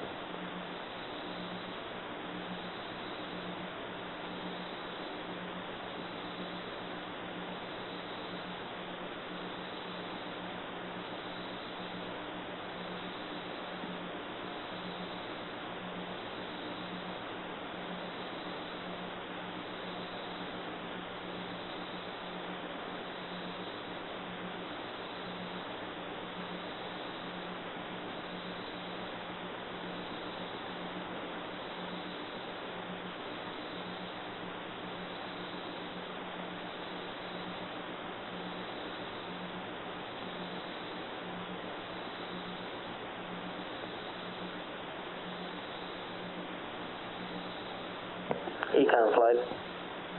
Flight Econ. Are you satisfied with that cryo plan? Yes. Okay, there's no big hurry on that, is there? No. We've got the O2 fans in manual, and we're going to turn them off here pretty quick. Okay, well, just let me know, because they're probably all trying to look at that as 4B right now. Well, okay, I'll do that. Flight guys. Go ahead. Roger, we're in configuration now. We can command the trunnion bias update anytime they want it. Normally at 5:10. Okay. No rush, of course.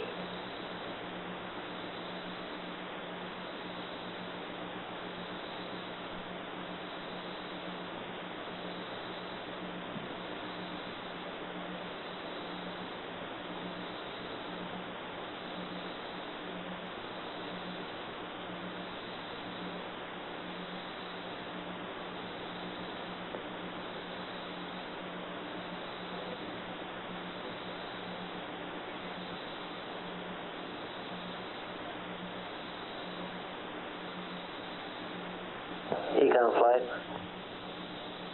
Flight Capcom on local Let me write it down here in the log. Okay. Go ahead, And then you can give it to what Capcom. does the trunnion bias update involve? It just involves sending the following. We'll do a disk E, verb 21901. That's the trunnion bias address and all zeros. It sets his bias to 0, so when he does a P23, he won't pick up a bad error value, value. Does he know how to do this? No, we're going to send it to him from the ground. It's in the flight plan. It's just a change, a recent change in the flight plan at 510. It says 0 to trunnion bias. Okay, I don't have it in my It copy. just came out in Rev B, which came out yesterday, I guess, or the day Did you right at copy the the end of the day postmark before. status? Okay, then you want to We do did it it on by, F anyway. you want to do it by uplink. Well, they put it in for us to do it by uplink. We have done it by uplink in the past. No problem for us. Who and accept? Yeah, food except whenever they want to do it. Okay. Say again, it's been in there. GNC. It was in for F. Somehow it went to A to G and then it came back right at the last. I recall him reading it, but I don't recall the numbers. We were talking about the residuals at the time, Raj. Why don't you get him from guidance? I know he's got them.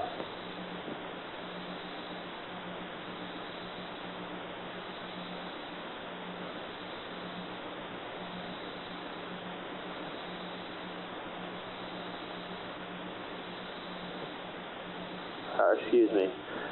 We copied the B, G, X, Y, and Z's is what we copied.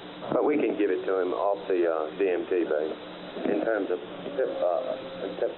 overburn, right? Yeah, now the VC, I got the Delta VC counter as being minus 4.0 feet per second. Okay, thanks. Okay, and PIPAs I can get you, I think. I mean, if you want them in terms of residuals, we can get them for you. Yeah, I have those too, I think. Okay, you got minus 4.3 on Delta VC, right? Yes, minus 4.0. Okay. Okay, now, for the evasive, I got minus... That was evasive, that's what I was looking for. That's right, that's for the VC on evasive. Okay, and his residual were minus all minuses and all ones. All .1. Okay, and that was his verb 6985 right at the end of the burn. Raj, thank you. Okay. This is Apollo Control at 5 hours, 11 minutes into the mission. The S-4B slingshot maneuver was completed about 5 minutes ago, designed to put the third stage of the launch vehicle into a trajectory that will take it behind the trailing edge of the moon and then into a solar orbit. The crew did not witness this maneuver. The command module was not in the proper attitude where they could see the S-4B at the time. We've advised the crew that we do not believe that we'll do the first mid-course correction, that we'll wait for mid-course correction 2 tomorrow and expect Here's a copy of the Delta V to be performed in that maneuver of about 21.3 feet per second. We've also had sort of brief transmissions, including comments from Neil Armstrong on the view out the window and a weather report on the part of the world he can see. We have the tape of these transmissions that have occurred during the news conference at the Cape. We'll play that for you now and catch up live. Yeah. I expect they're in attitude. I would expect them to comment on it.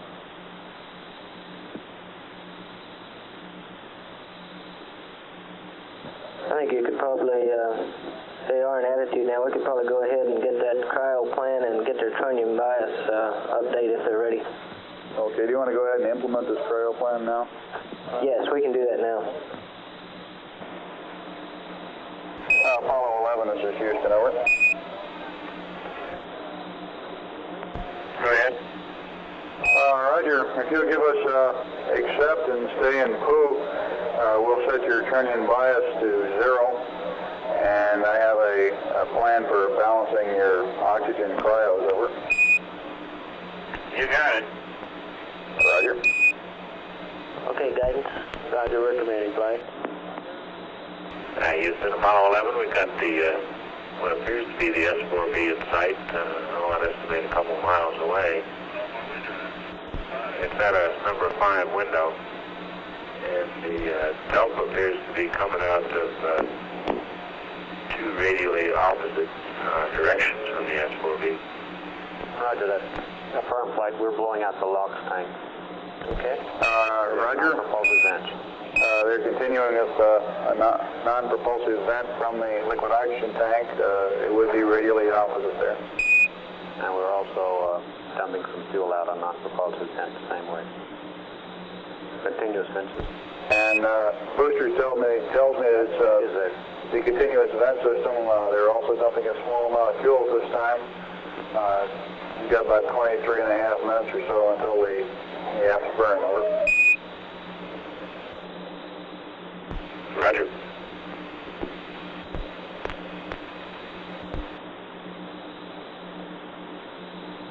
FAO, did you copy that to take up the booster in site number 5?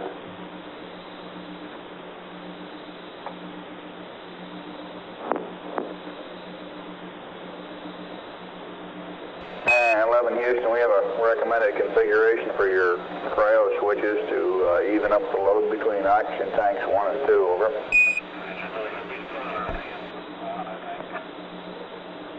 Okay, you're coming in very weakly there.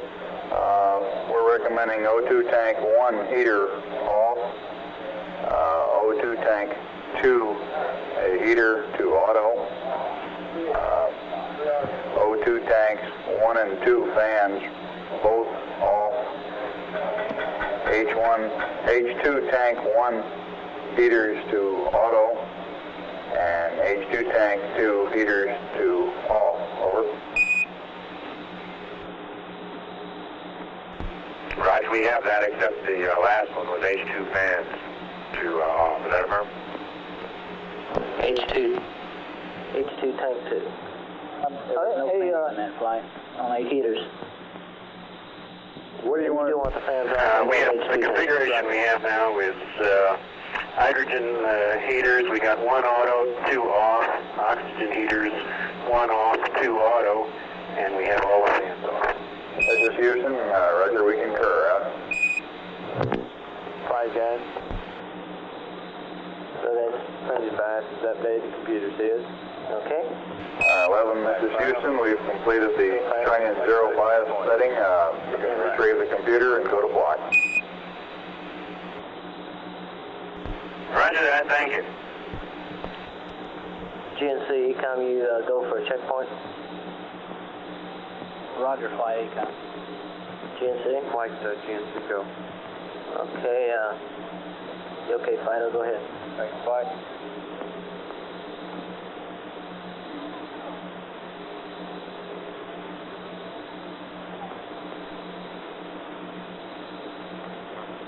Flight booster.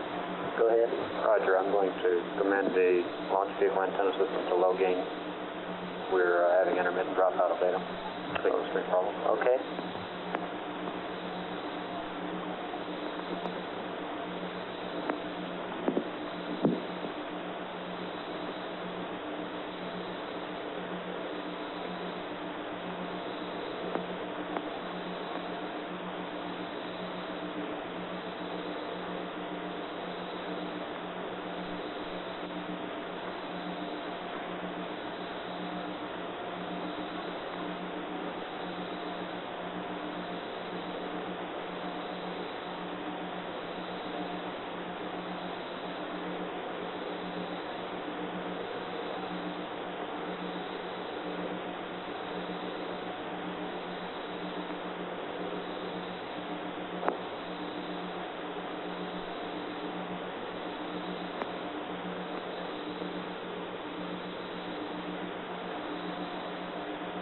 Retro flight. Go flight. How you doing on your block data? I'm working on the flight. Gonna have it about on time? Roger that. 50? Okay.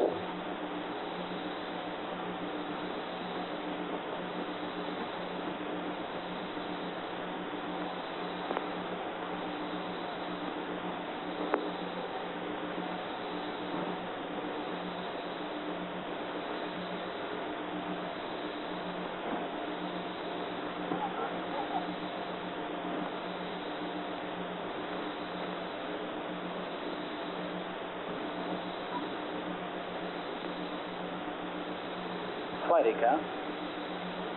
Go. We would like to verify that the waste storage vent valve is in vent.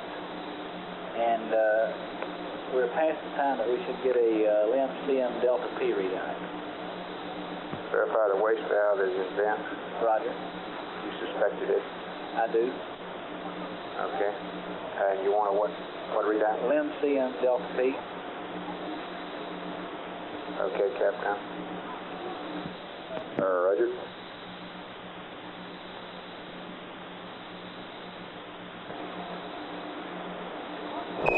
This is Houston. We're just maneuvering to observe the slingshot. I guess we missed copying your LEM-CM Delta P reading, over.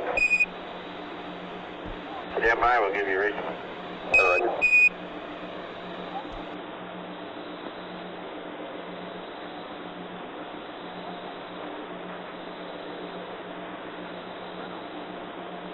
Right now, reading 0.2, Bruce. Roger, 0.2.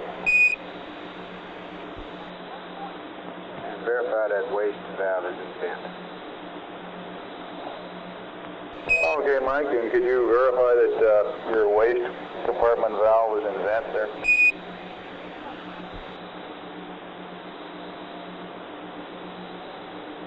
Roger, waste compartment valve has been in vent for, I guess 45 minutes or so. Roger, we copy.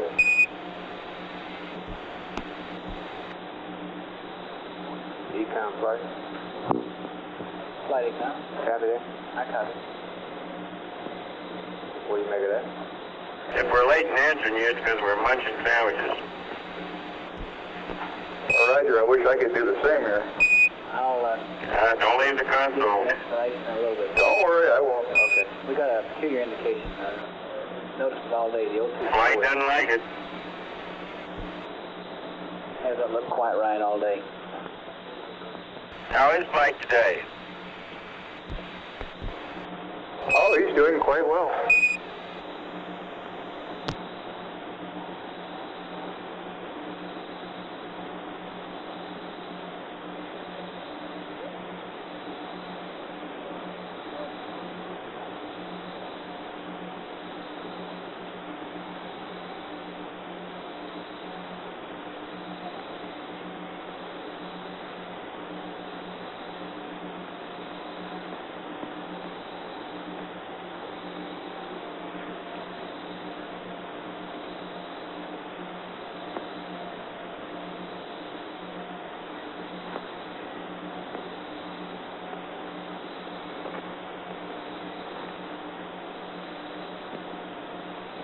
Okay, all flight controllers on the green shift. The white team's going to be coming in now in about 30 minutes or so. And let's start this thing out right. When they come in, let's get seated. Do your discussion in a quiet way. With his hand open.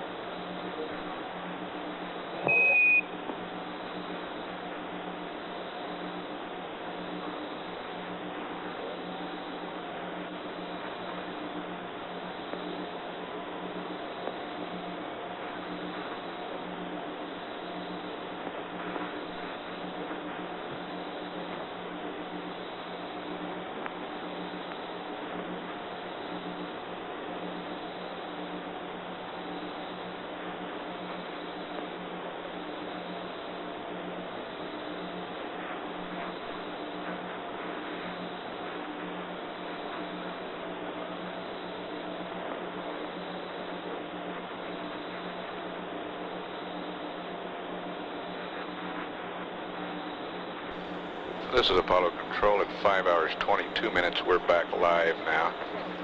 The Delta P you heard discussed is the difference in pressure between the LEM and the command module, cabin pressure.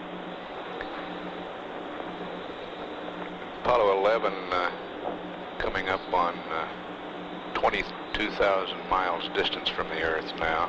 Velocity 12,914 feet per second.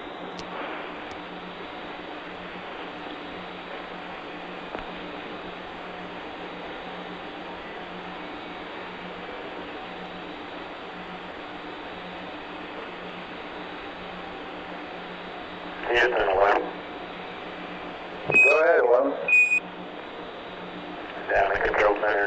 might want to join us in wishing Dr. George Moore a happy birthday. Roger, we're standing by for your birthday greeting.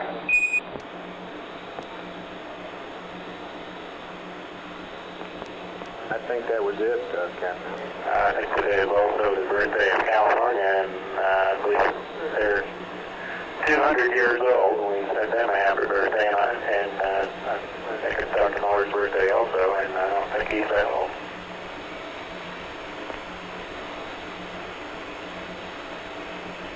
Roger, we copy him. Looking back in the viewing room right now. I don't see him back. He might be back from the Cape yet.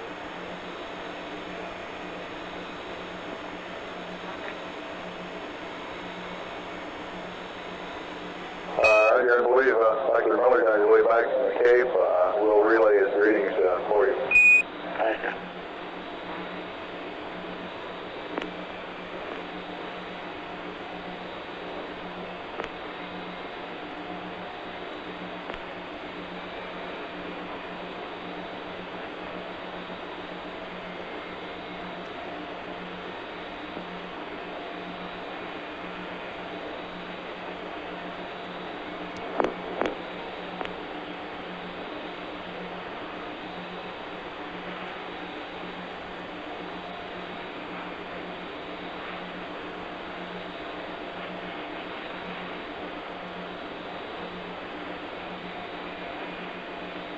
Flight Econ.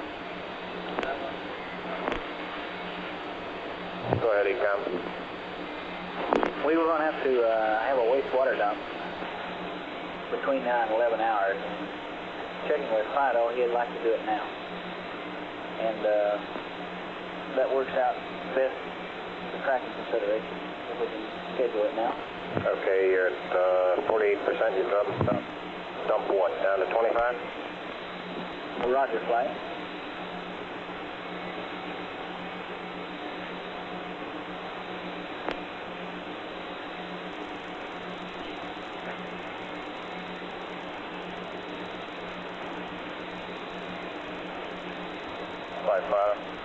Go Phantom. Flight, we were delayed on that previous mid-course, delayed on that previous checkpoint. We'd like to confirm with you now to get it again. We haven't gotten it yet. Okay, any flight controller who isn't willing to stand a momentary interruption of data for a checkpoint tape, please give me an amber, and if you don't give me one in about 10 seconds, we're going to go ahead and make a checkpoint. Capcom gave me an amber, but I'm sure he wasn't serious about that. Okay, go ahead, Fido.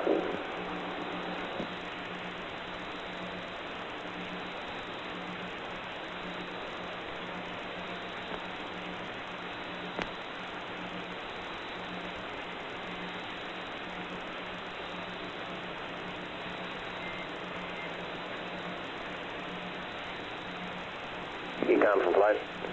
Flight. When would the one after this one?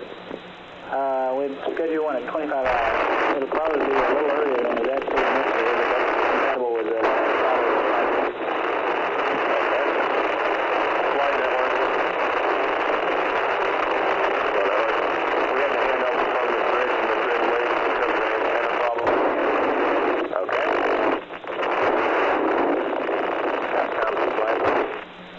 Flight from Capcom. Roger. Work out the best tracking schedule and also the water dump schedule. We'd like to have the crew go through normal water dump right now. It's reading about 50%, and I believe it's dumped down to 25%, and the next dump after this would be roughly about 25 hours. 25 hours GET. That's affirmative. Okay, I think they're munching on sandwiches. Roger, at their convenience. Okay.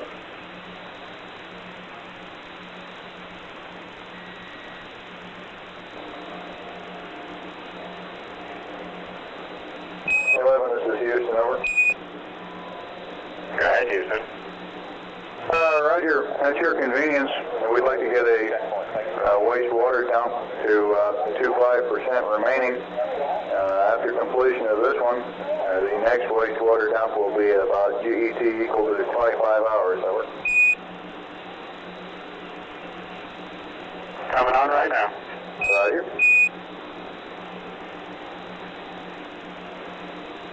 at FAL. Go ahead, Dale. Have those water dumps interfered with sightings and past missions? Sightings?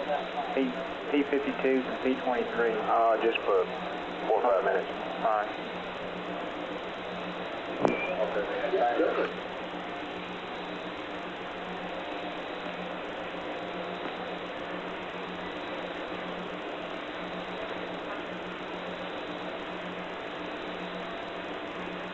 Econ flight.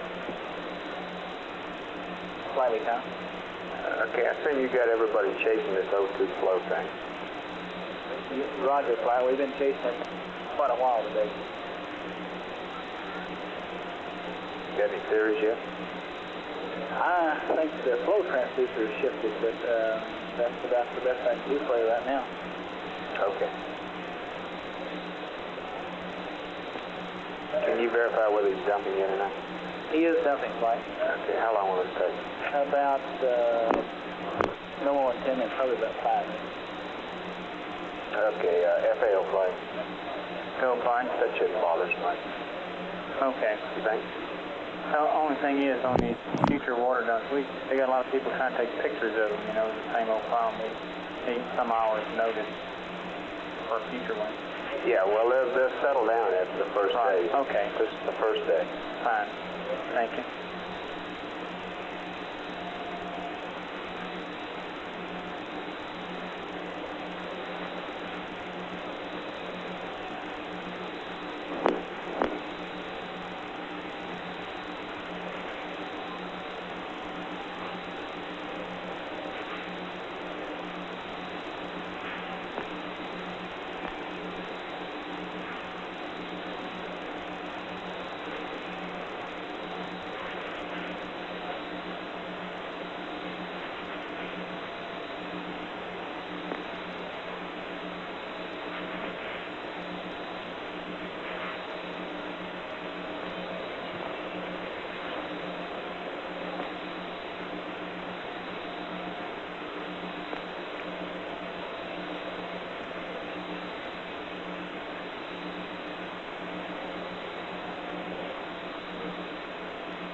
This is Apollo Control at 5 hours 31 minutes into the mission.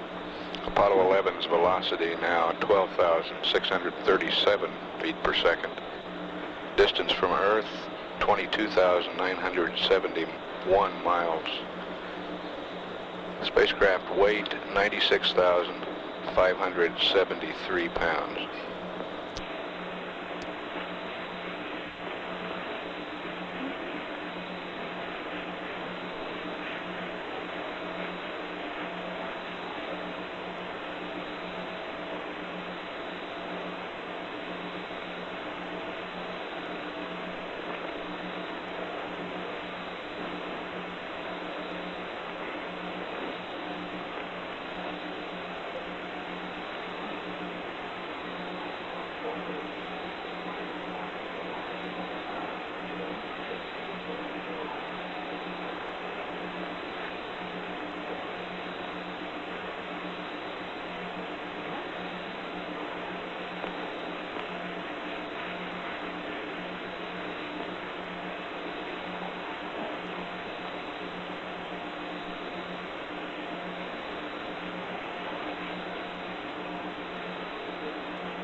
guys. Go. He's picked the right option. He's completing his P-52 now. Roger.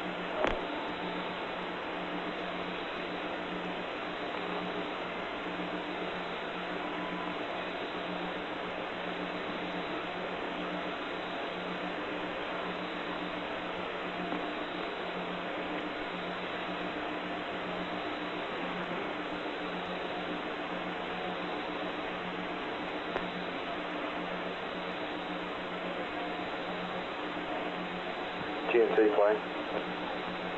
Flight GNC. How you looking? Temperatures all okay all around? Affirmative flight. SDS looks good. All the quads look good. We're down a little more on RCS from this attitude hole we've been doing with the slingshot. How much is a little bit? Okay. 3 pounds. Houston, Apollo 11, you copy our torquing angle? Roger, leave them on there for another second, please. Okay. Will do. Well, look at those lights. Seem pretty big. Stand by one, we'll look at them 1 second.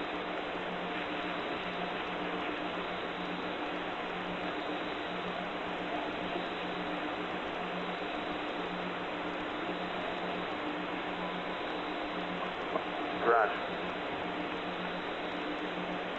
There's a scout cam, we copy them, don't we? Yeah, we want to look at them just a second.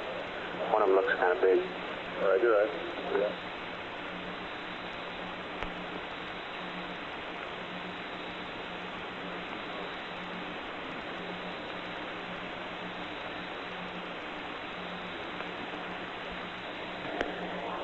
Is it Houston? We copy the angles, but stand by before you go ahead and use them. Over. We'd like to have him redo it and the angles come up the same target. Okay. Ask him to redo. 11 Houston, we request that you redo P-52, and if the angles come out the same magnitude, go ahead and incorporate them over. Okay, we'll do it. They look a little large right now. Yeah, roll looks a little large, especially. Roger.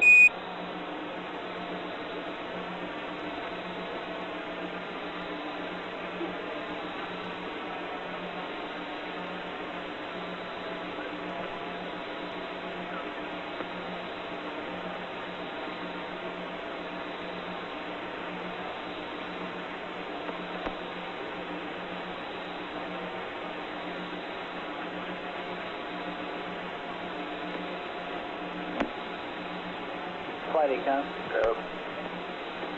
Go ahead. Wastewater is now reading 13%. We need to terminate the dump. Okay, Captain. We're showing wastewater quantity of about 13% on TM now, 11, over. Ask him to terminate.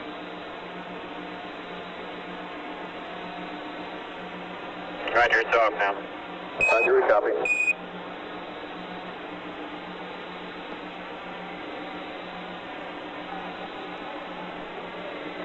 Flight booster? Go. Please start it out, all these burns. Okay.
torquing angles? Yeah, those are the torquing angles. Houston Apollo 11, torquing angles essentially the same, and we're going to go ahead and torque them now.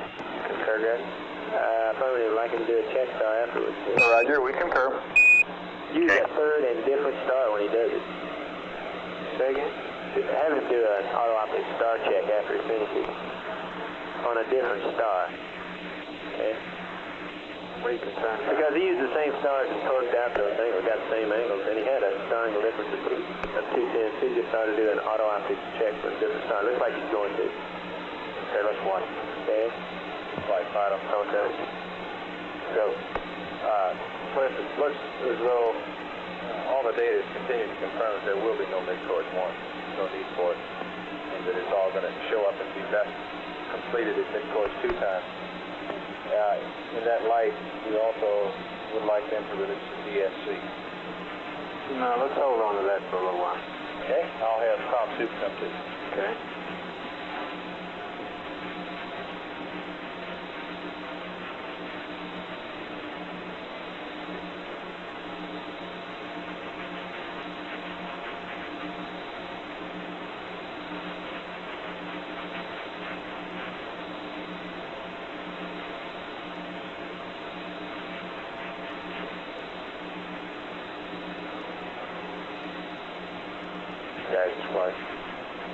Right. Could you tell whether he did an auto-optic? He did, and he did it the same star. I wish you would have checked it with a third star. Well, you want to recommend that? I think we ought to, Frank. That was a fairly big difference we saw there. And that's, we didn't really expect quite that much.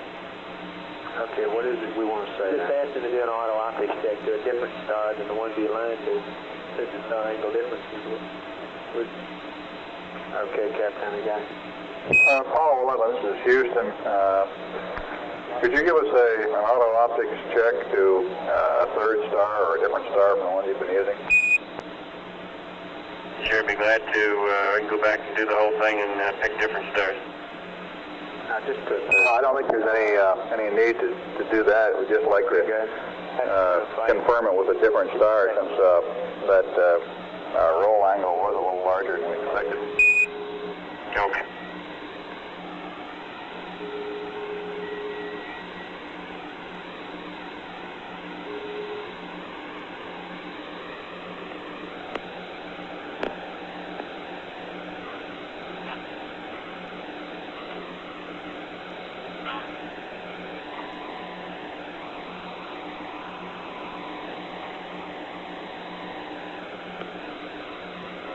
Flight. No flight. You still showing 17? Yes, sir. Continually showing 17 at mid-course 1. That's only grows 4 feet per second to move to mid-course 2. Okay, you giving me a firm, no mid-course 1 at this time? That's firm. Firm. No. Okay. Flight business? Go. How has your burns been completed? Right.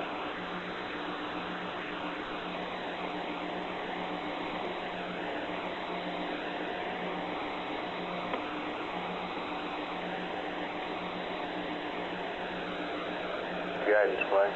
So fine. What's happened? He had a little alarm there. His trunnion angle that requested by auto optics was too big. He'll try it again.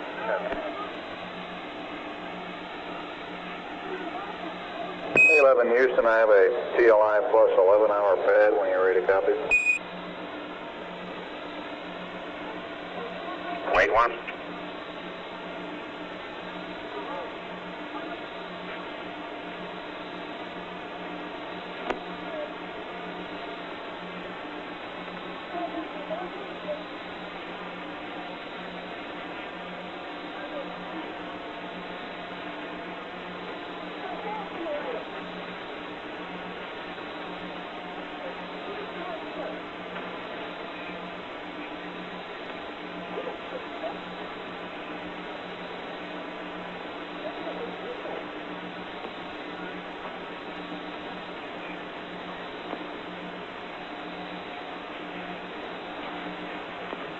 Star number 30 looks like it's right jab smack in the middle of the section. Houston, roger up. Good. You happy, guys? Yes. We'll just have GSC will be taking this thing time. So the faces a little bit, I guess. Okay.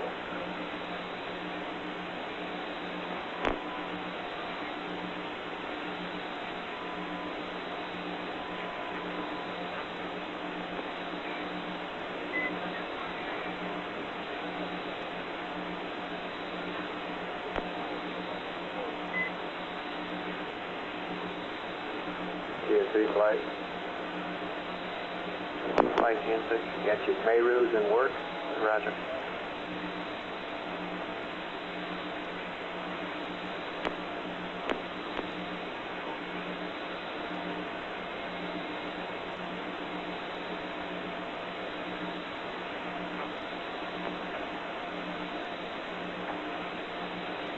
Decom flight. Flight account. Confirm that waste dump will stop. 11, ready to copy. That's affirmative, flight is confirmed. Roger. Roger, 11. This is a CLI plus 11-hour P37 format. 01344 4793 minus 165 049er23. Read back over.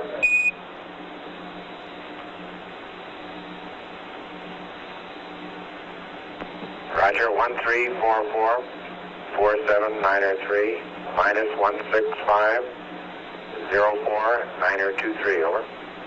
This is Houston. Read back correct out.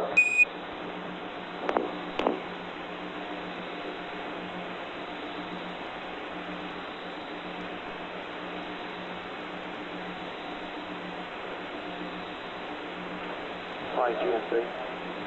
Go ahead. Okay, we're getting in at minus 2.38, Y minus 0.7, Z minus 0.77 meters. Okay.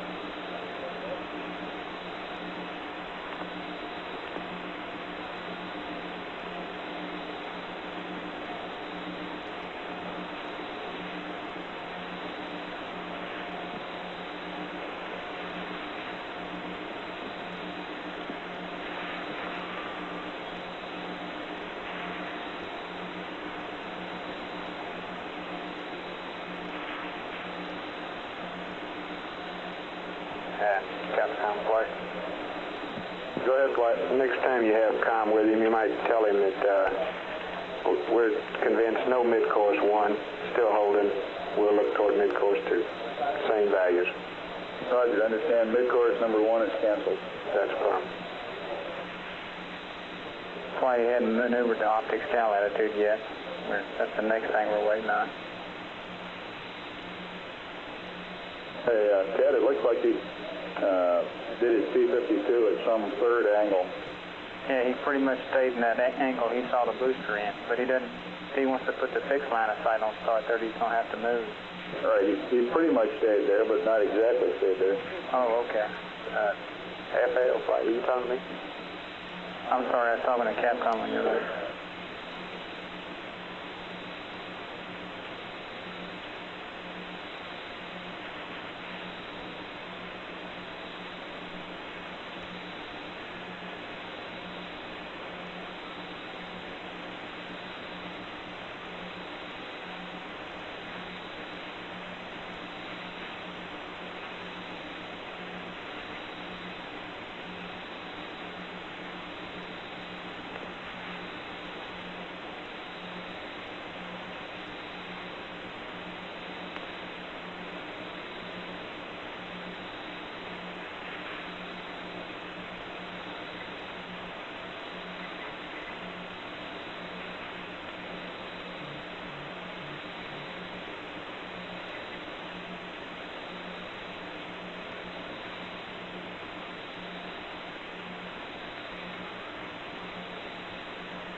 Flight FAO.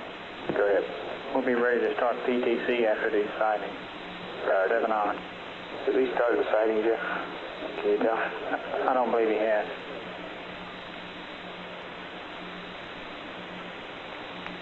No, he hadn't even gotten the right attitude yet. Okay, but he's not supposed to till 6. Okay. And are we all squared away on refs, mats, attitudes, QTC, etc.? Okay. Let me go through your number.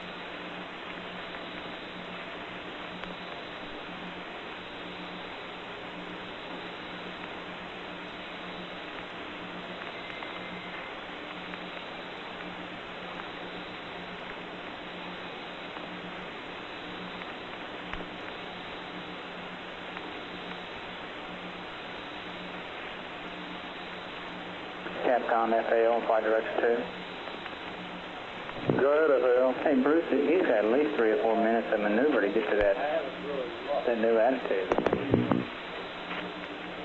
To do this optics cal at P-23, he's going to have to change his attitude. Okay, what's your point? Oh, it's time for him to start all that stuff. Okay, and you don't see him going to it? Negative, he's been stopped in right where he has been for a long time. Isn't that right, Frank? That's right. He's still in the same old attitude. Hey, and Ted, we also have a little bone of contention here. Some of your corrections have not been incorporated in the backup copy of the flight plan. Some of the what? Some of the published corrections to your flight plan have not been incorporated in the backup copy of the flight plan.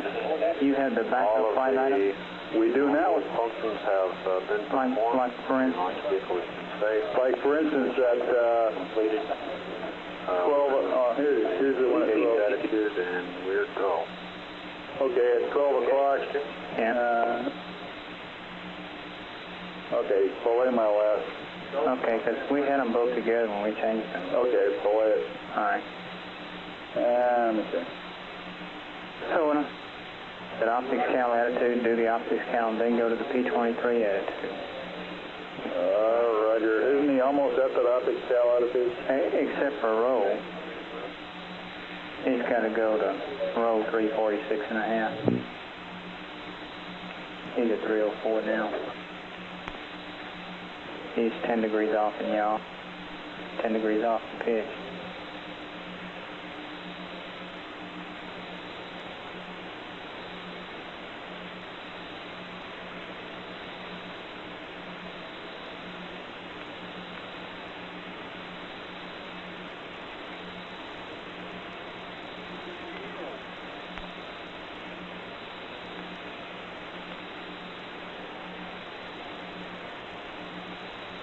They need some altitude, you know, which we're going to do. But also, I think if they're going to get a chance to rest today, we might as well let them do it, you know. Yeah, because in the flight plan, I had him maneuvering.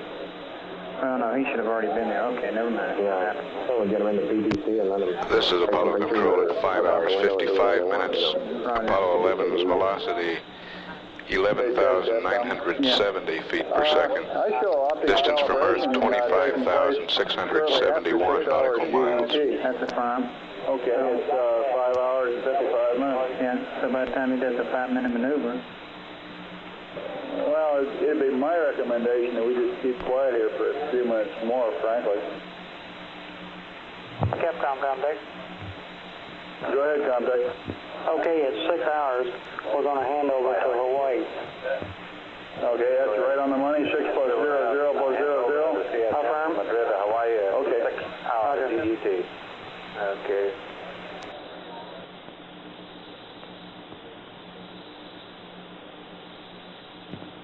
Flight recovery.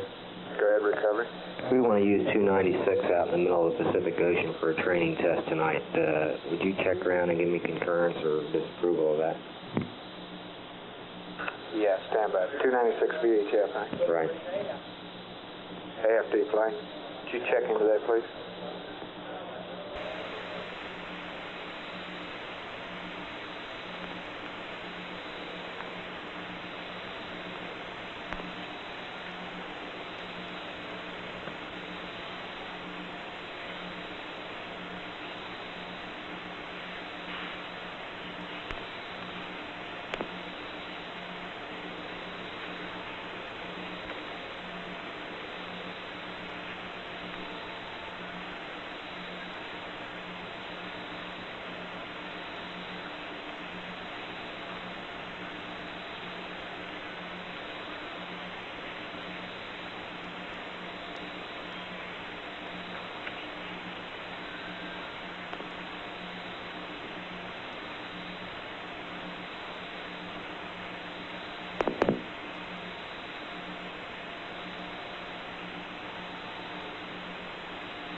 Can you leave the load number on that as 1202?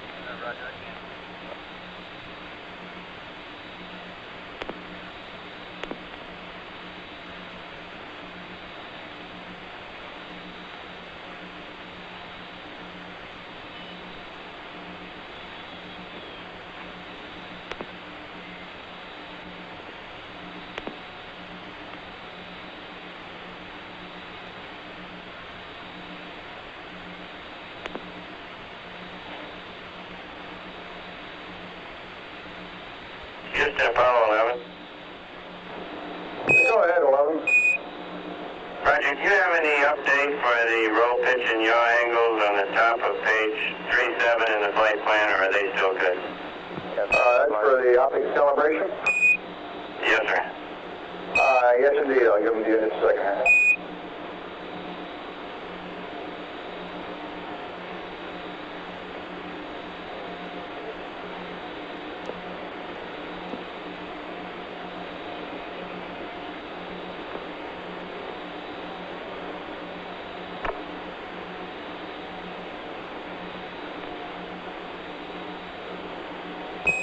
Roger 11, for the optics calibration, I've got 346.5 for roll, 345.0 for pitch, and 007.8 for yaw.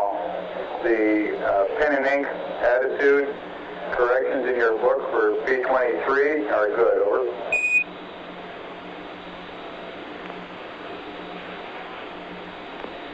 Okay, thank you.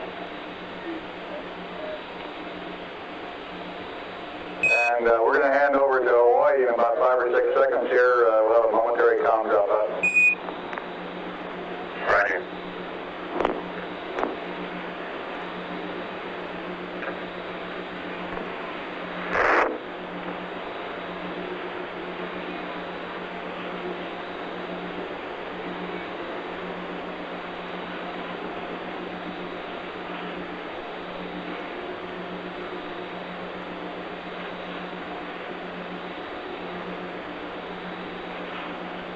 Capcom contact.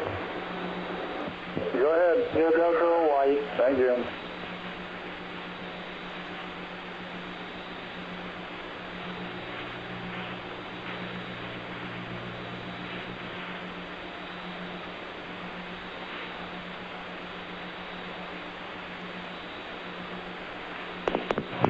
How you read mine? Loud and clear.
Econ play.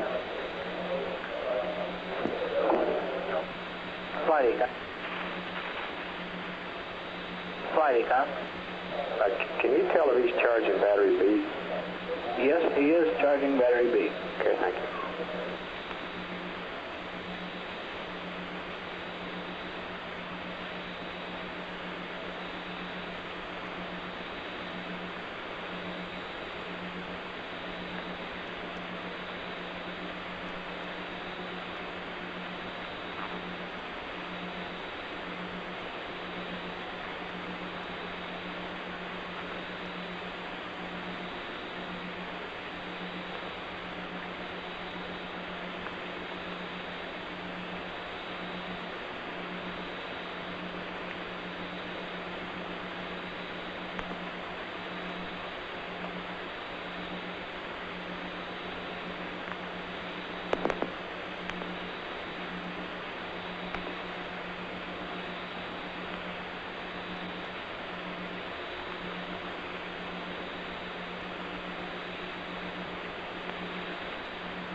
ECOM flight.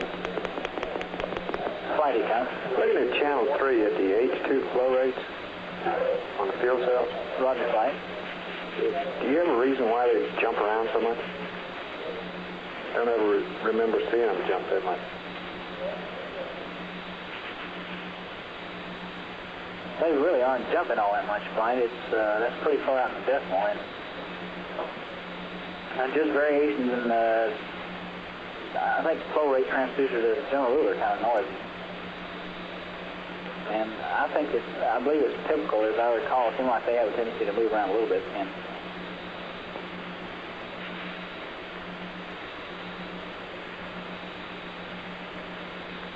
okay. Flight econ. Go. One other thing that'll cause them to jump around is fluctuation in the current. They respond very rapidly to that. And the current... Are you seeing any current fluctuation? It's moving around a good bit. Okay. That isn't regular.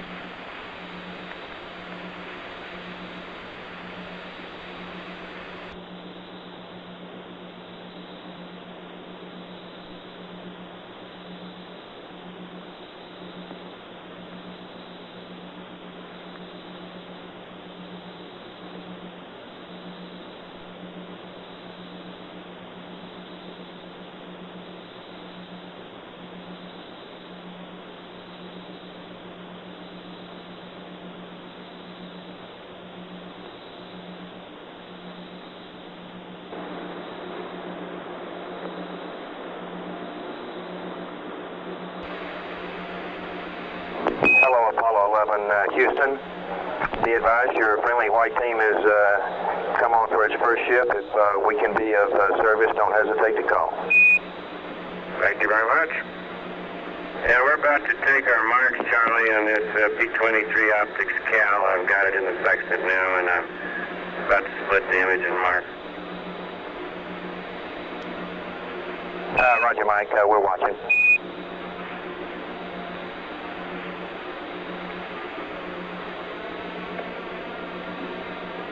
The Capcom is now Charlie Duke, and Gene Kranz and his white team of flight controllers is preparing to take over the responsibility here in the control center from Cliff Charlesworth's team.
flight. FIDO for flight.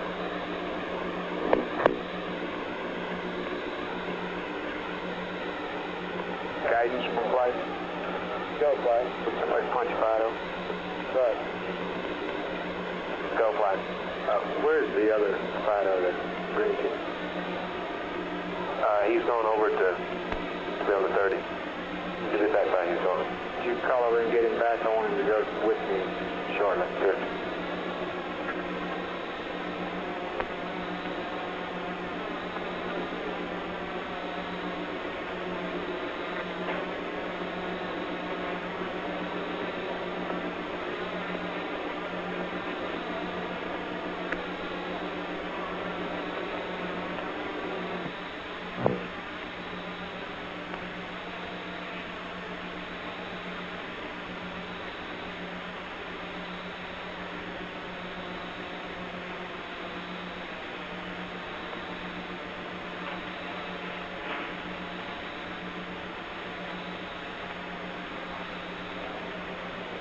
FAO guidance, smoker die.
This is Apollo Control. It's 6 hours, 16 minutes into the mission. Velocity now 11,479 feet per second. Apollo 11's distance from Earth, 27,938 nautical miles. We're estimating the change of shift news conference for 3:30 p.m. Central Daylight Time.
11, Houston, we have scrubbed mid-course 1, over.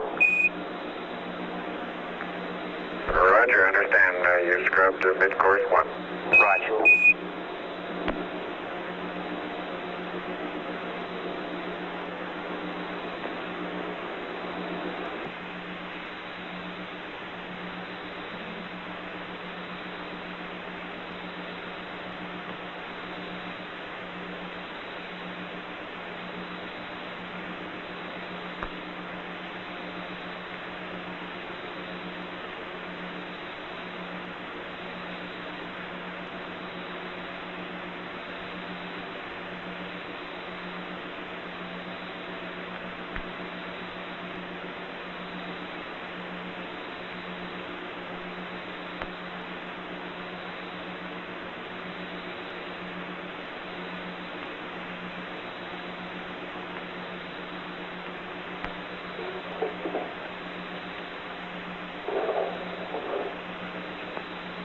Okay.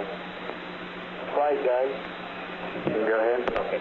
Okay, they got a gimbal lock warning right now. It's got too big of a middle gimbal line. You want me to tell them? Yeah. Capcom. Go flight. So watch the middle gimbal. Roger.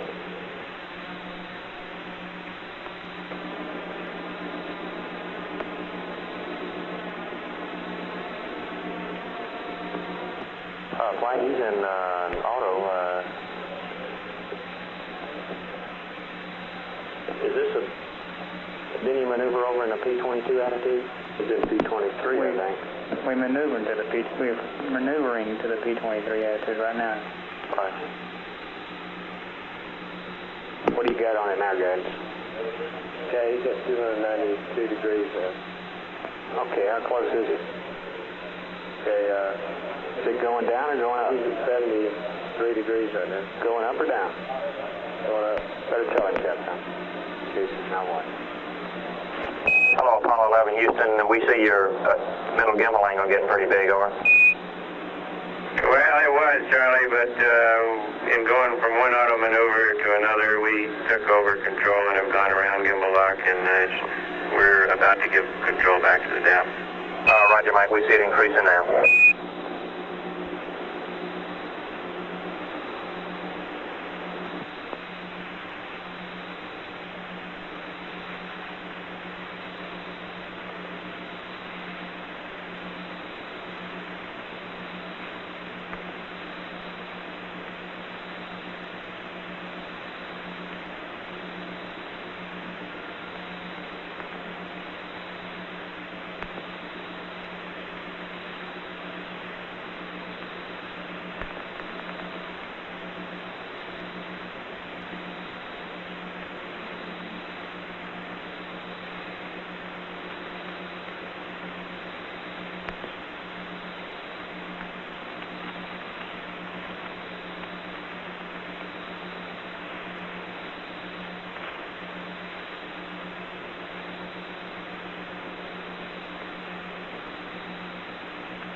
Flight FAL.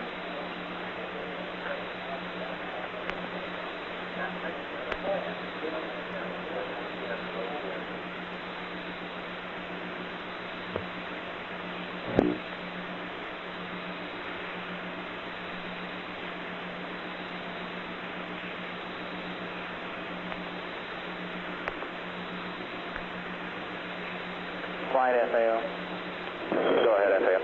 Okay, on this optics cal that he did, it looks like he recalled the program instead of proceeding and storing the optics cal number. It doesn't make any difference.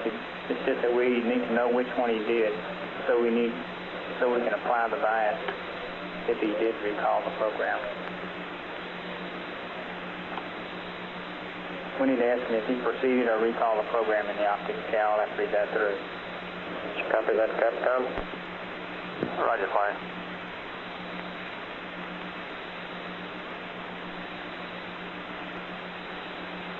Capcom meeting on Flight Director 2. Roger. Go ahead, Ted. Hey, Charlie, they were watching back there. It looked like he recalled the program and he wouldn't have stored his optics count number. He did that, and Gary went and fixed it all up just so they know which thing he did. Okay, it looked like he did about 32, huh? Instead of all this cryogenic shortly, but you want to turn the fan on? Charlie, no, he recalled the program rather than the probe. Okay. That's what okay, he did it for, he did it for 37 rather than the probe. Okay. Quantity. Okay, so apparently that must mean that where you got a high flow going, which means that flow rate transducer's wrong, right? That's great. Capcom flight. Go ahead. Raj, we'd like to turn the fan on in O2 tank number 2.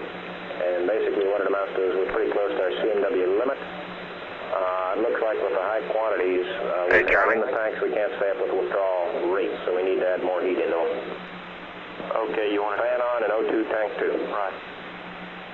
Houston, Apollo 11. Go ahead, 11 over. Hey, maybe you better call Lou and tell him we might be a little bit late for dinner. Okay, sure will. We'd like you to turn on the fan on in O2 tank number 2, Buzz. And 11, did you, on your optics calibration, did you proceed or recall the program, over? We recalled the program. Roger. And O2 fan number 2 is on. Roger.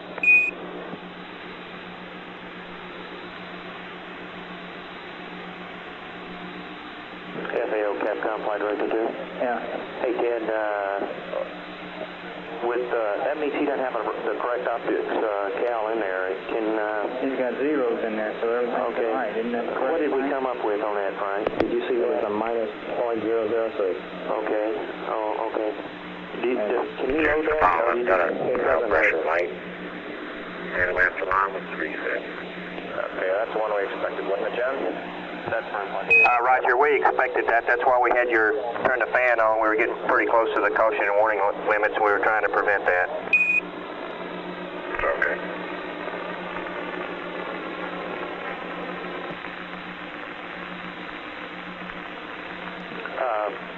Sorry, Roger. I say it doesn't matter. Okay, it's all right, just like it is? That's right. Tomorrow when we do it again, we'll have them proceed. Okay, fine. Ecom flight. Hey, John, did you work up some kind of a hip pocket TLI plus 11. Do what? Did you uplink the TLI plus 11 long data? Wait a minute. The other, John did it on the other ship. I never did hear it go up. I don't know if I want to. Let's see if you can work something like that out.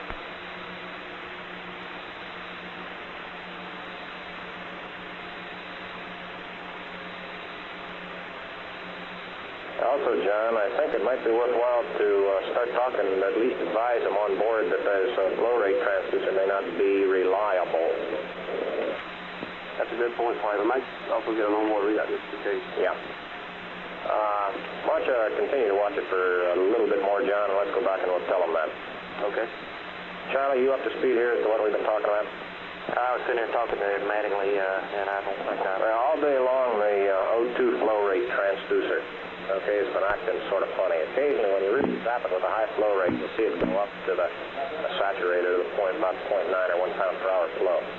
But apparently that's the same transducer uses on board. We're going to continue to watch it for a while. We think it's a bum transducer. And I think we're going to go up shortly and tell them that that gauge on board is unreliable.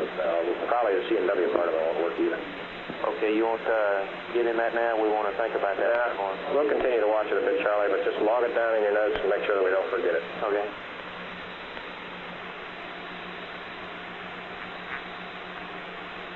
Okay, white team, that's 60 seconds from handover time. I assume you've been briefed.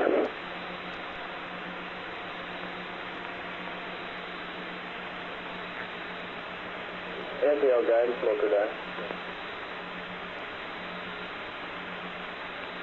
It's Delta H5 that they're going to compute If the number of the flight plan is wrong, it should be 5. That's correct. We got to change them. And also, guys. Have you got to change out on that? No, I found out about it a while ago. Oh, okay. We're not going to update that Delta H until after both series are sighted. Well, so when's the second series? Tomorrow? Tomorrow, right. So that'll put the thing at about 31 hours is where they're going to update it. Takes them a while to run it, so we won't be doing anything today like that. Okay.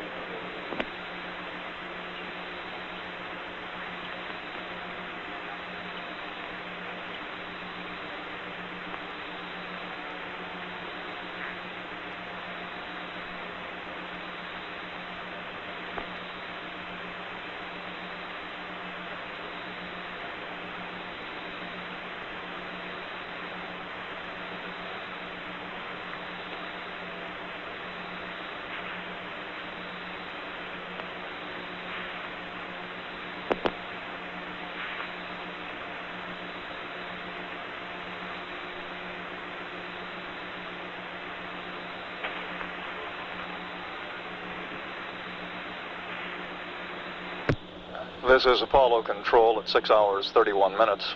At the present time, the spacecraft is 29,363 nautical miles from Earth, and the velocity continuing to drop off gradually, reading now 11,192 feet per second.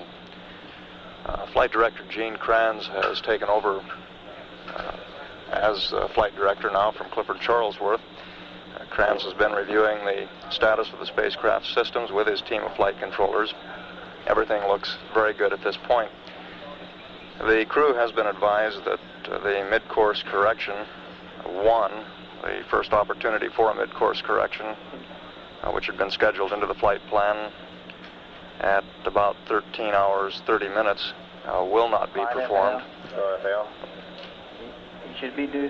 Correction, the mid-course had been scheduled at 11 hours 45 minutes into the flight plan, and that will not be performed according to the tracking data we have at this time. The crew, up until their sleep period, which will begin at about 13 hours 30 minutes, or about 7 hours from now, will be involved generally in a routine of housekeeping type activities aboard the spacecraft. At the present time, they should be involved in some mid-course navigation. At 6 hours 32 minutes, this is Apollo Control, Houston. They got an onboard copy, looks exactly like the one I'm looking at. It's right, star 40 is number. It was just the numbers were changed in this flight plan and not the star numbers, which seems to me was the wrong way to do it, but that's the way it was done. Should go 40, 44, 44, 2, and then 45, right? Rod. That's the nominal way, yeah. Rod. Okie dokie. FAO, you say that don't make no difference. That's not that important. They're small maneuvers anyway. Okay, well, we'll let them proceed on.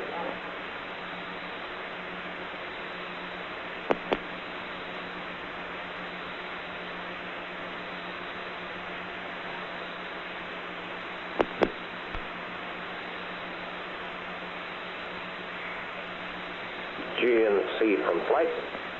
Flight GNC. Where's my GNC? He's looking at chart recorder data of the FMSM burn. Thought he was already supposed to have done that so we could be ready to, here he comes right now.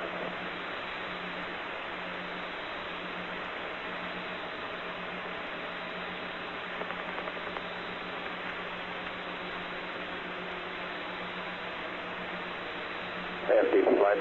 You want to take it a minute? Roger, flight.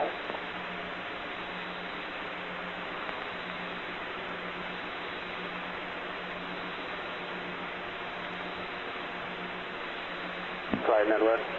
Network, go ahead. Roger, we're relayed to the standby CC at this time. We'll be on 136.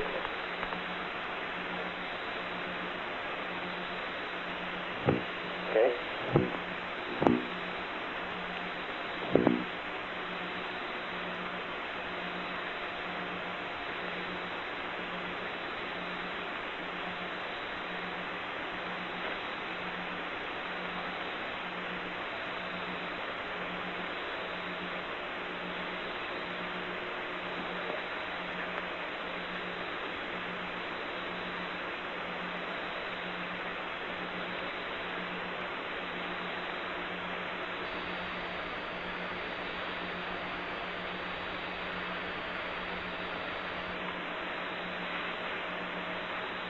Houston, Apollo 11. Go ahead, 11, over. Go ahead, 11, over. Roger, you're looking at our Delta R, Delta V. Looks like Delta R is pretty large there. We wanted to talk about it before we incorporate it. Stand by, Mike. We don't have anything on our downlink here, I don't think, on the Disney. Stand by. Okay, our 949 is reading register 1 plus 087903, register 2, all ball. Copy.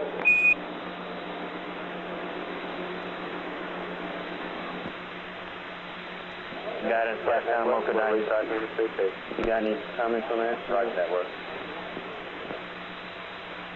Guidance, Capcom. Go, Capcom. Here, you got any comments on that?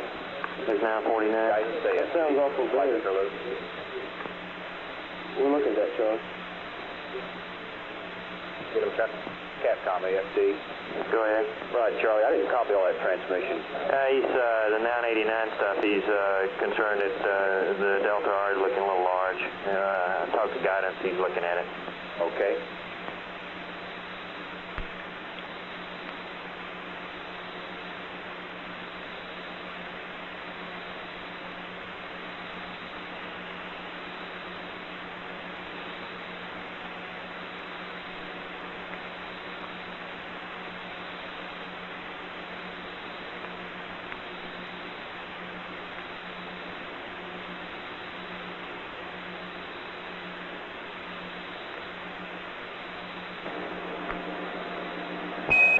Houston, guidance is looking at the now 49 stuff. We'll be back with you momentarily, over. Okay, Charlie, thank you. We'll just hold right here in the program. Roger, we got the downlink now, over. Okay.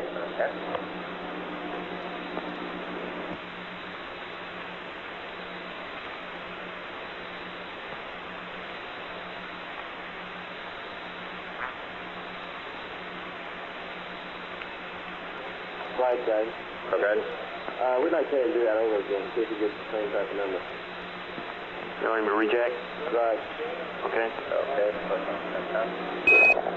Hello, Apollo 11. Houston, we'd like you to reject the 949 stuff on the Disky right now. Mike, and try it again, over. Okay, will do.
FAO, Capcom, Flight Director 2.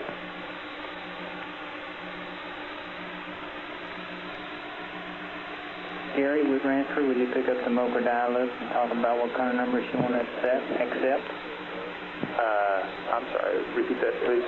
Pick up on Mocha Dynamics. Okay, just a minute.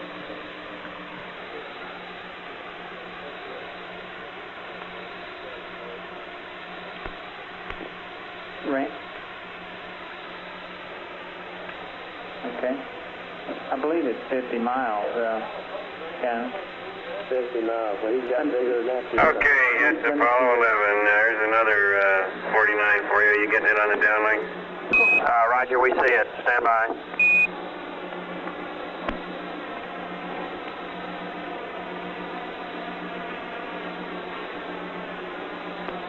Was 2 that. What's the limit? Well, the criterion was set this way. If he gets a Delta R Delta V bigger than 50 miles, he rejects it, okay? And then he recycles the program and does the same mark over again. And if he gets the same size Delta R Delta V, he accepts it. Okay, you got a bigger one this time. Well, it's approximately the same size, right? It was 1,000 compared to 970 something. Yeah, okay. Hey, 879. 879, yeah.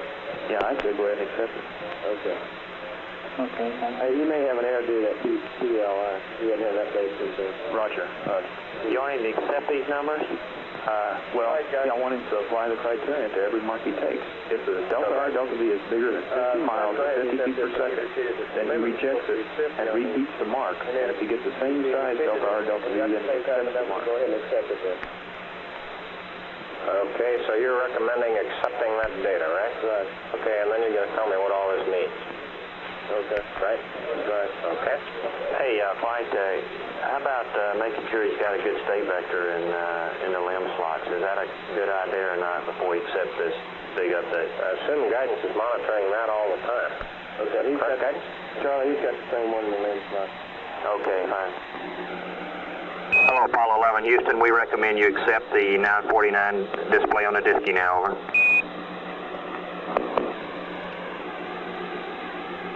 Okay, looks like an awful big one. We noticed that you moved star number 2 to the tail end of the listing, and we should be marking first on star 40. Does that have anything to do with it? Negative. We don't believe so, Apollo 11. We think that this is probably due to some TLI dispersions, and it's probably satisfactory to go ahead and accept this. It fits our criteria anyway, that if you repeat the mark and you get an equivalent size error, to go ahead and accept it, and this is an equivalent size error, over. Okay, we'll do it then. And 11, Houston, your state vector in the limb slots is good, over. Roger, thank you.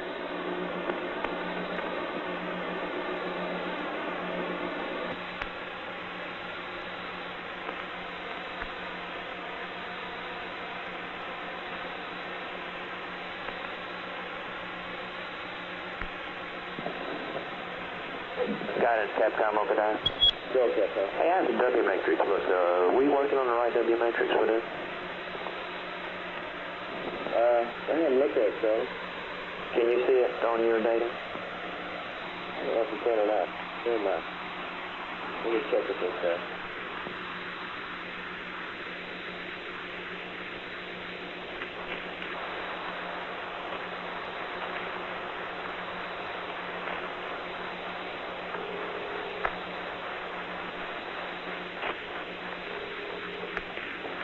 Capcom, guys. Go ahead. Okay, so we can't monitor that thing on the downlink. I didn't think we could. So they're going with what we listed off with when we put it on the pad.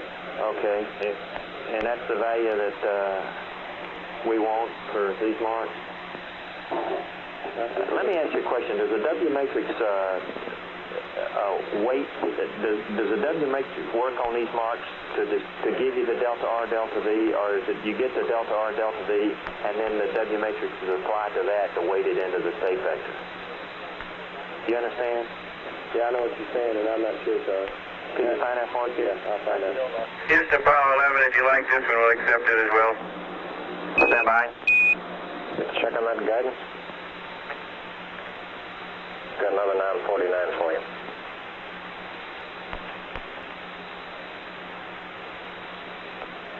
Guidance for flight. I hear you, flight. Okay, will you please start asset? Go ahead, guidance. Okay, I think the FAO is talking to the people that they're running this thing for, and they got the limits on this. I don't have the limits on it. The FAO can probably tell you better than I can on accepting these. We accept it. Gary Ransford's in the background looking at the numbers. Okay, and you recommend accepting it? Roger. Okay, well, it's the second time we've had recommending accepting it. Capcom, we tell them that our people are recommending we accept it, and then we're all going to huddle and find out what's happening. Hello, Apollo 11, Houston. We recommend you accept the 949, over. Okay, Charlie, thank you. We'll do that now. Thank you.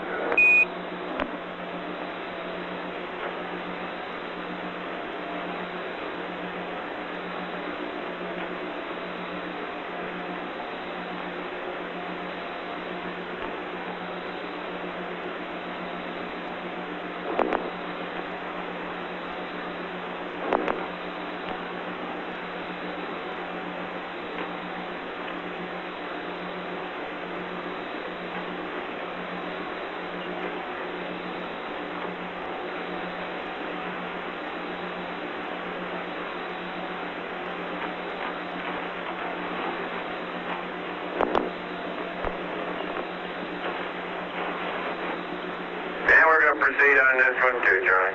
Roger, copy.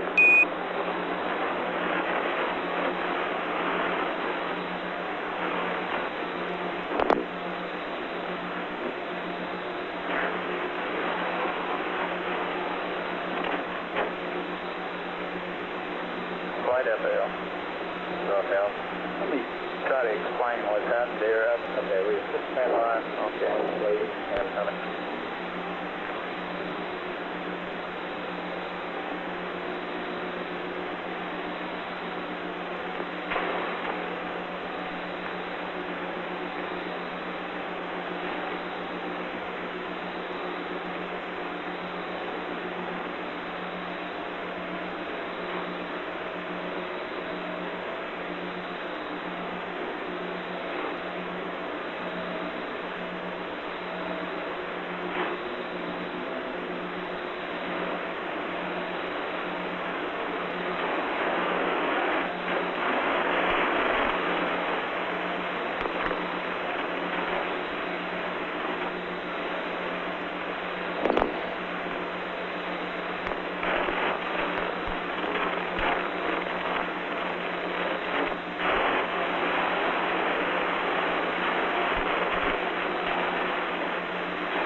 FAO, Capcom, Flight Director 2. Go ahead. You don't care if he does 4 marks on a star, do you?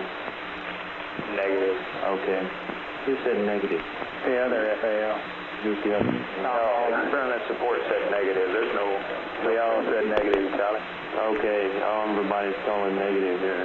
That's good. That's what I like, an absolute maybe on that.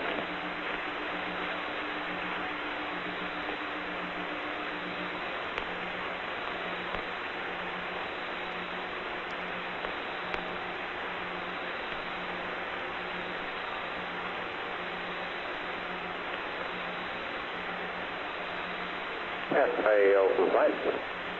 So, okay, Tommy, why don't you tell me what's going on? Well, first of all, with respect to Delta R and Delta V, for the purpose which we run these sightings, it doesn't matter what the answer is. The only thing is when we get big answers for Delta V, Delta R, we suspect that he's not doing the marks correctly, so we'd like for him to repeat it to prove to us that he's doing the marks correctly. Then we'll take the data and process it and calculate Delta H's with it. Therefore, when we got the first big answer, we thought, well, maybe he's not doing it just right. Let's repeat it, and that was a bad data point. We'll repeat it and see what the answer is before we accept any data. As far as the Delta V and Delta R themselves, they're not used in these series of sightings for what we're sighting so far. Okay. Let me ask a question along that line. Why did he get 2 large Delta R, Delta V, and then the next 2 were reasonable? I'll have to talk to Echo about that. That's due to that W matrix weighting, so. Okay. Takes that into consideration, does a large update, and then weights it. And it starts pulling it in, the state vector in, it gets better and better. Okay, but I guess that answers my question. Here comes another big one.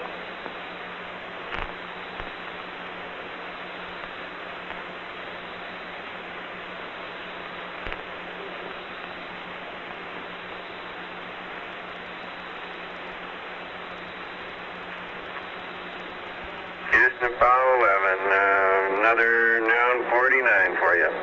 Raj, we copy, stand by. Reject that one. FAO compliant. FAO compliant. It looks like he didn't maneuver and get to the substellar point, and the trunnion angle looks bad on that particular one, so we want to do that one over again.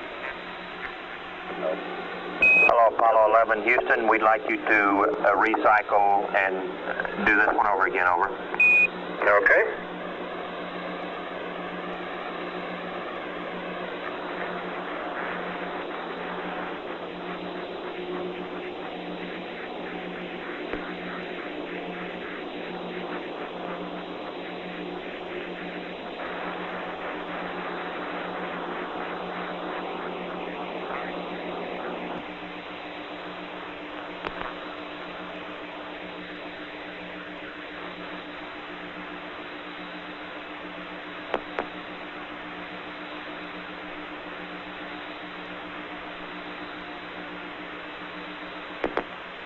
guidance to Capcom Okadachi.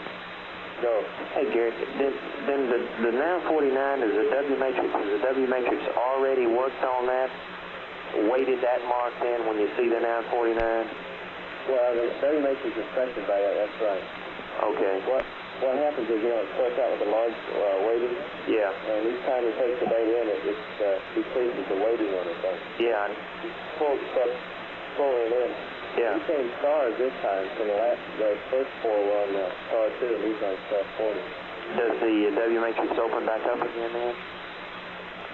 I don't think it does. I don't think it does. Let me verify that myself. It does not, Joe. Does not? No. It doesn't open up again. He's sighting across the horizon, and we had trouble with this before. The star and the horizon all on a straight line. Yeah.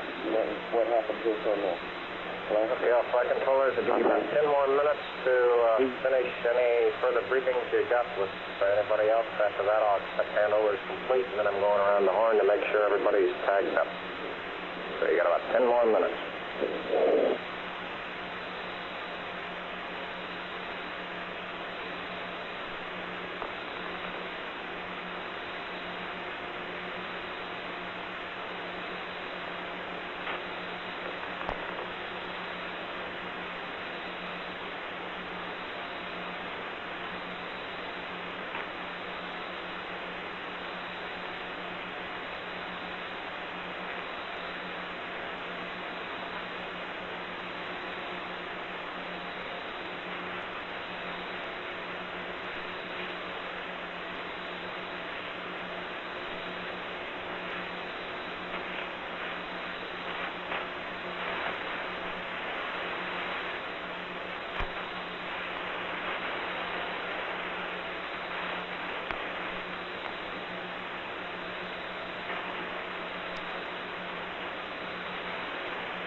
This is Apollo Control at 6 hours 52 minutes. Apollo 11 now 31,565 nautical miles from Earth, and the velocity is 10,789 feet per second. The crew at this time is involved in mid-course navigation using their onboard optical system. We have completed the changeover and briefing of shifts here in Mission Control. And the crew activities until the sleep period begins See, one of the items coming up will consist of deactivate the primary operator. housekeeping functions aboard the spacecraft, changing out carbon dioxide filters. They will not be doing the mid-course correction scheduled for 11 hours 45 minutes into the flight as the first opportunity. The change of shift briefing is scheduled to begin shortly. Any conversations that develop with the crew during that period of time will be tape recorded. We'll play those back following the change of shift briefing. This is Apollo Control at 6 hours 53 minutes.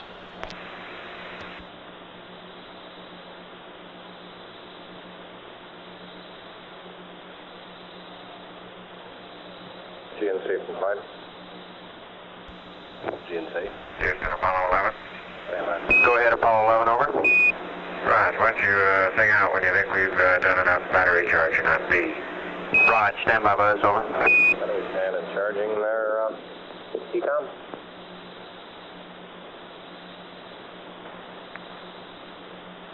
ECOM from flight. Go flight. John, do you have an idea when we'll be through with our battery B charge? Pretty sure we terminate at sleep period without the full amount back in. Okay, so what you're saying is we'll continue charging up until the sleep period, Let me probably. check that, Gene. Okay.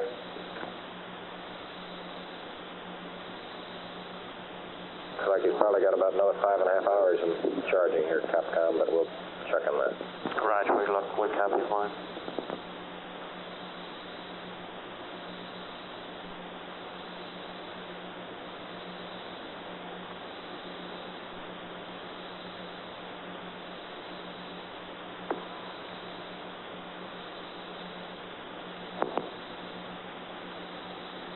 GNC from flight. GNC, go ahead. Roger, Buck. We'll be going into PTC pretty shortly, I imagine, so I assume you got your checklist and procedures all dusted off, and you're going to monitor as the crew goes through and sets it up, right? That's affirmative. Okay. Any open items to your knowledge on PTC?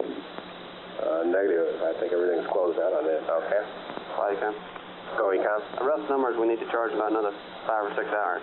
I can get you more if I find out. Okay, now that's good enough, and that'll take us just about up to the sleep period. So what are you going to do? At the beginning of the sleep period, you're going to move over and start charging A the way it says in the flight plan? That's negative flight. That charge has been deleted due to the fact charge on the past. We can't get through the sleep period charging that one. Okay. Okay. So we'll be leaving B on until the beginning of the sleep period, Capcom. Okay, do we start B again after we get up? Then we start on A. I assume then they'll pick up A. They'll probably pick up B after the next burn. Okay. Is that right, John? That's fine. Probably the next mid-course. Hello, Apollo 11, Houston. We'll be charging battery B up until the sleep period. We'll discontinue charging at that time. Also, at about 12:25 in the flight plan, we have battery A charge. That has been deleted, over. Roger, understand. We'll charge until the sleep period on B and delete the battery A charge. A firm.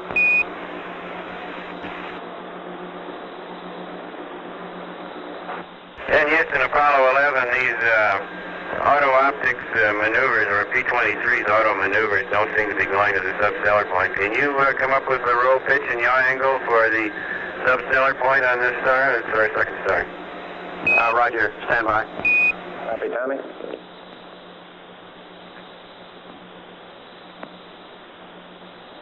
Right, guys. What does he want? He wants the he said these auto optics are not going to the substellar point, Gary. He wants we can see if we can come up with a set of angles that'll take him to the substellar point. Why can't he just maneuver manually there? Zero the optics and maneuver manually. Flight FAL. FAL. Roll 198.6, pitch 130.7, and yaw 340.0. Well, that's in the flight plan. Still good. Okay. 1984. You gave me 1986. You got some small changes.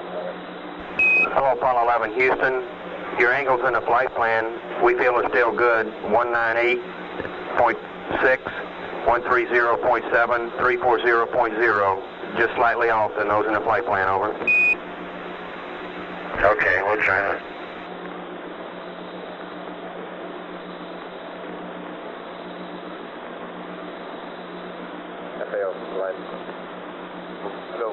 We got some kind of procedural problem we're running into here?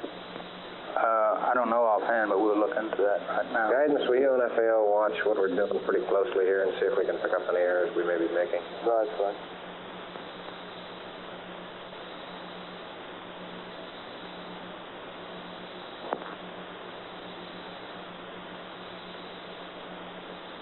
It looks like he's loaded that maneuver.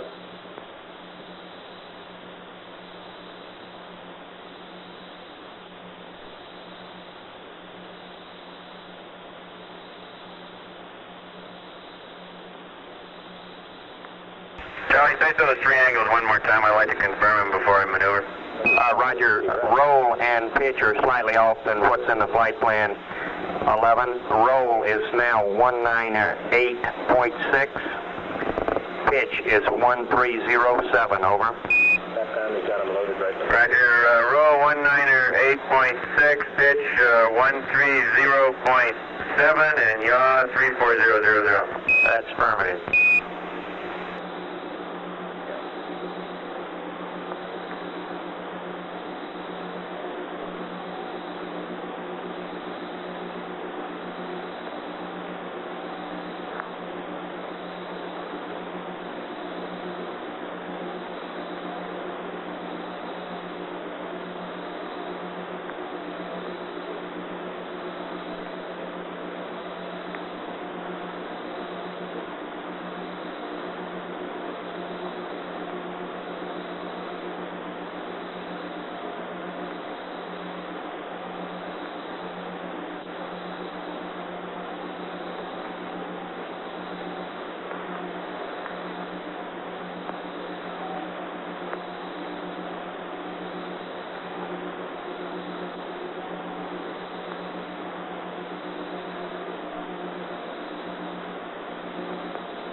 GNC, Capcom, Local 1. GNC, go ahead, Capcom. Hey, Buck, I was just having a look at the CMRCS helium manifold pressures.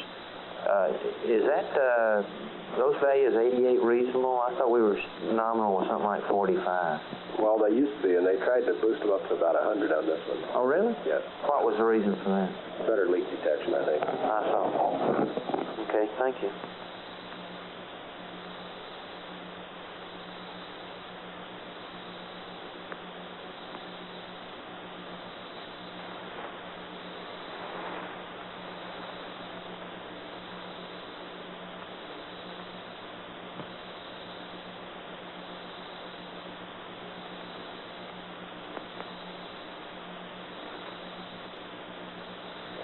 Flight controllers, I'd like to spend about 10 minutes or so going around the horn right now. I'll lead off with the open items I've picked up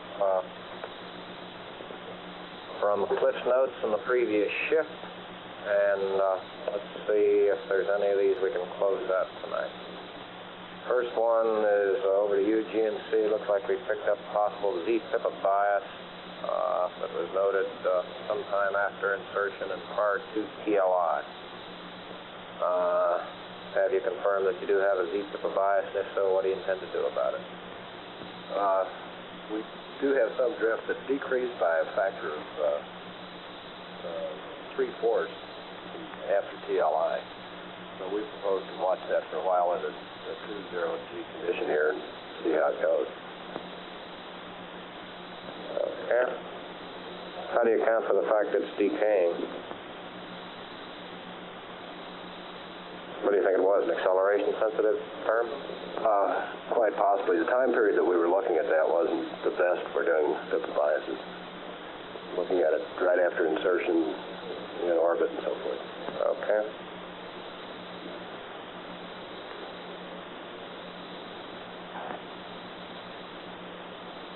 Okay, next one, ECOM, is over to you. And that was a note that Charlie had made earlier in the day and made several times. That is Delta T. Yes, Apollo 11, I think the problem here is that that attitude is not too close to the substellar point. I'm having to maneuver quite a bit, and that's in progress now, so stand by for some more. Roger, one copy, Paul.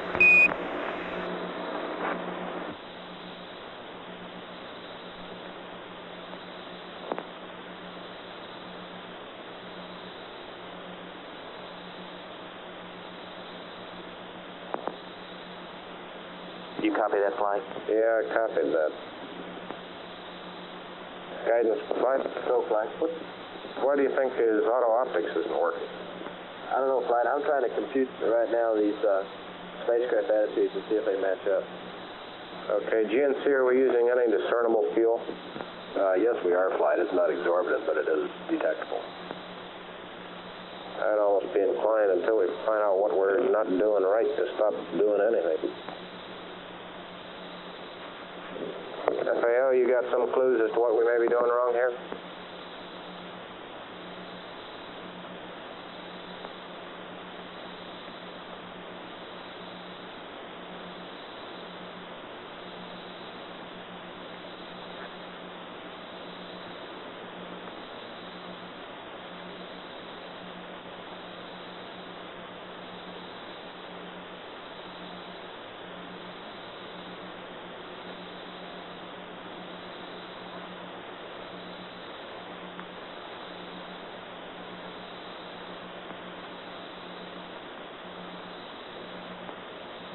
FAO compliant.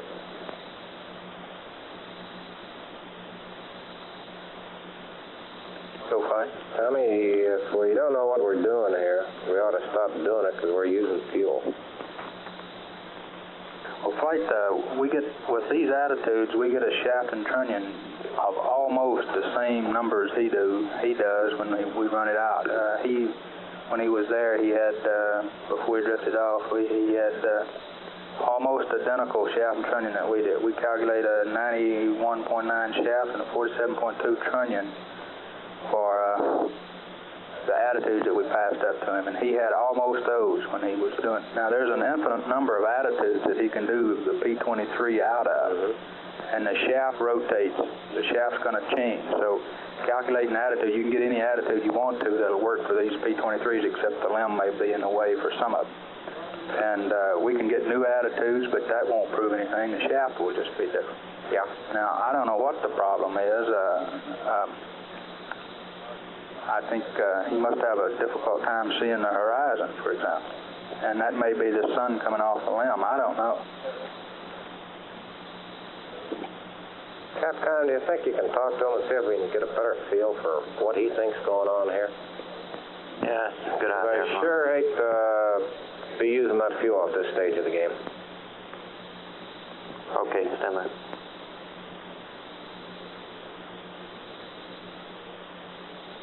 Keeps near zero shaft angles, and it's beautiful to mark on, and it's easy to tell where the substellar point is. Now, at this point, I think he's trying to second guess the computer, because he's got some wild orientation of that horizon in there. It's only on the left or only on the right or something else. And maybe even upside down now, And wherever the CMC is pointing, obviously it's right from what we've computed on the ground and is computed. But it may not look right to him. See what I'm saying? He's got some wild thing like the horizon, instead of being symmetric to him, as though he's looking at it. Oh, 1, Frank. 130.5, right. And y'all 340? Yep. And roll 198.4? 198.6, yeah. 0.6? Yeah. Okay, and we're running that, and we're not even getting at start. Well, you're not supposed to. You're supposed to have a trunnion of 47.2. Did you use a trunnion of... Zero optics on the horizon with that attitude. Stars, with that attitude, we're showing a... Okay, guidance, but with that attitude, zero optics puts you on the horizon. Yeah. And then you run the trunnion up to 47.2 and find a star and bring it down. Okay?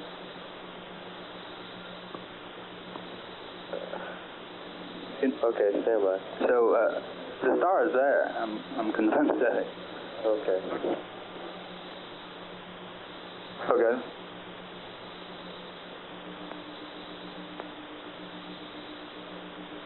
Flight FAO. The guys that watched him do this in the simulator and the MBAD guys that I watched are convinced that the computer's doing the right thing and he's doing the right thing. It's just that he's not believing it. We'd like for him to press on and try a couple of them. He's not seeing the symmetrical horizon that he normally sees in the simulator. You think that may be it? That's what we tend to believe today, because the numbers we're seeing are almost identical to the ones we calculate on the ground. Okay, what you're saying is the shaft and trunnion data you're seeing for the attitudes he's got is what you expect. That's... Capcom, why don't you give him that piece of data and tell him to press on with his P-23. Okay. And we'll continue to watch it.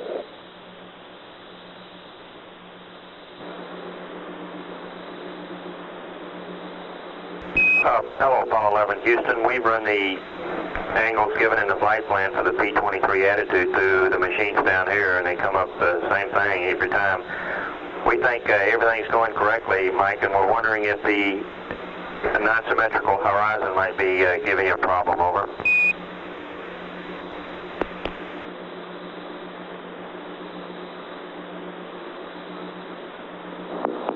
Yeah, I could be, Charlie. Stand by here. We'll get another mark for you. Okay.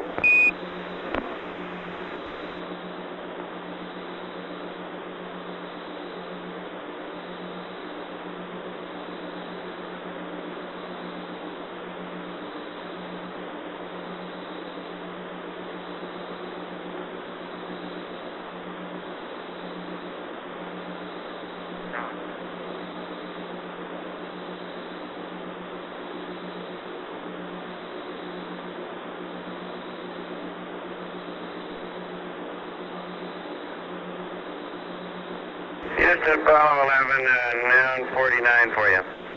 Roger, copy. Stand by.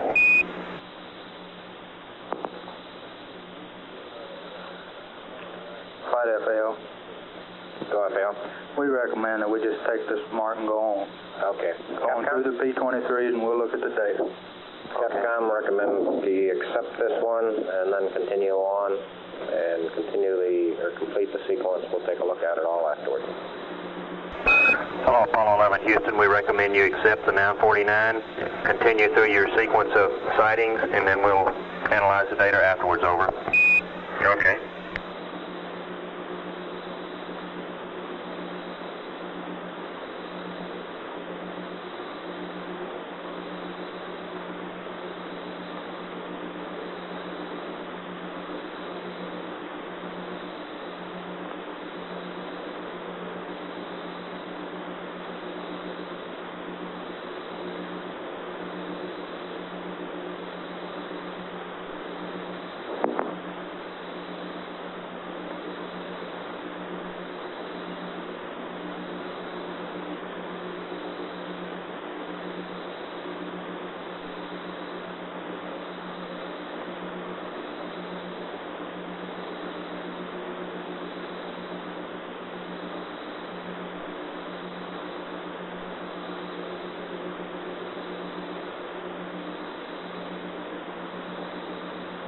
Okay, ECOM from flight.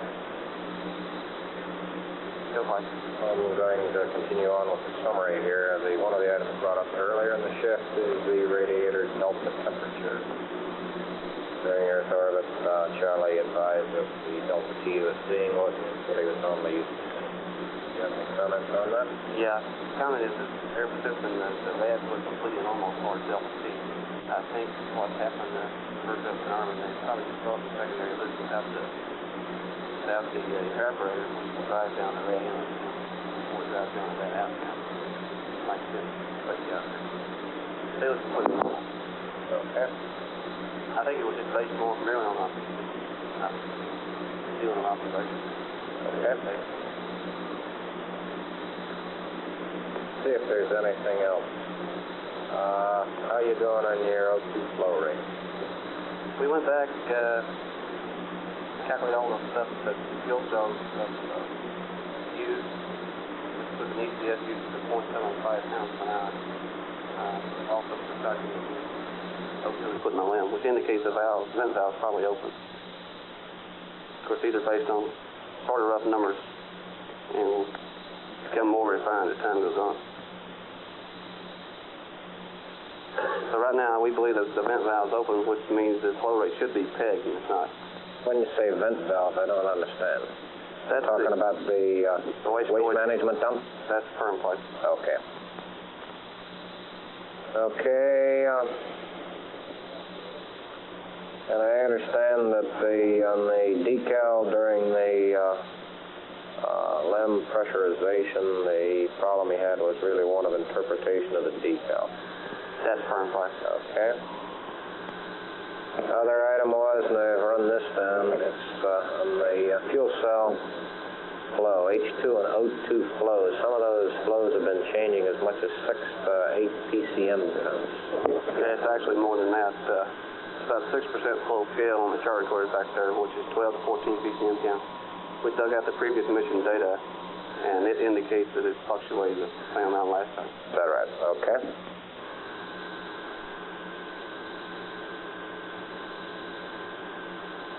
Okay, Tom, I guess that's all I got from you, at least at this time. You're going to come up with some kind of a cryo plan for tonight? That's firm. That's probably one addition for tonight. Okay.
ECOM from flight.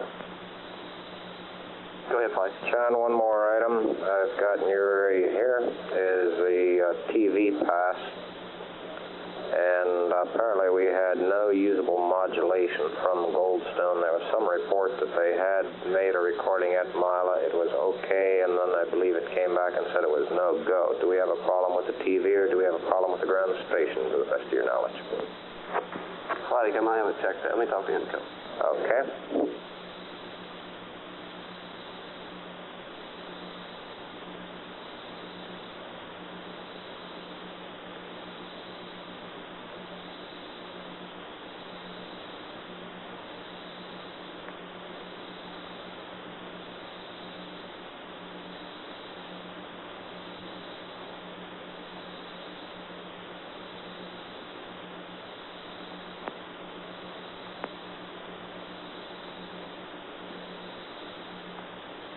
Yeah, then we had to take a couple of licks for all that. Well, no big thing, but that, you know, and just having that horizon cocked off only on the left side of the view or something, you know, could foul them up. Mm-hmm. You understand why he needs to use these numbers instead of doing that? Only partially. I'm not a believer. Well, let those guys try to make a believer out of you, over the next 8 days back there. Okay. John Young didn't use any. Yeah, he did in real time, though. They gave him some new numbers. I was here all the time. You were? Well, maybe they've been lying to me. He had 1 star the whole time. He had some trouble catching a few because of some reflections. But he got every one that they aimed at. Yeah, but this is supposed to have solved all those problems. Yeah, you can see it dead. Buck, are you planning a playback of the dump tape? Or the... Now he's not only seen the thrusters, you can't see the horizon. Transposition and docking? And if so, when? Stand by one flight. Let me find out if it's been requested yet. Well, let me put it this way. If you don't request it, I will, because as far as I'm concerned, we still got 3 open anomalies. One, the crew had some problem in Excel command I think we should look for that, to my knowledge, is not understood yet. Secondly, we had the RCS Quad Bravo anomaly, and I think we ought to go back and look at it for that reason alone. We also had a cryo warning light somewhere along at that time that I don't know whether this was a low flow or a stratification type of problem. So I think if you haven't set up to play it back, I think we ought to.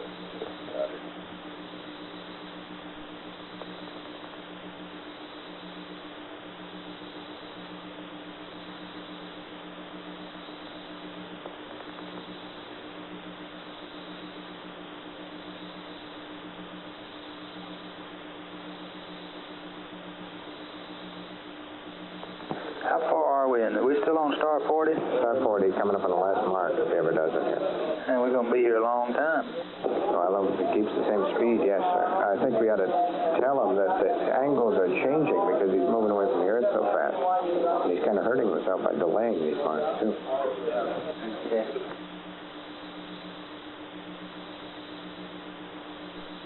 What's he doing now? Well, he hasn't even proceeded to the mark thing. That's a calibration now, or rather. He just has to proceed on this, and then there he goes. He just did that. He'll get a flashing 51. Well, probably get out of optics first.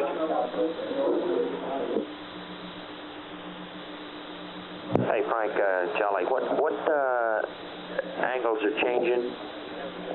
The trunnion angle. Houston, Apollo 11, star 40 has just disappeared now in the sextant. Could the trunnion angle 47 something be a little high? Stand by.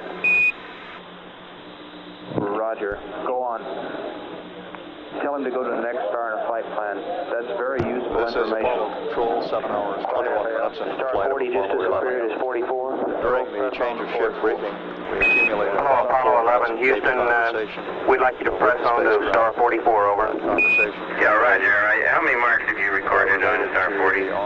Stand by, Mike. Which are currently being charged, a routine operation. And also the mid-course navigation exercise that the crew is currently involved in. We'll play back the tape for you now on standby for any more. 11 Houston, we copy. 2 good marks, over. Okay.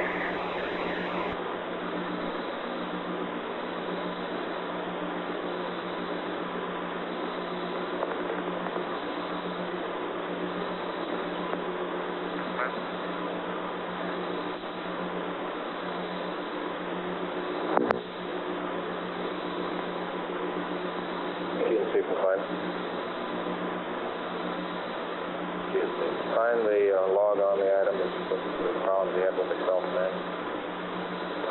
Early flight, and I talked about it with the last shift before they left. It sounded like everything was normal there. It didn't sound like there was really an anomaly. Pretty sure described it as an anomaly.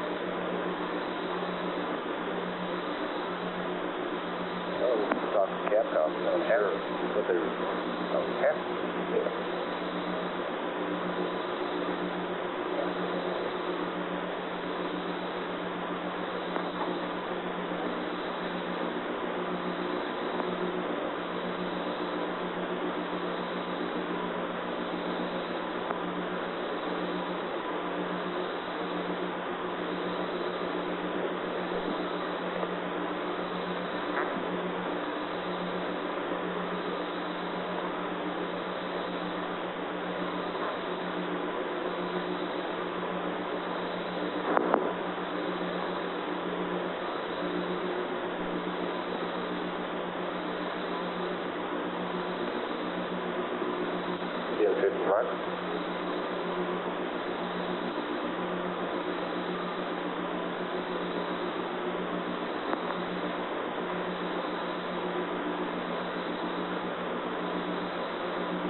Retro flight.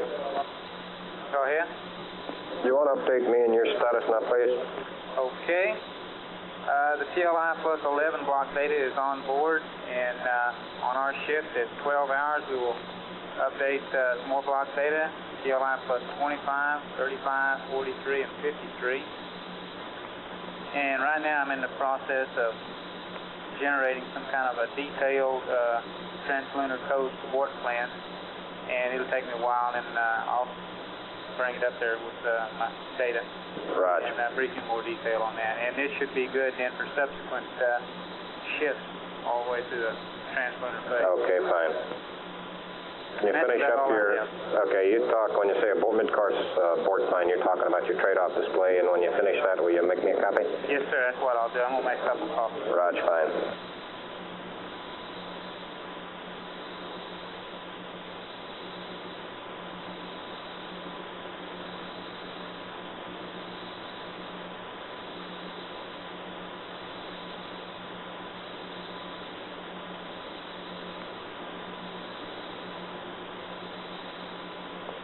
Flight RTC. RTC. Okay, we'll be handing over the CSM from Hawaii to Goldstone at 07, 30 minutes GET. Okay, fine.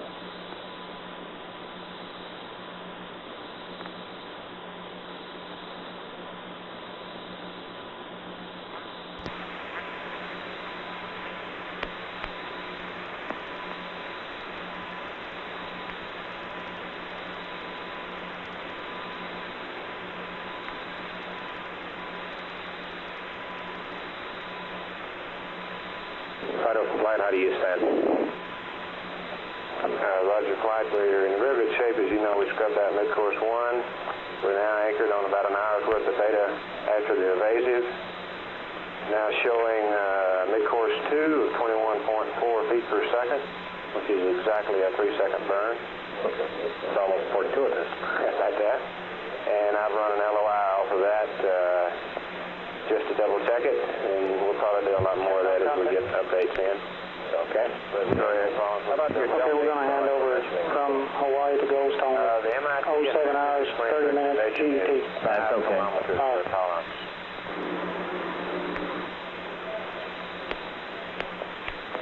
Okay, now what's that delta H form? That's the delta H to the horizon BIOS that's loaded in the e-memory. The one in there is 24 kilometers. And after processing all of this data, if it comes out different from 24 by greater than 5, that is from 19 to 29, they recommend updating. Okay? Okay, we need a checkpoint, and we'd like to go to 1 computer status as soon as we get through with these marks. Okay, anybody that doesn't want to make a checkpoint tape at this time, give me an amber within the next 10 seconds. Guidance gave me an amber there. Yeah, I know. Yeah, we're waiting for the mark. So did FAO and EAO. Right. Great, you guys are on your toes. Yeah. Okay, when you're happy and you got all the data you need, give me a green, and then we'll make the checkpoint. And go to a 1 computer status if you will approve that. Raj, got no disagreement with that. Okay. We'll stand by when we get through with the marks.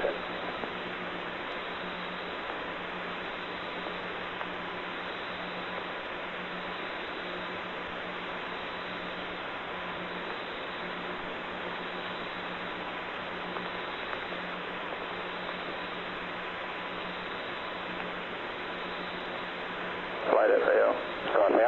He's in a hold mode right now. If it didn't take very long, we'd be okay, and it'll take a while. Jerry? Go ahead. Cut your restart tape. Okay. Okay, and you can cut back to 1 machine also.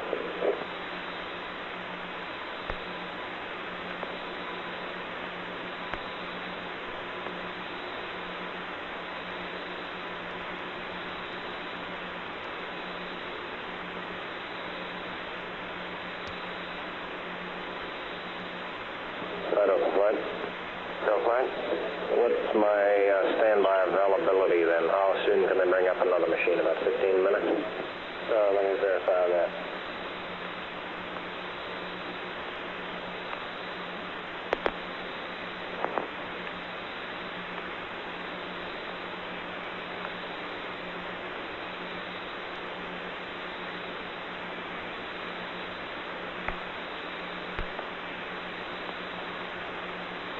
Guidance from Flight, how you doing down there?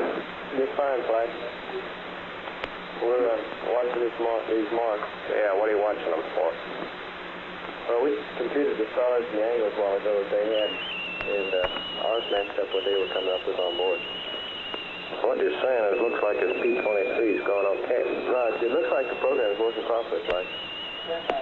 So it must be what FAO was saying, it just looks odd to us. Okay, that's, I guess, the difference between simulation and real world, man. Right. Flight pilot, think about that. Okay, Goldstones, go for command center. Well. Okay.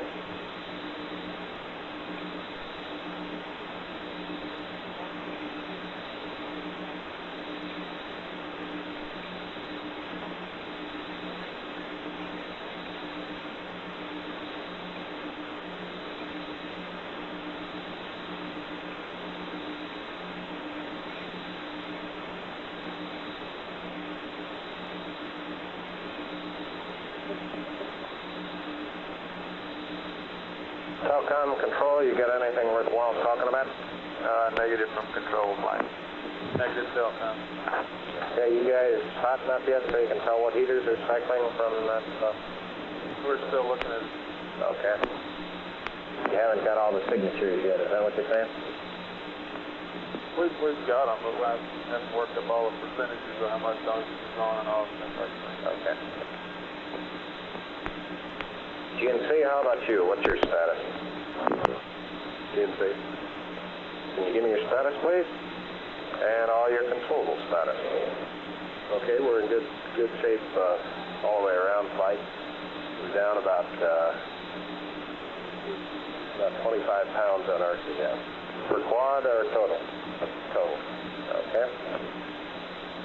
Flight side over, checkpoint complete. Right, thank you. No, guys, give me a green, please. Flight GNC. Go GNC. That's a 36-pound delta.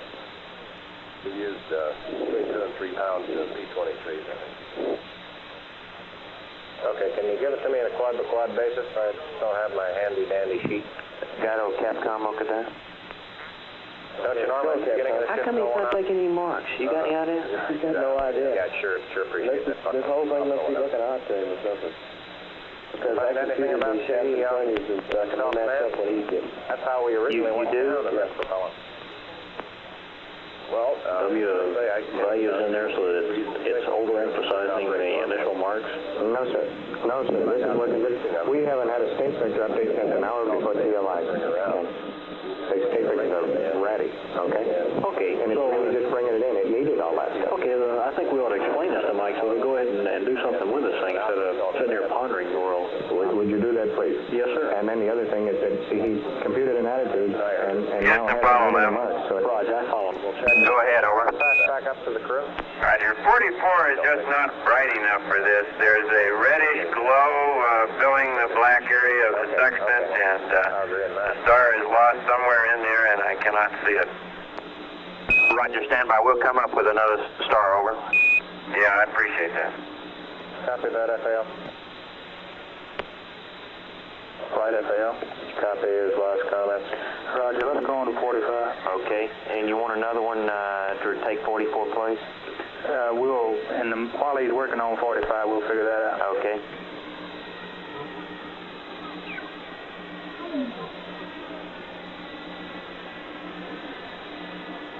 FAL guidance, look at that. Hello, Apollo 11 Houston. We'd like you to go on to star 45, over. Okay. And Mike, we think these large Delta R's, now 49 you're getting is really meaningful since it's been way before TLI since we had a state vector update, and we think it's normal, over. Okay, could be, Charlie. Some of the early markings I might not have had precisely the substellar point. I think as time goes by, they've been becoming more accurate, but old Enough here is just flat invisible. Roger.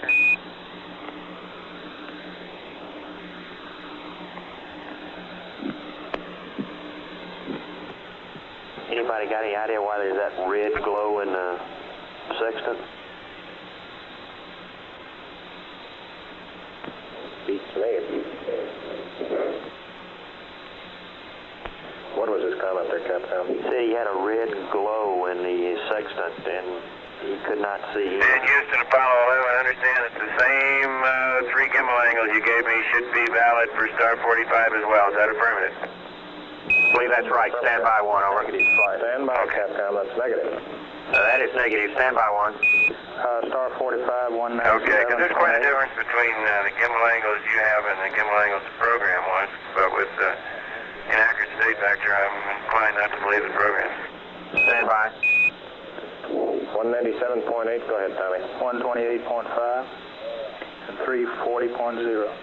And Flight, he ought to understand that he can get different answers in the onboard program. There's an infinite number of attitudes that he can do these P-23s out of. Apollo 11, LP is back on the line. Roger. You want him to Roger, copy. run star 45 at 197.8, 198.5, and 340.0. Roger, your thing, Buzz. And 11, the angles for you are 197.8 per roll, 1285 pitch, 3400, y'all. Okay, just as a matter of comparison, P-23 for this star would like to go to 235.66, 154.31, and 31365, over. Roger, we copy, 11. We understand that the program can give you almost an infinite combination of angles in P-23, and it's not too unreasonable. If you'll stand by, we'll look at these that we see on the disky, over. Okay, well, in the meantime, I'll just go ahead and maneuver to yours. 197.8, 128.5, and 340.0. Roger.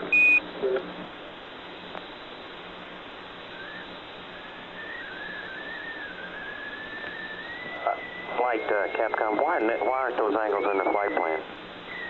Got me, Capcom. These were, the last ones I got were late changes anyway. 198.4, 135, and 340. Why can't we use... Go ahead. Let me ask another question. Why can't we use the ones that the program determines? FAO. Go ahead. There's two reasons we don't want to use one of the program determinants. The program Program don't know the limbs on board. Yeah, okay, you're right. Okay. And secondly, there's better points, better roll angles around the trunnion fixed line of sight to be with respect to the reflections off the limb you're going to get back into the sextant. And hopefully we wouldn't have had that problem with 44, but I don't guess we're as smart as we thought we were. You think that was the reason he had the problem with it? Yeah, reflections off the limb back into the sextant. Okay.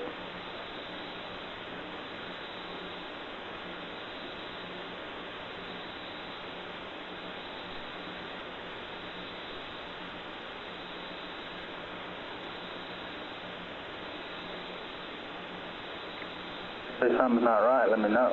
We will. FAO Capcom Flight Director 2. Go. Hey, Tom, what if he was no car and we were coming back here running these things? Would we take, No, he wouldn't have any trouble in it. He just P-23 because he wouldn't have the limb on board. I know that, but you say there's an infinite amount that he can come, but there is an optimum. Does the program select the optimum, or does it just select the set of The closest one, I think, but I'm guessing, and I'm not... You mean the least maneuver, that's not right? Yeah. How about Frank? Do you know Frank? Procedures and flight. Negative. Go ahead, Flight. Let me play back that data. Will you give me a yell? Roger. I'll find out for you. Thank you. Starting to fly. Okay. Frank's not here. He'll be back in just a second. Okay, no sweat. Experiments, FAO. Yeah, go ahead. Do you happen to know?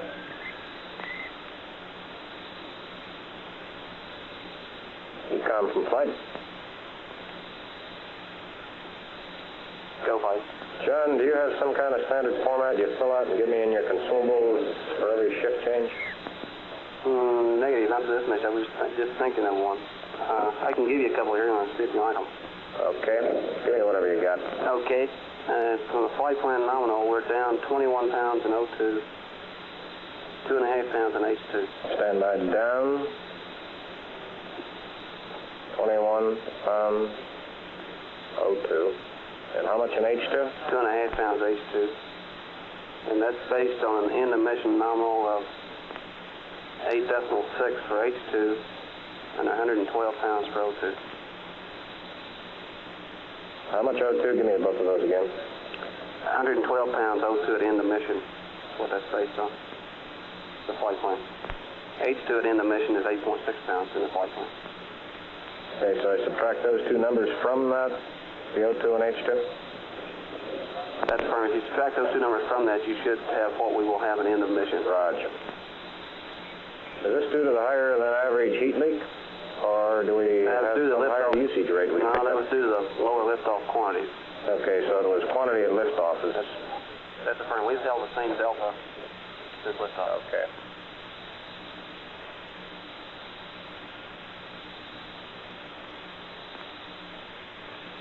And on the batteries, A, if you like those. Go ahead. A is 32.6, Charlie is 37.6, and Baker's on Charlie. Okay.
Harrison's there? He's not just messing around. I think he's having a hard time getting that star squared away. Yeah, now this is formal, so that's 1.3. I hope the hell I can see this. Right, but in presence of any reflections in the optics here, it can slow you down an awful lot. Oh, I agree with that. Okay.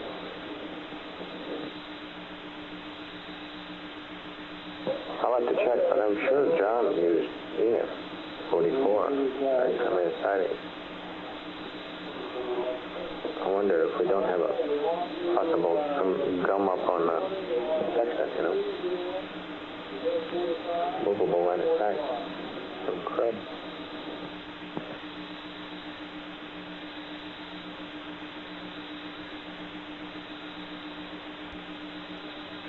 Houston, Apollo 11. Go ahead, over. Okay, Charlie, at the attitude you gave me on star number 45, the reticle is off, I'd say, a good 30 degrees in roll, and the star is not in sight, over. Roger, stand by. I think something's wrong with those attitudes.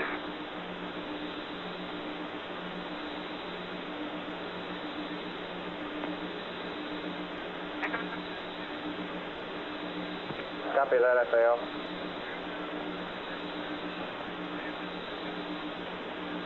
Audio from flight. Flight. Copy that, Tommy. Yeah, stand by just a second. You want them to terminate P23 now. Let's take a look at the data we've gotten so far and see if we can piece together what a problem is. Flight guidance. So guidance. He ought to be able to see this star. I've just run the thing, and he should be able to see He needs to proceed to get auto optics to the star at this point. He hasn't done that. Is anybody following precisely what he is doing and what he should be doing at this stage of the game? Tommy, have you got your crew procedures guys going every step of the way with him? Except that, well, right now he has to get auto optics. He's not even pointing near the star. Okay, Fight, we're watching these things, and so far we don't see any procedural problems. Now, he has not proceeded to get the auto optics for this star, and I guess he's looking through the scanning telescope when he says the star is not out there. Now, we can go back and check the numbers, but we think the numbers are right at this point. So what you're saying is, hit the proceed, he should get auto optics, and then he should have his star. Is that what you're saying? Capcom, why don't you recommend that to him? Okay, Hello, Apollo 11, Houston. Wondered if you have auto optics selected, over. You think your numbers are right? That's affirmative. Tommy? Roger, looks like to us we need to proceed, Mike, to get the sextant pointed at the star, over. You monitoring this? Right, give him a shot. Okay, stand by. Go to that and wait right attitude. Okay, He doesn't see it. Okay, well, they come. It's coming down. Okay, 23. Okay, either procedurally or his understanding of what he should be seeing. As far as we can determine, everything's looking good in the ground. So it sounds like it's something we got to brief the crew on. Okay, I think he just forgot to hit proceed. So here? He's got him up now, fine. Okay. That 13 degrees is just what we're looking for. Hit flight FAL. Go FAL.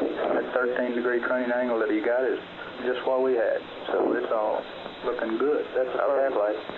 That looks good. Capcom, give him some encouragement. Tell him it's looking great in the ground, no matter how it looks on board.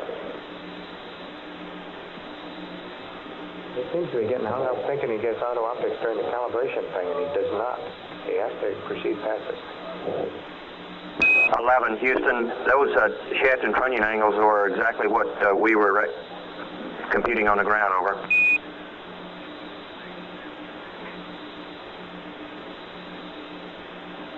What in the world has he done now? Okay, I'm going to trim up the attitude here and give it a try. Is there any possibility that could be what's giving him the problem? Right, they just didn't incorporate that trunnion bias, and it was real small. It shouldn't be bothered.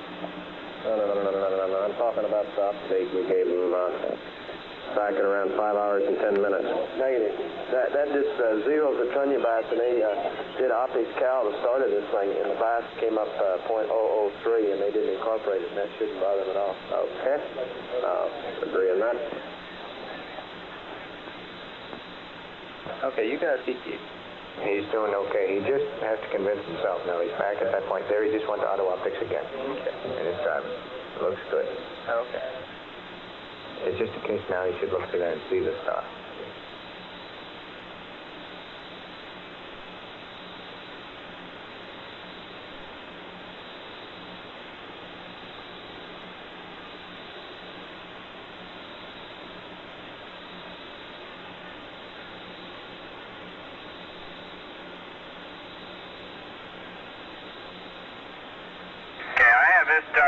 and clear now, Charlie, so I might as well do a bunch of marks on this one to get a good horizon count.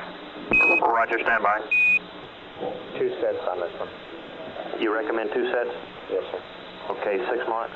It still looks like I'm far from the substellar point, however. I'm off quite a bit in roll. 2 sets, 6 marks. Don't sweat the roll. Mark right where it's pointing. Roger, we'd like you to mark right where it is now, Mike, and we'd like 2 sets of marks on this, over. Okay, fine, but the reticle is not parallel to the horizon. I'd have to move off quite a bit in order to get it parallel to the horizon. It doesn't have to be, Flight. That seems to be the point we're going to have to brief them on. I'll come out and talk to you. Apollo 11, Houston, our procedures guys are saying that the reticle does not have to be parallel, over. Frank, FAO? Go. Well, then we're not at the substellar point if we're not. Thing that we can talk to Mike about when this is all over with, and tell him how this works, and also explain to him why we're not using the normal P23 thing, keeping everything perpendicular and all that. Will do. Okay. And make it about 5 lines. I don't think it's very complicated. Okay? Will do. When he gets through with this, with 45 and things settle down a little bit, we'll lead up to excellent idea. FAO experiments at once. Go. Say you wanted some kind of a recommendation on what to do, after 45. Okay, we're going to do 2 sets on 45. Then what do you want to do? I want to go back and do 2. Okay? We know he can get that one. And the reason I want to go back and do 2 is that MIT and us suspect that he didn't get going to the auto optics. And he's done that now, and he's found the star. I think that's how he followed him. FAO, how do you feel on that? Flight FAO. Copy guidance's comment there? Negative. I was being briefed on other loops. Okay. Apparently they feel that he may not have been hitting his proceed and going to his auto optics prior to the time he was incorporating marks. Do you feel that's a possibility?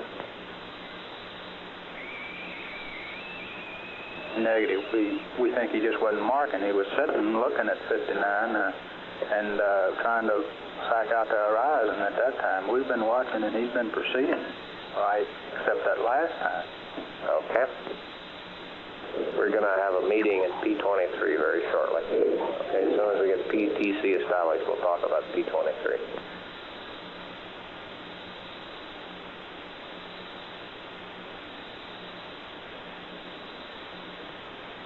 Flight FAO. FAO? And there's a possibility that that's why he didn't leave 44. Okay. But on the other ones, that's not the case.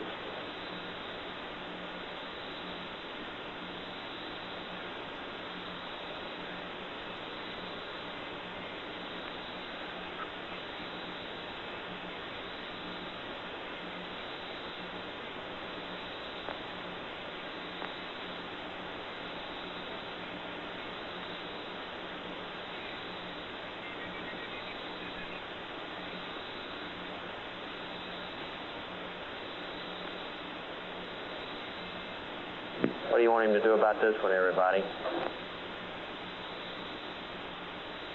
Houston, you copy that now, 49? Roger, we see it, 11, stand by.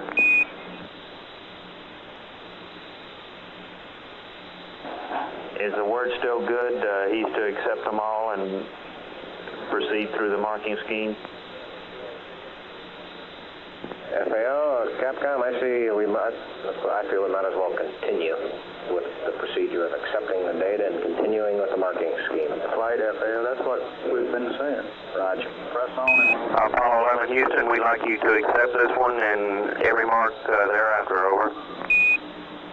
Okay.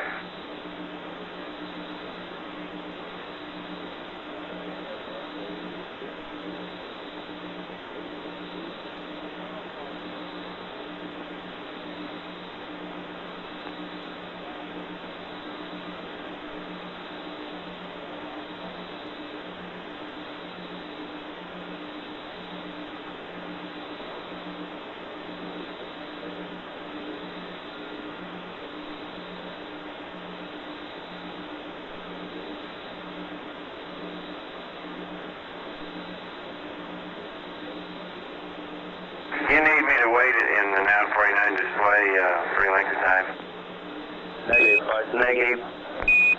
Okay.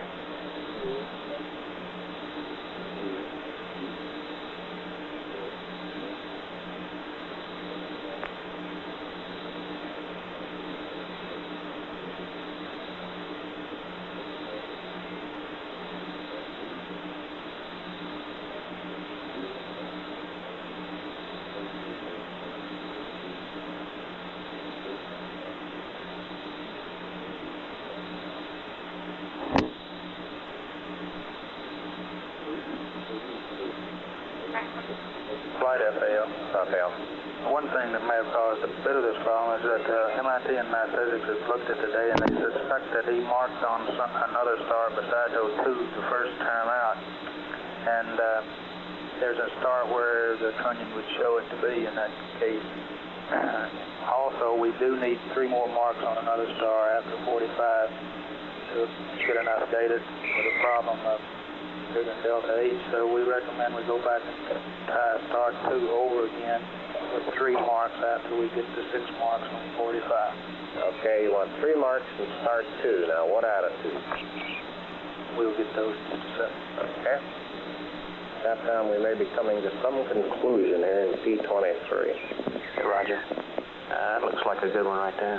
Yeah. Okay, Charlie, I'm glad to give you as many of these as you like. Roger, we'd like 6 marks on star 45, Mike, and then we'll probably go back to star 2 again. Stand by, we'll have further word on that. Okay.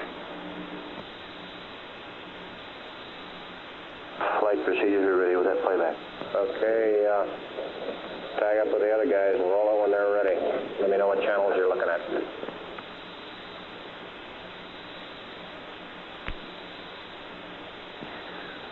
Flight network. Go network. We got a report on the Goldstone TV when you have a chance to take it to. Come back to me in a couple minutes. I want to look at this playback, please. All right, sir. Well, he seems to be getting smaller, Charlie. You sure you wouldn't like some more? Stand by, Mike. I think he's happy. It's no trouble. Roger, stand by, Al. I think he's happy as a clam with this star. Yeah, it looks like he's found something there. FAO's working it. Is 6 enough?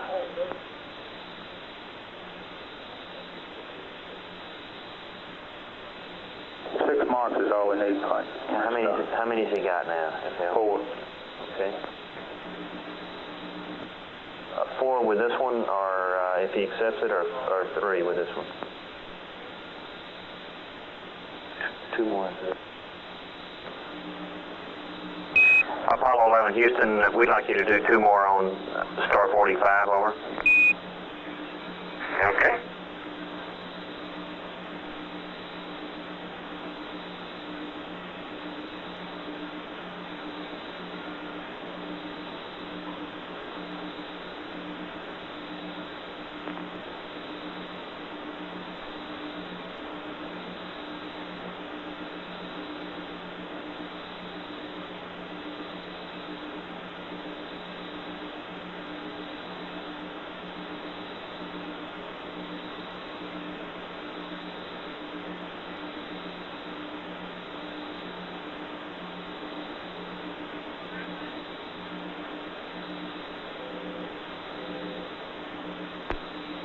Flight FAO.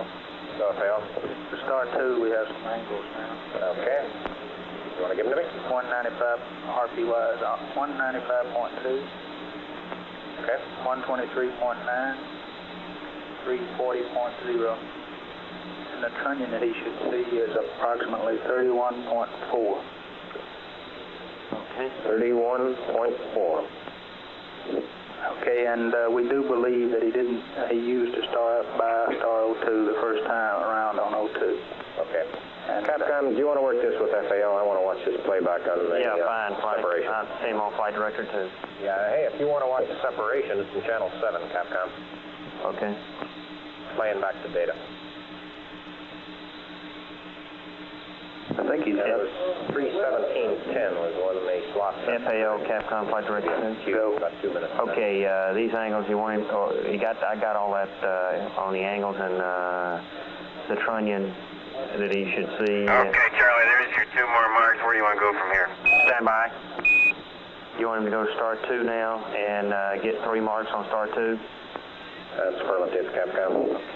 And you've got the roll pitch yaw, right? And also the trunnion. I got all that fine.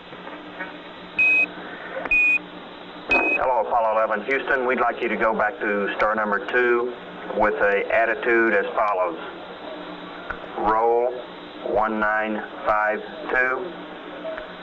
Pitch 123 9er. Yaw 3400. Mike, that'll give you a trunnion angle of about 31.4 over. Okay, understand star number 2 and roll 195.2, pitch 123.9er and yaw 340.0, over. That's affirmative. FAO Capcom, Flight Director 2. Go. Hey, Tom, what was that him marking on the wrong star? Say that again. We think he marked on a star up by O2 a while ago, looking at the data, looking at the trunnion angle and all of that, and that was, and he wasn't indeed marking on O2, okay? MIT and math physics both believe that to be the case. Yeah, that also explains how come he got such fantastic delta R, delta V's. Okay, you think that'd be wise for him to pass that up to him? I do. You think it'd be wise to pass it up? I don't think it's really worth that much. Okay, well, let's see what he comes They out might with. do the same thing over again. Well, let's watch the trunnion and see what it is. Let's watch it and see what. Right.